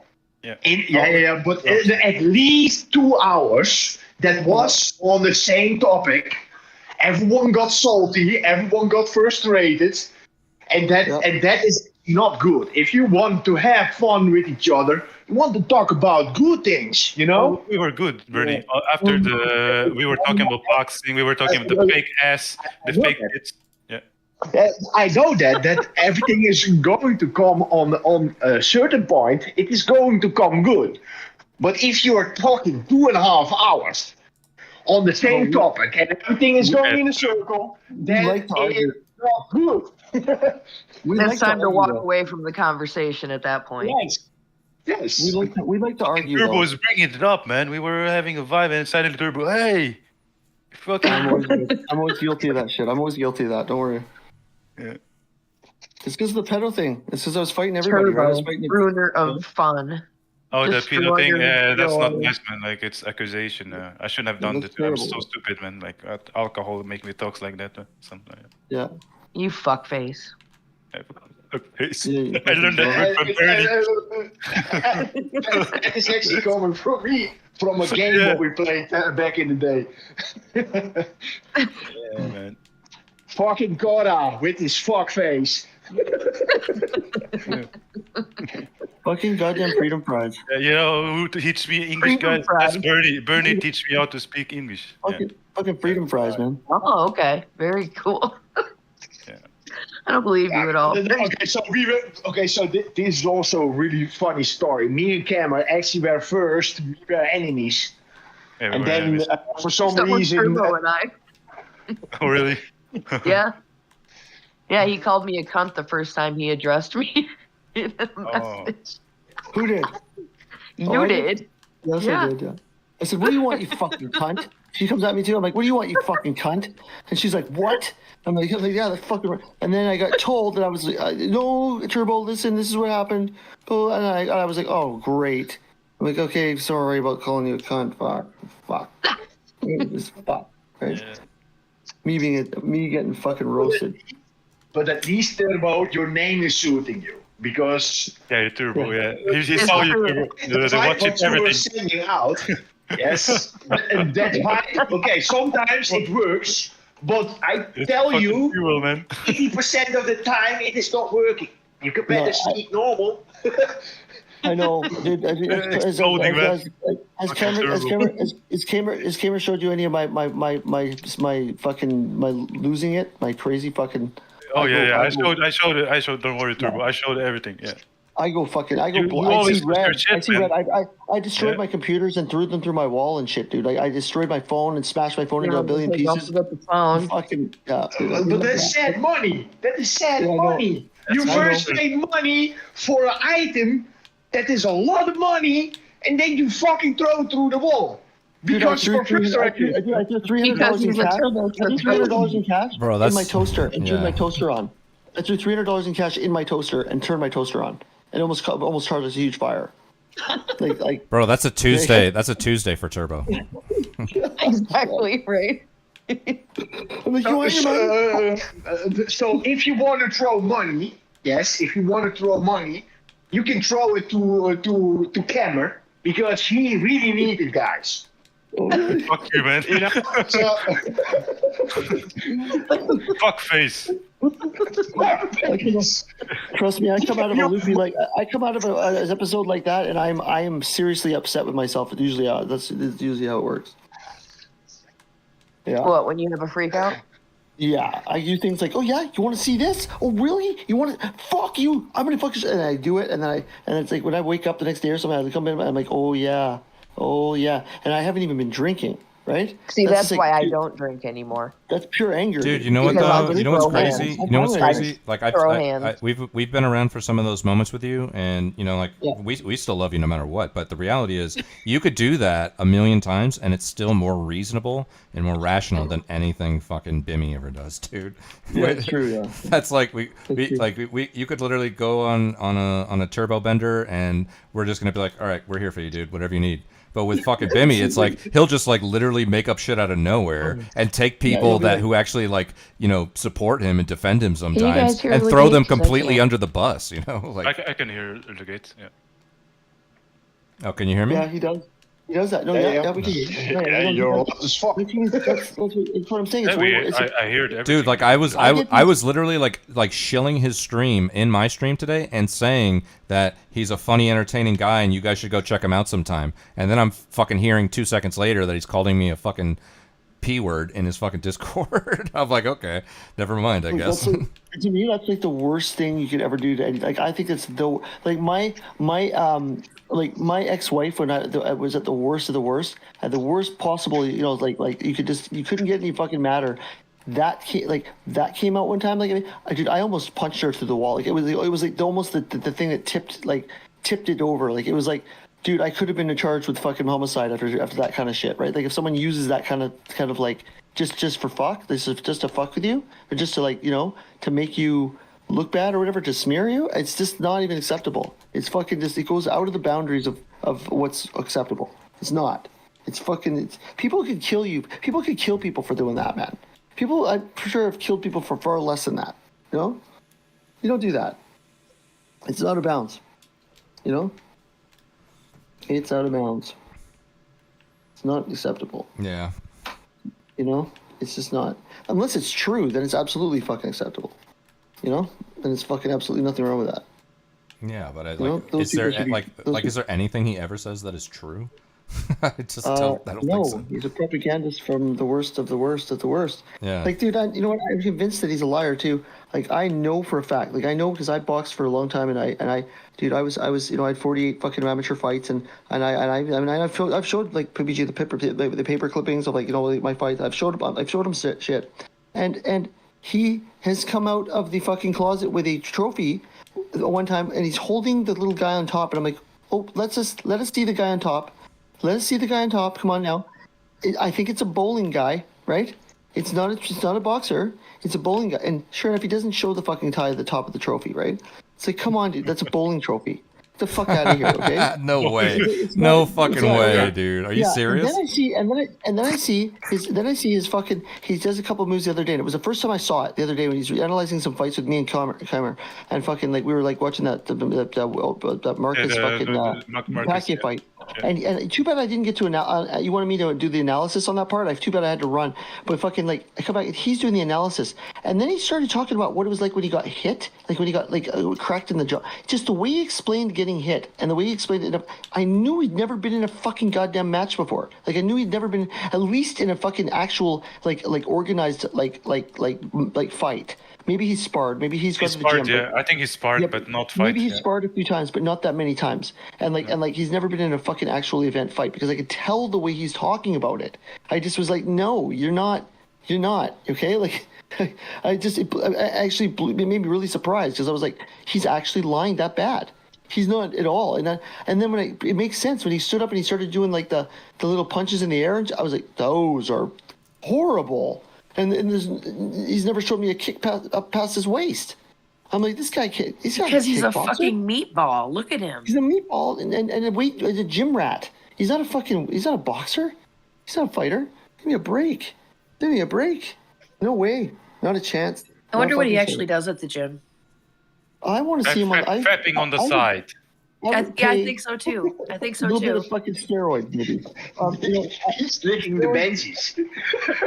Hanging out in the showers. He just hangs out in the showers the whole time. A lazy athletically, probably a very lazy agenda, and then fucking like some steroids and some fucking Carl's Jr. and fucking a bunch of. No, where does he go for his chicken wraps that he would get in and out, wasn't it? Or no, it was Carl's Jr. Yep. Extra ranch. Right. Yeah. And so fucking, I mean, extra ranch. This guy, man. Like, I mean, come on. God has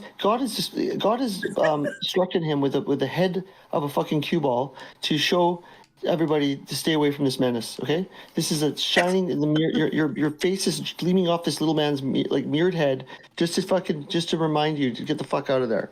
Okay, like he looks like a piece of like silly putty I dropped on the floor. Okay, like he's just like a lumpy thing of uselessness, right?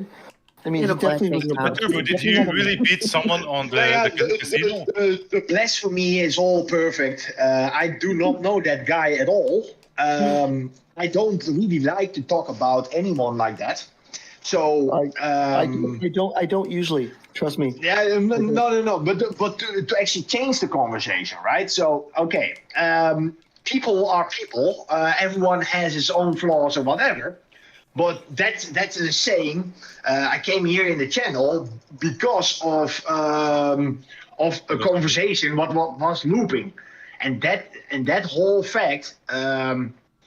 You guys don't need to be in his stream, you know. If you don't want to be there, don't go there. Make your own stream and leave that guy for what it is, you know. I have my own stream, but I'm just saying he comes in mine often, and this goes back and forth, and this is what we generally have this like it's love and hate, really. Yeah, it's a love hate thing, but also I'm talking about his legitimacy of talking about being a boxer. I mean, this has gone on and on and on. This is something like, do I believe him or not? I'm just trying to say yes. No, I don't really believe him. I believed him before, but then he said a few things where I was like, what? And I find that really, really fucking trying to like, did I listen to someone talk about being a boxer for fucking an hour and they're not one? Fuck, right? It's like, fuck. Oh, this hurts, you know? It's just a waste of time. It is a waste of time, exactly. Yeah, it is a waste of time and energy. I don't know. You know what, Turbo? I think Tim was more not legit about the Tim. Oh, he was more. You're right. Yeah. 100 fight at age of that 18. was like that. That was I will not believe it. If you got caught, yeah, that was bad. 100 amateur fights at age of 19 or age of 18. Yeah. And a brain surgeon wife that's 23 years old. And he was counting his students as his matches. Yeah. I hope I'm wrong, but it's unlikely. Oh, it's so wrong. I wouldn't want her operating on me if she's 23. When she said she was a brain surgeon, I said, I knew he was young, and I said, I hope she's 35, because that's minimum. Minimum. At least 12 years of school 40. Going on. And he's like, no, she's 23. I'm like, oh, for fuck's sake. Yeah. I wanted to like you, Tim. I like Tim, though. Tim's good. Tim has some stuff to offer. Tim has like a lot of... Tim's in my Discord. Yeah, Tim says things that are... Oh, you have your own Discord, Tiger? Oh. Aren't you in my Discord, Frenchie? Yeah. Cameron fucking destroys Tim when Tim's gone, like he's exposed himself, and then Cameron comes and hits him with the sledge to end it all. And it's even just worse and worse because Cameron has no fucking... He doesn't care. I feel sorry for Tim at that point, and I'm like, oh. And Cameron's just like reefing him, right? It's like, you're fucking like... You're not a fucking monster. Fuck you. And it was just like, fuck. Knows I'm an ass. Savagery. Right? Do you have Tim Black, Turbo? What? Be honest, Bernie, did you want to kill me in real life? No. I will never... Bro, I am actually able to kill someone with my bare hands. No, when we were like enemies, like, did you say, fuck this guy, Frenchie guy, I will kill... Like, never in your mind? Like... Have you met Frenchie? Have you met him in real life? Yeah, no. You haven't met each other in real life? We see each other on the video. Okay, yeah, but you never met? Okay. Are you guys both from France? Oh no, I'm from the Netherlands. Oh, are you? Okay. Oh, yeah, we have some friends from the Netherlands, man, and they're all this guy Tim and Skate and everybody. They're like all this. Yeah, they love to argue. Then holy shit and shit. Like we get into some good ones. That is also a trait of our country. We like to argument. We are actually doing that the whole day long. Yeah, but I try to actually change my life, and that some sort of arguments, and if it is going in a circle, I'm already saying, hey guys, what are you talking about? You're talking about something what is going on for hours. Topic. Why are we here? You know? So you want to have fun, or you want to have a fucking argument or a discussion. But if the discussion is going about the same topic for a long time, then it's not my type of deal, man. Yeah, true. If he goes around a lot of circles with PPG, that's true. He tends to do that because he gets drunk. And when he's really drunk and no one else is, that tends to like pull it to the same. It doesn't. But that is a drunken trait because you want to talk about the talk. That's right. Yeah, that's right. Talking about talks like women. They talk about talking. God. Yeah. Yeah, but it is also he doesn't give a fuck about that €100, but he keep saying it over and over. So basically, he cares for it. You know? Yeah. He also wants to make a narrative too, so he keeps on making that narrative. He said like he mutes everyone. Turbo own him 100. I don't know why he said that. Like Turbo own him 100, 200. I don't know where that came from. He's probably saying that because of the whole salty shit. Yeah. Or maybe Turbo said like I'm gonna pay for salty, and then that's gonna pay for salty. And salty came up to me and said, "Don't you fucking dare do that." Yeah, there's no reason to because PPG didn't win the bet. bet. I just wanted to go away. That's what I wanted to do. I know, but it's not worth it. Because there are two guys that just save the money. Save your money. Two guys energy lost, man. That is a headache which you can actually spare yourself. Yeah.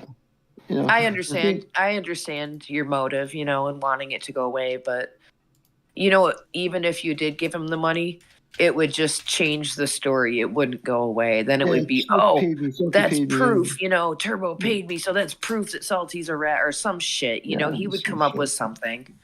Yeah. He would come up with something, and it would His just, his brother's a cop too, so I got to watch out for that. That's just it gives you a good insight on what PPG's like. You know, he's a rat himself. Bro, that's great, so crazy to think that his brother's a cop. I mean, oh, dude, he guarantee you. I just pictured him going and getting his brother to fucking do some fucking call-ins on people. Like, yeah, can you profile this guy for me? See what's his deal? You know, that's his database. You know, that's what I would he picture. doesn't know any of my Remember this, information. I made. By the way, I made bet 500 against PP. Where to? Did you? Yeah. I think I was in the chat when you guys were betting. What was up with that? It's gonna be December 21. So who's ever gonna lose gonna pay €500. What did you bet on? Oh, it's on the next UFC fight, or? No, boxing. Usyk against Fury.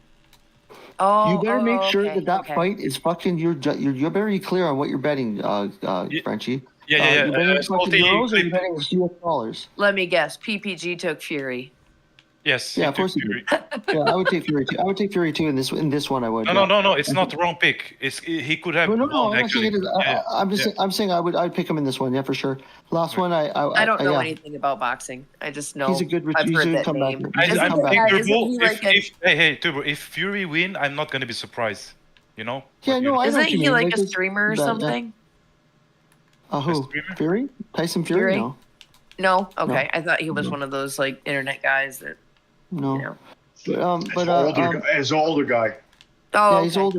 I know the name. He's on that time of his life where he's hanging on, just hanging on to that last bit of like. I think it's his last go. I think it's his last bit of cash he can. Is he not in his 40s already? Yeah, he is. No, he's already over. Well, yeah, he's already too old, right? But yeah, he's already too old to actually do this fight. I'm talking about the Fury, not the Mike Tyson. The Fury, like the UK guy, the tall guy. Yeah, I know. The ex-champion of the world. Yeah, I know. Yeah. Okay. Yeah, I know. Tyson Fury. The thing is that he's a grit. He's a fucking grit. Like he's a grinder, and he's a survivor, and I think he'll do this one. I think he'll pop out on this one, and I don't think he should. I think he should retire after it. Actually, to be honest with you, I think he's done. I think that he should go out on the top. You know. This is his final couple of million what he can pull out of this. Why not, man? Yeah. I think so. Yeah. You know, I think it'll be a good fight. That's how you make money if you're old. Yeah, that's right. Yeah. Yep. All the fucking amateur fights I got smacked around for, I didn't get nothing for those. Fucking. Did you guys make that bet on stream?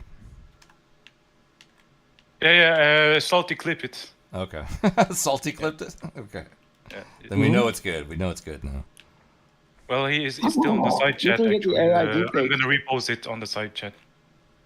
Because the first thing I'm gonna do is I'm gonna go pay for one of these AI deepfake things.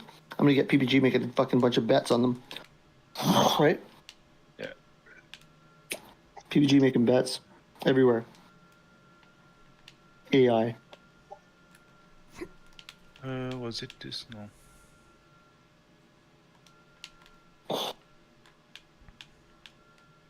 Fucking Freedom Prize, eh? Freedom? No, come on, don't say that. Freedom Prize. I love Freedom Prize. They're my favorite. Belgian fries are the best. Oh yeah, Belgian fries. You know what? They beat us on that.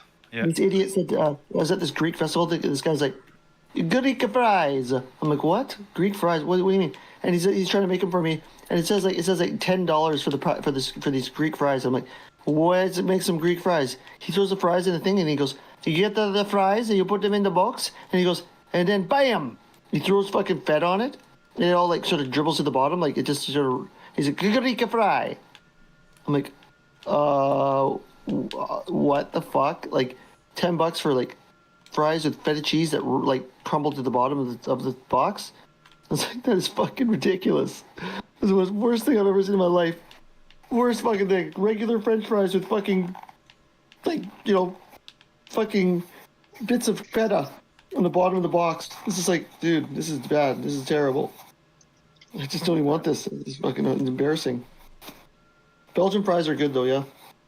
We have a Belgian fries here. I don't know what's so much of a difference, but we have the Belgian fries, a place called Belgian fries anyway. Yeah, Belgium is like bigger fries. They do deep fried Mars bars, right? It's awesome. Yeah. They have the orange sauce, like the. Yeah, that's right. It's one of the sauces. Yeah, that's right.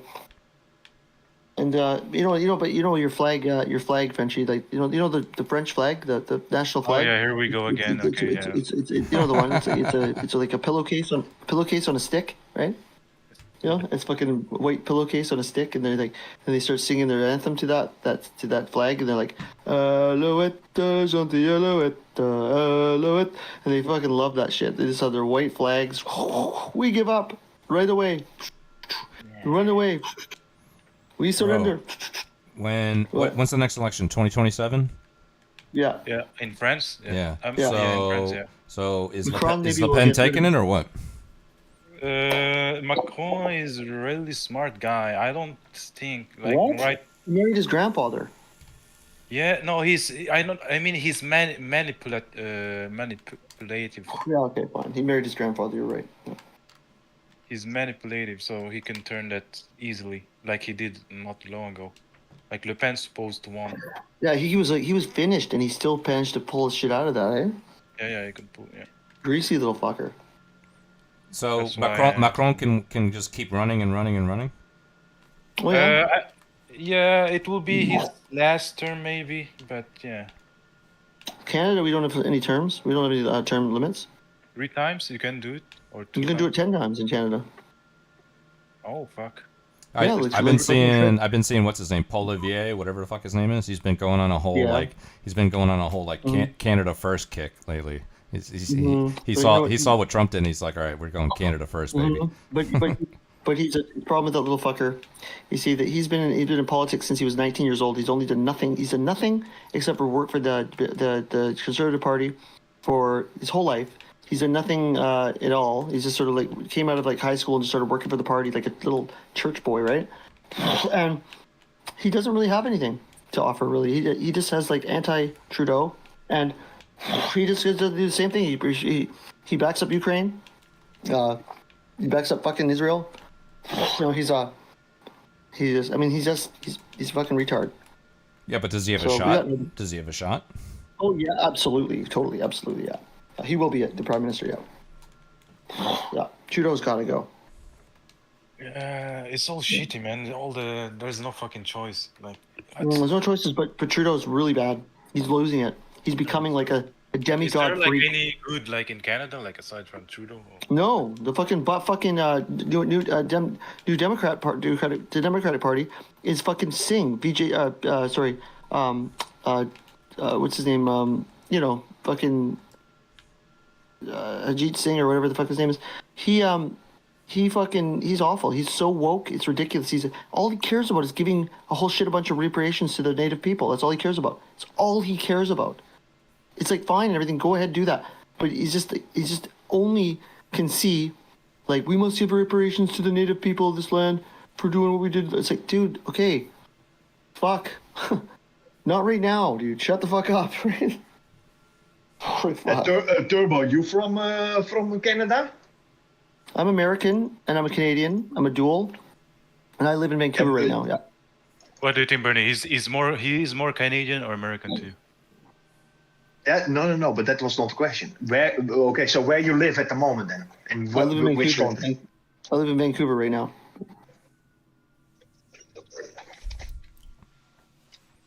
Yeah, Vancouver. That's on the east side, man. No, that's on the west side. That's as west as you can get over there. Oh, Vancouver. Yeah. I live 20 minutes from the border. I live right on the fucking west coast. It's like as west as you can go, and I find myself completely and utterly like blown away by 90% of Canadians and they're fucking like, especially the East Coasters. They're like, I don't even relate with them, but it's very. And I mean, my family, 90% of my family lives in the States. They're from Tennessee, and they're all like, well, half of them at least are all fucking like Trump mania, right? And A few of them are like the other side, but I mean, my family in Canada is like from the east. They're like fucking like, oh, there, you guys, we're going over here. They're just fucking like, fucking not even involved in politics. Just fucking sorry about that guy. Sorry, Hey, sorry about that. But how many real candidates you have in America? I think there are not many candidates. So on this moment, it was what I think was the best choice was Trump. Yeah, that everyone was actually going for the other team. I understand that too. But you can say there that. are no but people that actually signing up for it for the I job. actually want to break out of the duopoly, and I want to go build a grassroots fucking third party and fucking annihilate the duopoly, because you only give you two choices. It's either shit or piss. But I do believe that Trump was a better choice in this situation. Yeah, then. They don't realize they're stuck in this fucking duopoly nightmare where they're just getting thrown the same sort of people and they're given no choice. And it's like, it has to happen. Something has to happen like from the other side, But people like TPG, they fucking just help all that fucking shit work out. Does he like being enslaved? I enjoy it. Canada has no candidates, so nothing, no candidates. When's the last time a conservative was in power in Canada? Oh, Harper, right before Trudeau. Oh, really? Okay. Oh. Trudeau's biggest fucking awesome, like his awesomest fucking thing he did when he ran, like the trick, like one of the knacks that he did was that on all the stop signs it says stop, right? And he put Harper, his name, below the stop. He put these stickers that said stop. Every fucking stop sign would say stop, Harper. I think I got him the fucking win, man. I'm telling you, everybody laughed at that so hard. It was on every fucking stop sign. It's fucking hilarious. He used the fucking stop signs he used them up. But and he said it wasn't him, by the way. He said it wasn't his campaign. He didn't do anything. He didn't deface any road signs. Do leftists support him up there, or is he seen kind of like a Biden figure where like the leftists are like fuck that guy, but all the liberals are like whatever, we're cool with him? Like him. The shit libs like him, and because Singh, although Singh is a little Mr. Wokey Pants now, this is the first time that the new Democratic Party, the NDP, has always been like left wing party, but they've been the working class, but like the working man's party, like the Labour Party. They've never talked about like woke bullshit. It's like people that actually have right wing views actually can vote for the NDP, and people with left wing views, like it's kind of like sort of like above class lines kind of thing. It's like it's made directly for Labour, like sort of. And work sort of like workman fucking sort of rights and situations and issues, right? And so like it kind of was a party that anybody could get behind that kind of like had any kind of involvement in the labor movement, right? And like now he's turned into this like, I'm a East Indian guy with a turban, so I have to be woke as fuck to every single position of everything, just like pandering to fucking all this goddamn like hard and pounding. Lefty, not lefty, but like with the worst progressive stuff that you could think of, right? Without the good stuff, right? So it's just like, dude, he's not. And people are like, he's gone communist. It's like, dude, he's not gone a communist. He's gone fucking like he's taking the fucking wokeness of these shit libs and adding it to his little fucking goofy, like sort of like, and it's just not working out. Like, why would you do that to a Labour Party, dude? This is so fucking annoying, right? So he's just fucked it up. And then you have fucking shit libs all going for fucking Trudeau, which are getting on the decline. And then the Conservative Party in Canada is actually pretty decent because they're not in any way like fully right wing. They're like there would be like around like the United States Democratic Party, right in the smack in the middle of that. That's pretty much what you got for right wing party here, right? Right. I mean, for to give you the example, they are fully for abortion. Wow. They're the right wing party, right? That's crazy. So, not half of the party. I mean, half of the party does not believe in it, right? But their policies have all gotten to the point where they've all voted to make their policies agree with it. So, obviously there's disagreements in the party, but it's not enough to make that. Yeah. So, there always is that hardcore Christian fascist sort of part of it. And sometimes they've decided to like try to break off into this sort of like reform party or like Maxine, whatever his name is, the French guy there, he wants to separate Quebec, and you got these sort of like lunatic, sort of like fringe guys that are sort of like busted out of the right wing of the right wing. But then, as I said, you got the left wing, you got people busting out into this left wing nutcase shit too. And I mean, they're very far and few. And is there anybody up there like if Poilievre won? Is there anybody up there saying like, oh, I'm going to leave Canada if this guy wins, or? No. There'd be some people that say that. Saying like, oh, I'm going to leave if Trump wins. Dude, we have an influx in our border right now. I know. Americans trying to get up here. It's like, what the fuck, dude? You said you'd do it. You didn't have to fucking go through with the bet. Come on, guy. Go back home. I know you told everybody at your workplace you were going to leave, and you're a man of your word. Here you are at the border. Now go home. Fuck off, right? What are you doing, motherfucker? I just slap him. What are you fucking doing? You forgot to bring your wife and kids. Where are they? Nice try. Right? No, I mean, every time I go down the States, it's so funny. I go down there for gas a lot, right? Because I live right on the border. And every time I go down there, they're like, "Welcome home, American." They say that to me. I'm like, relax. I'm just going for gas, dude. I'm just coming down here for 1 second. Just chill out. It's all right. How much cheaper is the gas? A lot. Usually a lot. Wow. Mm-hmm. Like, we pay like the other day it was ours was like $1.99 a liter. So $1.99 Canadian a liter. And a liter's like, I mean, fuck, we go by gallons, and we like Canadians, we go by liters just because of our gas is like that. But everything else is inches, feet, pounds, right? We don't use metric, right? We use we use Celsius for the sub or the 0 and sub-zero temperatures, and we use Fahrenheit for the heated temperatures. It's hilarious, right? It's like, what was it? Oh, it's a nice day today. What's the degree? Oh, it's 85 out here. It's fucking great. And it's like, oh, it's fucking freezing out here. It's like, oh fuck, it's like fucking 10 below zero. It's like, it's totally just use the two scales, the completely different scales for each side. So funny, And we use the U.S. gallon for gallons. What we use gallons, we use U.S. gallons, not British gallons, and we use fucking inches, feet, pounds, fucking. Definitely don't use miles though. We use kilometers. That's one thing we do. And fucking it was a jumbled shit. We don't use kilos. We use pounds. Kilos are stupid. No, come on. Fuck you, man. No, I get it. It all adds up. We know. It all tens and tens. You use miles too instead of kilometer? No, we don't. No, we use kilometers. But I'll tell you what. I'm a tradesman. I'm a pipe fitter. So I'm telling you, like, I know the reason why we don't use the metric system in like construction and like when we go to work and stuff is because of the inch. Because of the inches. It's the inch thing. It's like it comes down to like what is the most phenomenal like sort of increment to use. It's the inch. A fucking centimeter just doesn't cut it, and millimeter is obviously retarded. It's too many, right? It's just the inch is perfect. That's why, Yeah, I can understand that. Yeah. I mean, the centimeter makes my dick look like a bigger, but it's the inches are better, right? Actually, it is all the way around, Turbo. An inch is bigger than a centimeter. Yeah, but you get more centimeters, right?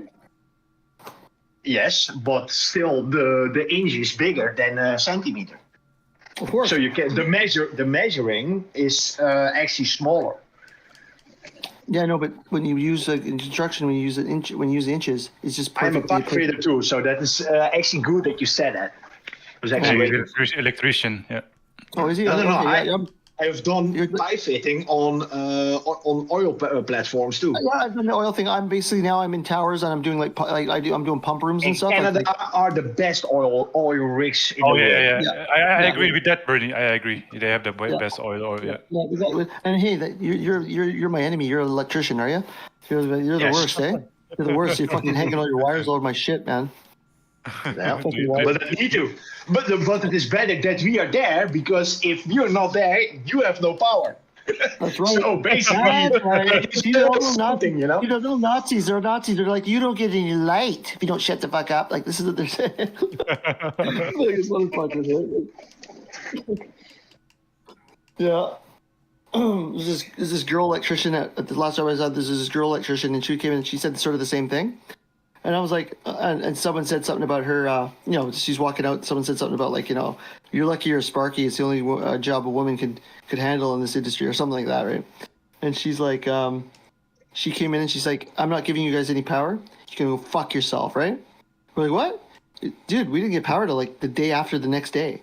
She fucking cut, like, she caused a lot of shit, but she did not do it for us. We wanted a temporary panel done, right? Like a temporary setup. Mm-hmm. Nope, Yes. wouldn't do it. We were not authorized to do it, and she was not doing it. But that is a good thing then, because she was not authorized. If I'm not authorized, I'm not going to do it too. Because am I going to bite the ankles of the persons that are paying me? That is stupid. So she has a point.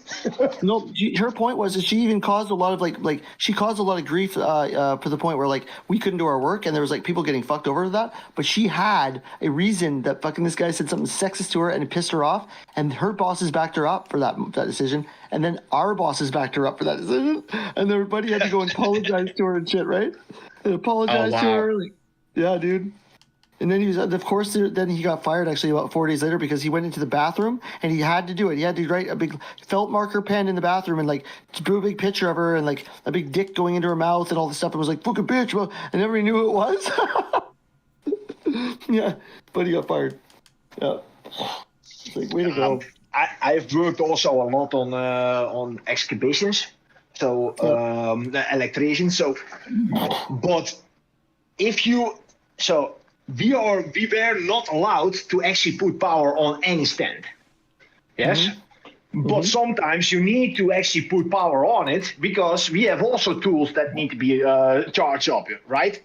Mm-hmm. So always, I was always doing on two exactly the same points. I had always power on, 24/7. So sometimes it was for me easier to actually not turn off that power of that location than actually turn it on because people were actually taking use of it, you know? Then it was a politics, a real conversation about with my boss. My boss said, can you turn off all the power? I said, I cannot do that because I am actually charging something and I need that power. In that section, I need power. Okay, I don't care. You turn it off. Okay, I turn it off. The next day, it actually took him 10 hours to actually get the same machines working. 10 hours.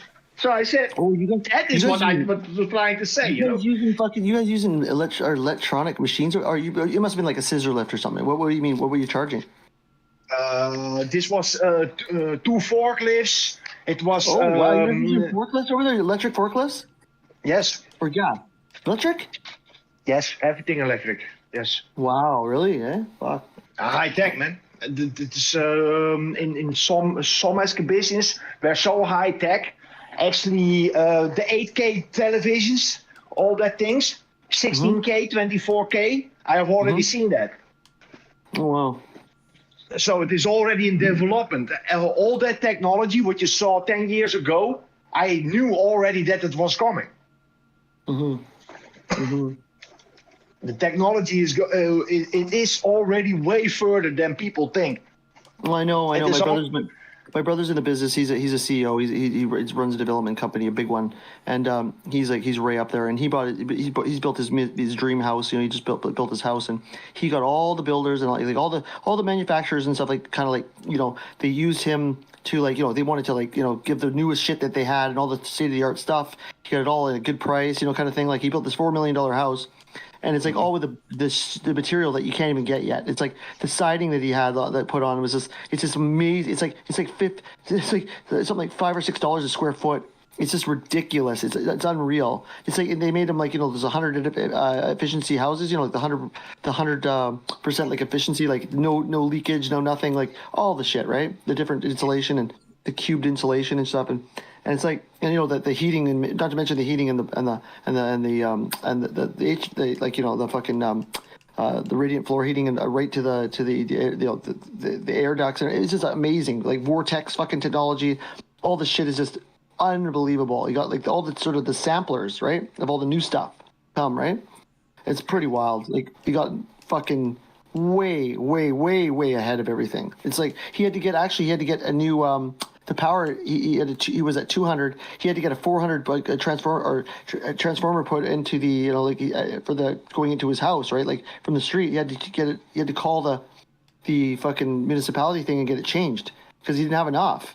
His 200 wasn't enough. He had to go 400. So then you need to have really big containers with actually extra power on it. I've also done that on festivals. Yeah, it's wild. Mm-hmm. But I mean, it's amazingly efficient. I mean, it's actually uses less power. It's crazy. It's fucking wild. The stuff that they have out there, it's fucking coming down the pipe. It's pretty fucking amazing. It is also sometimes when I was actually backstage in in a really big stage, they have blowers. They are actually so if you know something from peak from the high end of power voltage and then the fall off of power. Yeah. So they put actually extra machines in the back of stages. They only blowing machines. They have a constant electricity pool. So to actually have that the ups and downs, to actually almost like capacitors, right? Almost like slow motion capacitors, basically, right? No. It is more to stable the electricity flow. So if you work with generators, the generator can go from 200 to 0. Yeah. To actually mitigate that, you can put extra machines that are pulling the same amount of power from that generator. So sometimes if you see 8 or 7 ventilators on the back, that is to actually nullify that line of power. I didn't know that either, and that is also to even it out, to make it sure that it all gets right, to make sure it all gets eaten, right, to make sure there's no left over. I get it, yeah. On a circuit, I get it. Yeah, no, I get it. That's wild. In a big scale. But also, I started. I was 18. I started with my father. He was a pipe fitter on oil platforms in the Netherlands. And he started there, and I started as I don't know what the name is. I will translate it. Apprentice? No, Apprentice? I started as. Give me a second. As a gopher. A shutter. I actually started as shutter, and then I went actually a pipe fitter. Okay, yeah. You went steam fitting, you mean? Or steam fitting or pipe fitting? No, pipe fitting. Okay, yeah. Actually, the official pipes, all the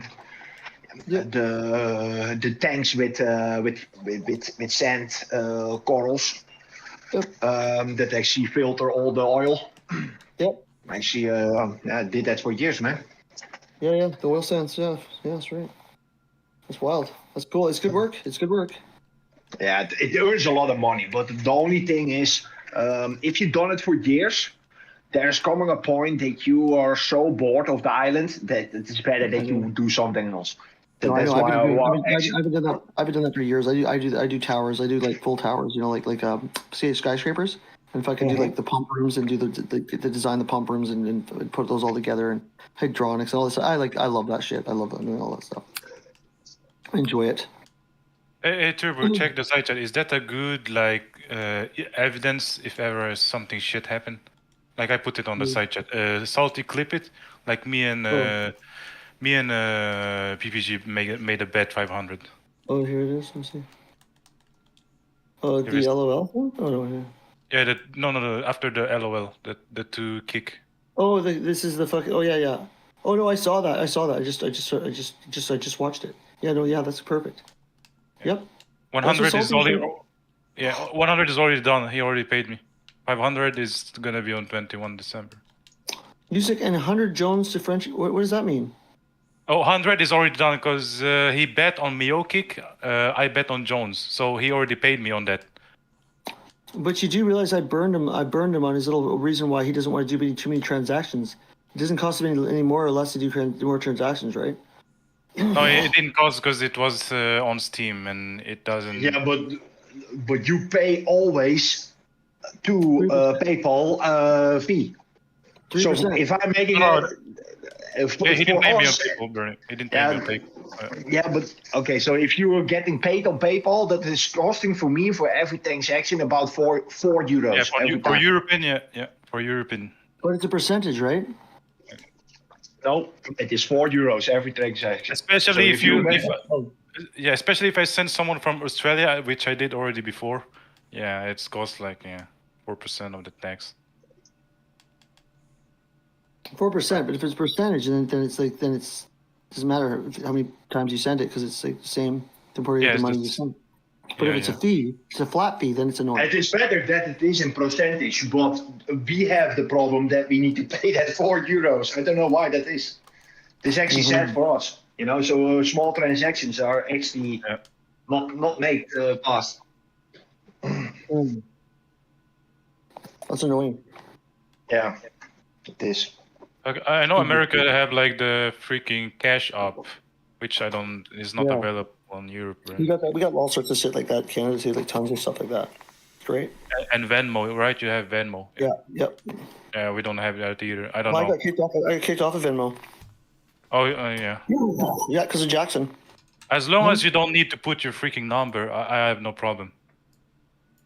Oh no, but Jackson got, and everybody on his fucking on his Twitch thing got taken off of Venmo. Oh really? Oh. Venmo, dude. Venmo was politics. Yeah. PayPal is the only way. Amazon, you can do that too. Amazon gift. What happened to just e-transfers? Why can't you just e-transfer people?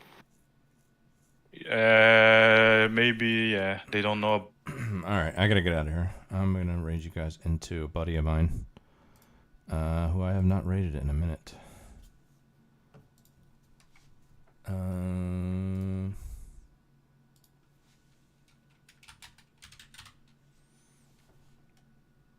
Yeah. So I'm gone. I'll be away for Thanksgiving.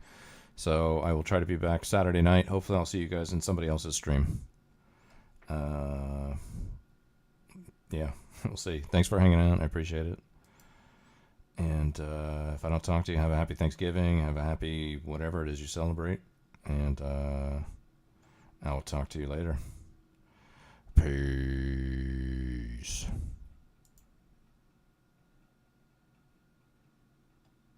And I go